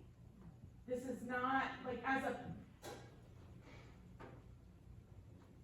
as likely the only queer community, as likely the only queer member of public office in Lemon Grove, at least the only one that has stated that publicly. I am asking you to table this till August and allow this to fly before Pride, or to have the effective date be like August 1st, because it will mean the world to our community members and to people of the LGBTQ community to see and feel affirmed that Lemon Grove does in fact support and care and want this in the community. Thank you so very much. Next we have Reverend Danny Bruner, and this will complete our public comments for this particular agenda item. It has been a long night. Respectfully, my name is Reverend Danny Bruner. My pronouns are he, him. I'm ordained clergy, American Baptist USA, Evergreen. I'm also faith leader for the LGBTQ LGBTQIA++ community and their allies. I recently received the Reverend David Farrell Community Service Award this year, as well as being a member of the San Diego Interfaith Leaders. But most importantly, I'm a registered voter in Lemon Grove, 7930 North Avenue. I present myself before you as a prophetic voice for my community. Sunday, we enjoy Pride Vibes hosted by Mayor Vasquez, Councilmember Castillo, Trustee Robertson, and Trustee Preciado. The overall takeaway from this beautiful, and I submit, spiritual event, were shared stories by community members sharing about their authentic selves and their struggles.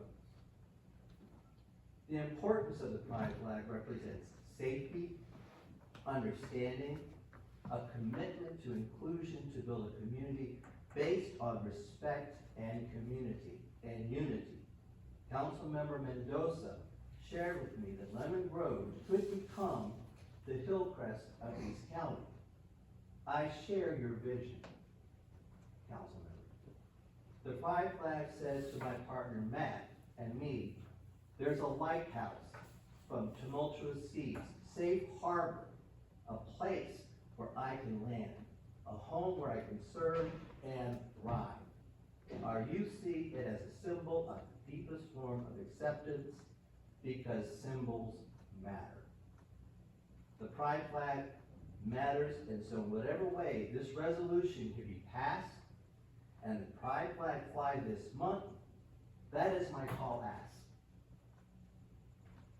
Can we have good policy passed, yet provide for my community this year in July, and raise the pride flag this month and the remainder of July 2024? Could we delay this until next month, come up with solid policy, and make this work so everybody wins? God bless you. Remember your calling.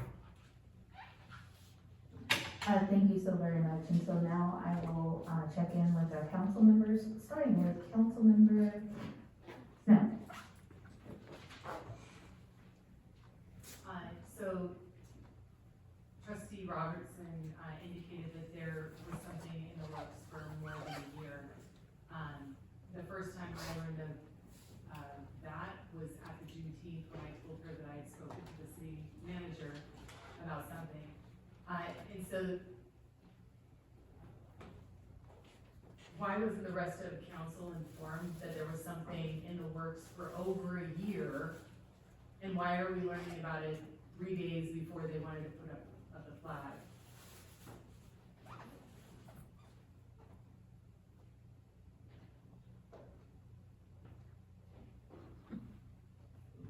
I'm not sure who you're directing that question to. Who are you directing the question to? You.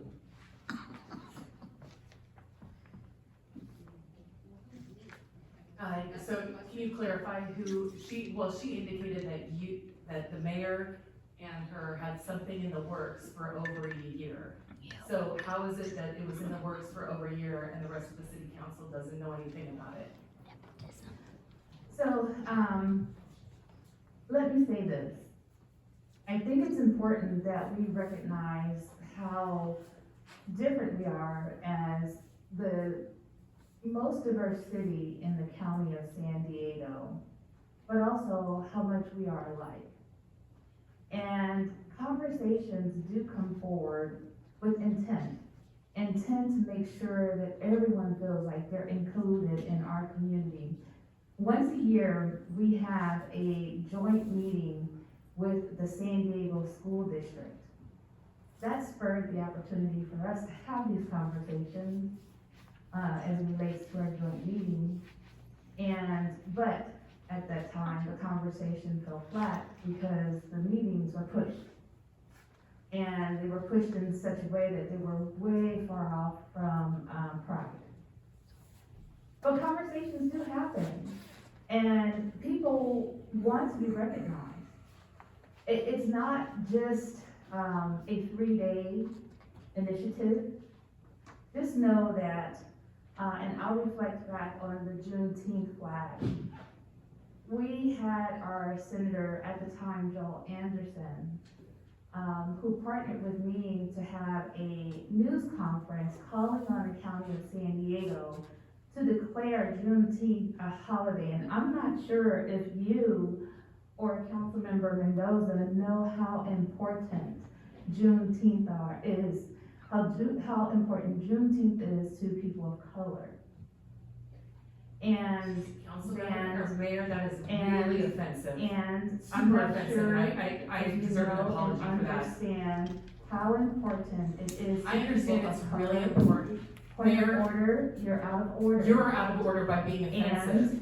And it is very important to acknowledge And so and you know decided to exclude what the our rest of differences council is. and fly a flag in a versus- private ceremony with somebody else using city property, city If staff. you could just You hold exposed on this for a to, moment and allow me to finish my point, I think we have to exercise respect and decorum here.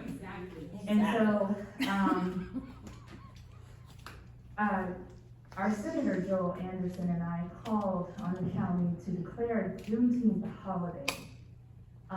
And as part of that process, that actually came to light.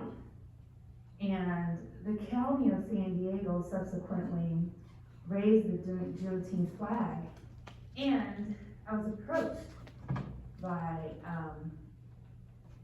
approached by Shane Harris, who oversees the People's Association of Justice Advocates, with a desire to raise the Juneteenth flag. Really, that completes a whole process of support to acknowledge the importance of Juneteenth and how meaningful it is to people of color. So that is how it materialized. It was not an effort to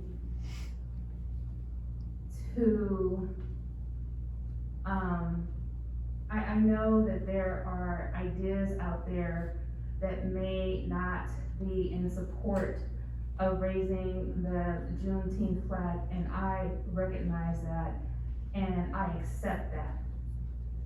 But at the same time, just know that there are opportunities to have conversations, to recognize our differences, and hopefully to unite us and to have those really great conversations about how tightly connected we can be as a community. I am not in opposition of any policy. Any policies are great because what it does is it allows us to follow a process. And I think that having processes in government is great. So, I hope that I've answered your question, and I will turn my over back to you. Thank you.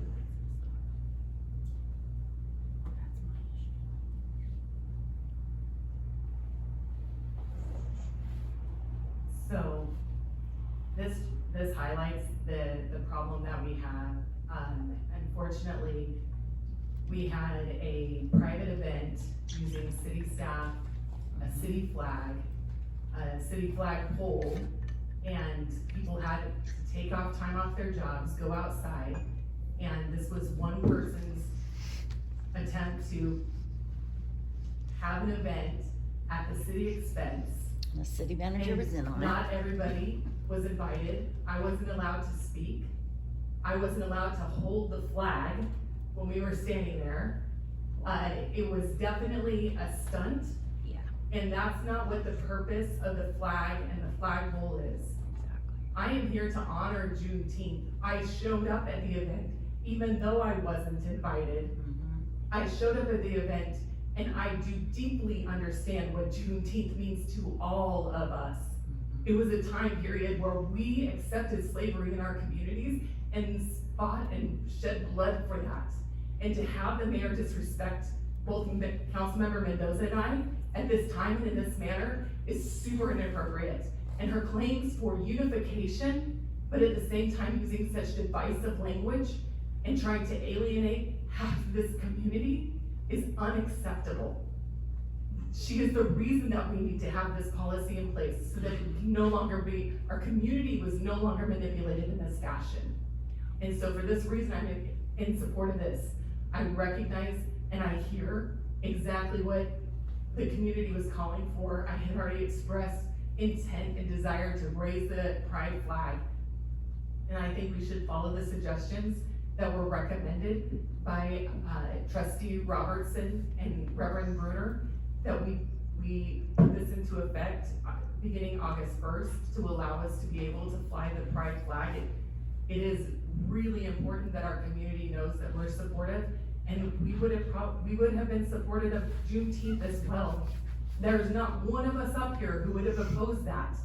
But because of the nature it was done, it was an isolating event, and that is unacceptable. It was one person using it for their platform, and that is unacceptable. I should not learn from Shane Harris's tweet account, or Twitter account, about an event happening in Lemon Grove.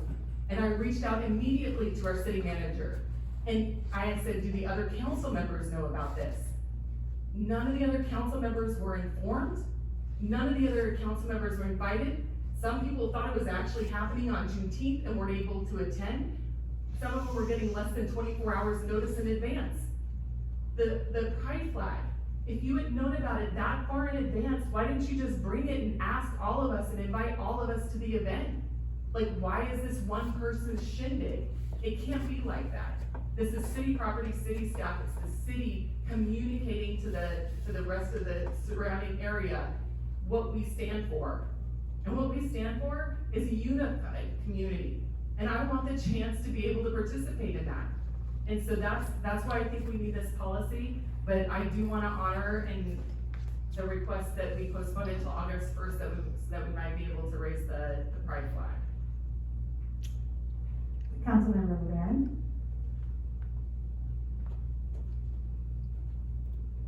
Thank you. Well, I'm not sure, please staff clarify, why do we need to wait to adopt this in order for the majority of council to consider flying another flag? I want to clarify the law regarding flying flags, which, Councilmember Mendoza briefly touched on. However, Real quick, actually, because, there was a flag that was just flown. I think the mayor flew the flag. yes, I understand that the Juneteenth flag was flown. So was that, we broke the law, is that what I'm hearing? You didn't break the law. What happened was you opened up the city to other requests from other private entities. Any private entity, frankly. You may not like what you get, next. I think we can all agree that the pride flag is a wonderful gesture of unity and. Wait, so, okay, so then if I'm understanding correctly, so then single-handedly, the mayor and upper level city management did something that put the city in jeopardy of negative repercussions.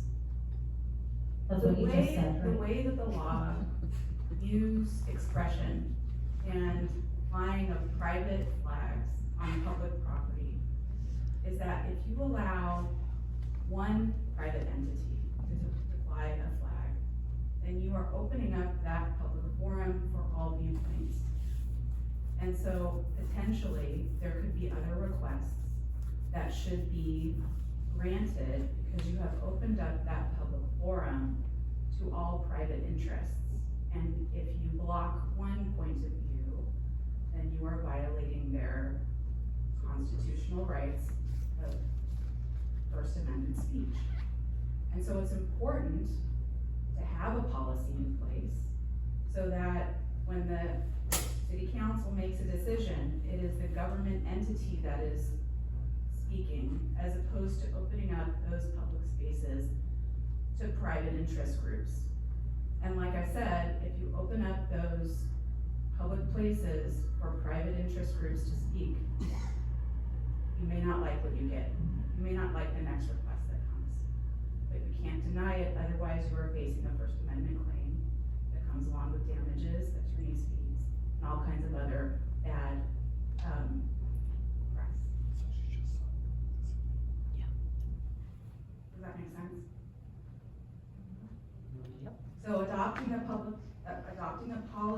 tonight, and I suggest you do it tonight, is important, because now you have said to all the world that you will, as a council, and the policy that we drafted includes all of the options that you read, Councilman Mendoza. It allows the city council to make a choice about what it will allow to be flown. And like you said, it would require a request from a member of the body, 2 people, just like any other agenda item. And so I suggest you adopt a policy tonight so that exposure is limited for the city going forward. And then springing from that, you could potentially vote on whether to fly a pride flag tonight. Without public notice.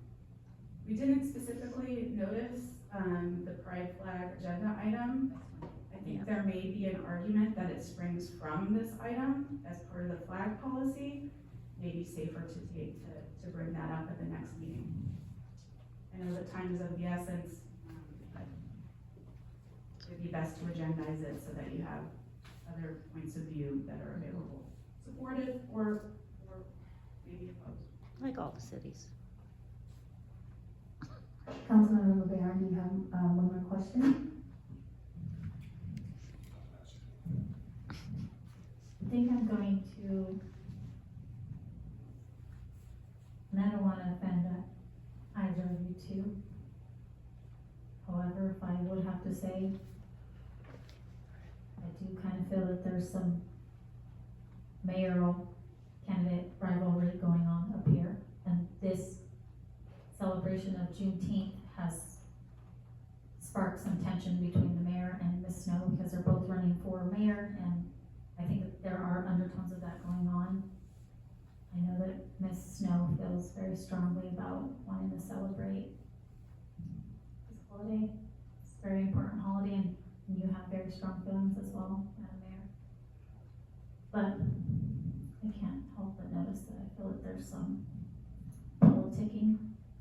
There's some, both of you wanting to get credit for acknowledging our African American community going on, and maybe some one or the other being upset for who gets credit for Juneteenth and who does.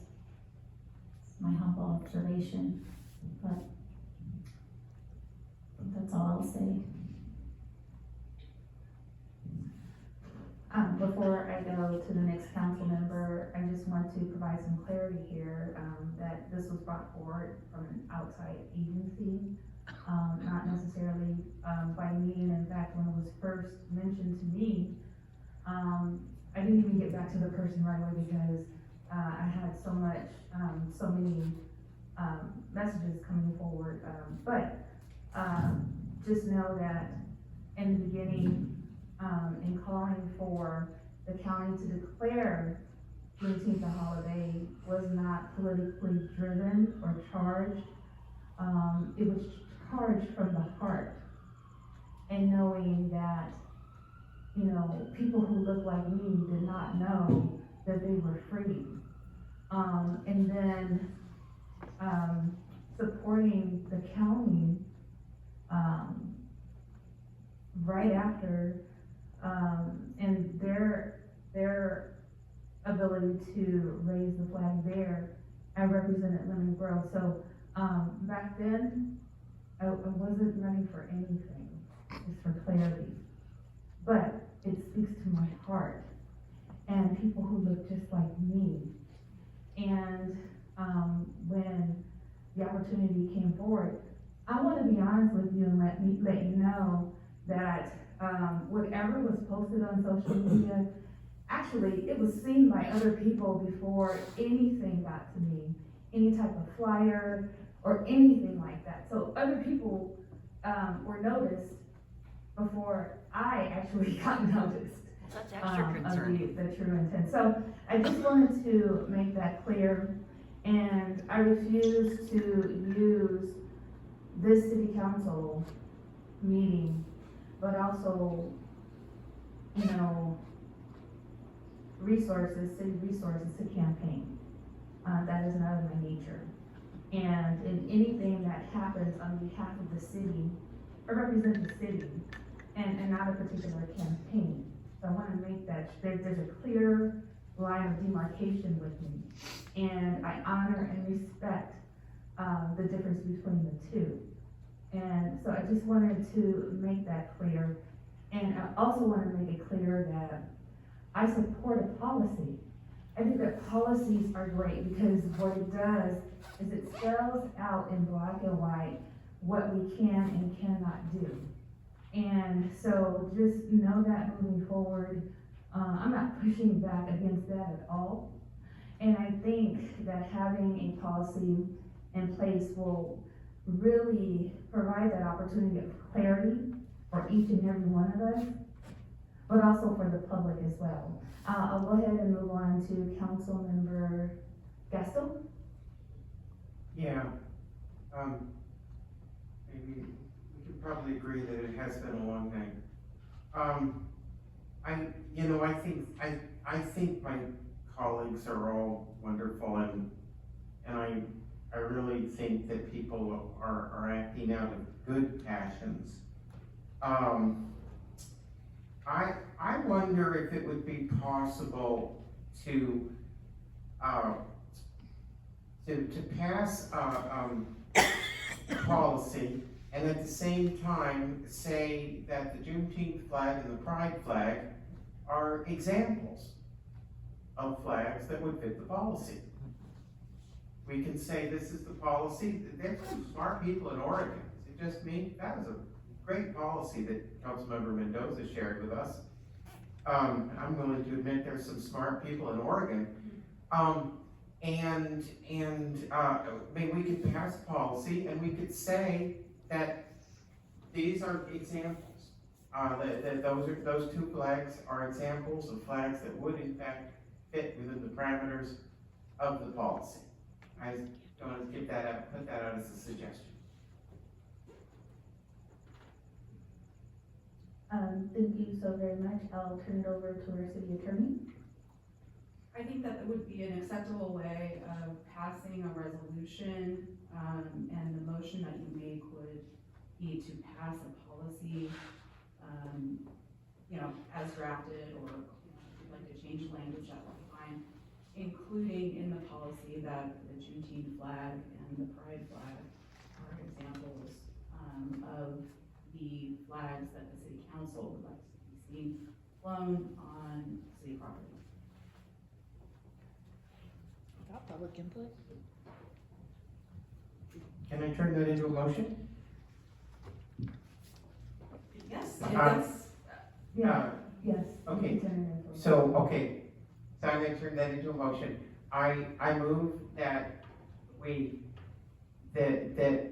pass a policy that Councilmember Mendoza shared with, substitute City of Lemon Grove where appropriate, and that we add to that policy that the Pride flag and the Juneteenth flag are excellent examples of flags that do in fact fit within the parameters of the policy. and that those flags shall be flown on city property. Oh, yes. And that those flags will be shown, will be flown in our city, yes. Would you like to define the period of time? You don't think we should leave it up to some discretion, or you, Well, the policy that I read from, that said, sorry,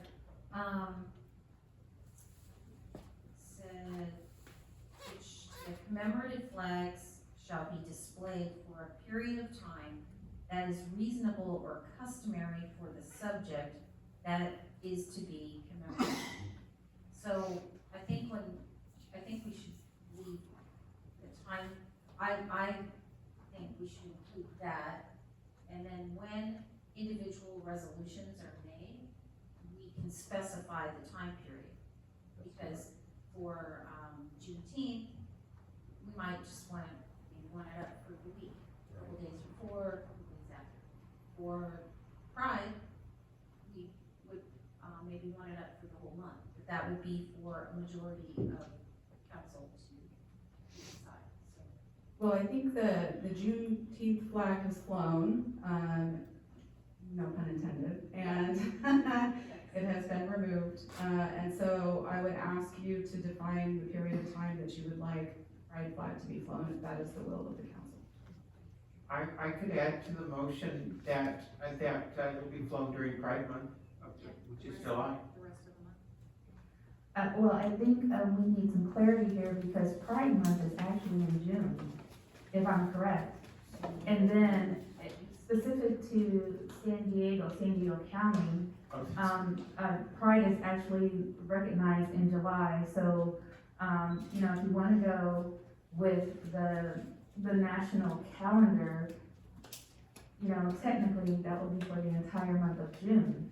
But if you want to go with the standards set by, the county of San Diego, then it would be July.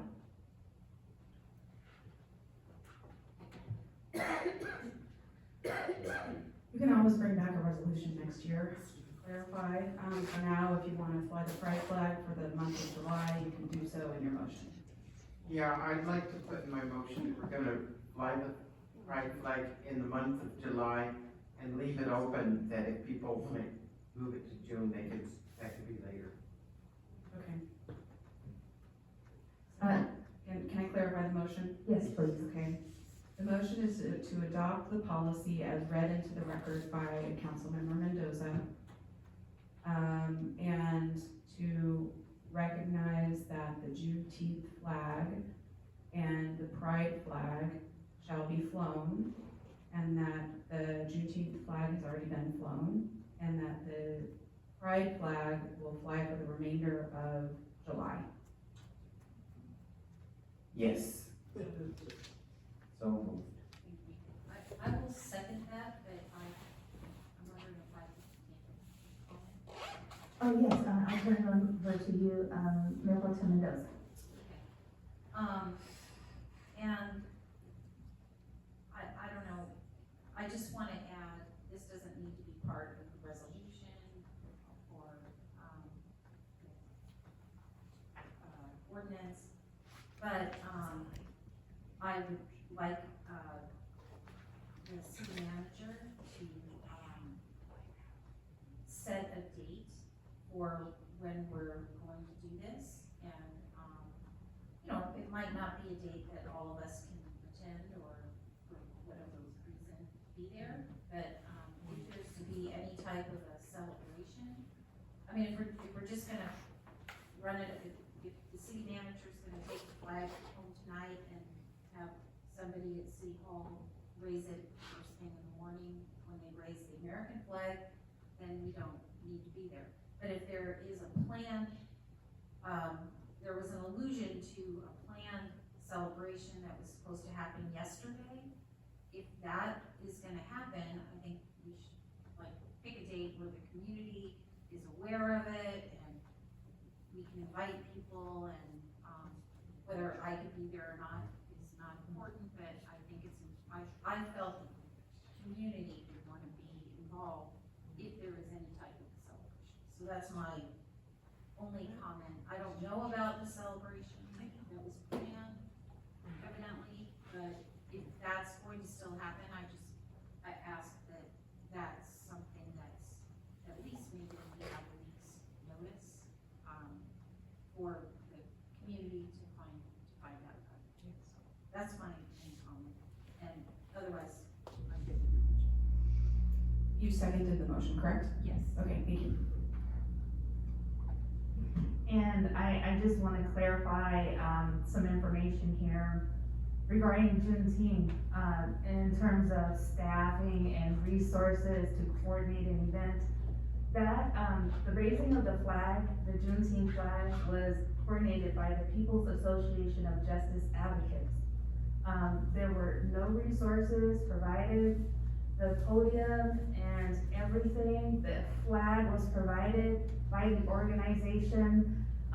In fact, on that day, staff stood on the sideline and actually asked the question, can we help? And the response by Shane Harris was no, because it was his efforts to raise the Juneteenth flag. So I just wanna make that clear, and because I know that there may be some thoughts out there that staff was involved in coordinating an event when it was all coordinated by, this particular organization. And, you know, from my heart, I appreciate, the dedication and the interest in raising the Juneteenth flag in Lemon Grove.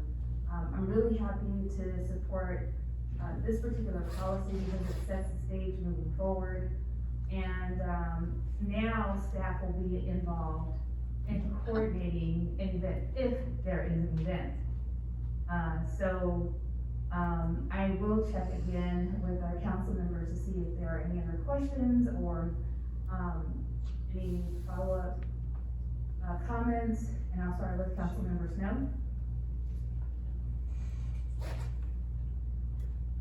So I'm grateful for the adjustments to the motion, and that will give us the opportunity to celebrate the LGBTQ plus community here.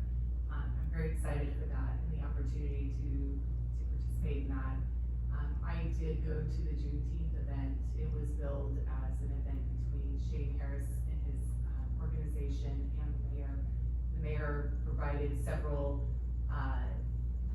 awards, proclamations that came from the city itself, and it was the city flagpole, and city staff were all out there, came outside and watched the event. And so it was definitely something that should have been a city organized event. I also tried to participate in the event, and I seriously was only allowed to stand on the sidelines, and then when I tried to show city support by holding the flag, I was moved and was not allowed to hold the flag. And so that kind of stuff is not okay in this city. Those kind of things aren't okay.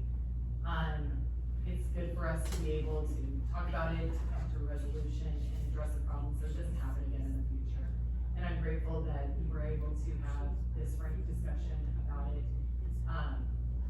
And that as a city, we can move forward in a more positive way. Thank you. Councilmember Rivera.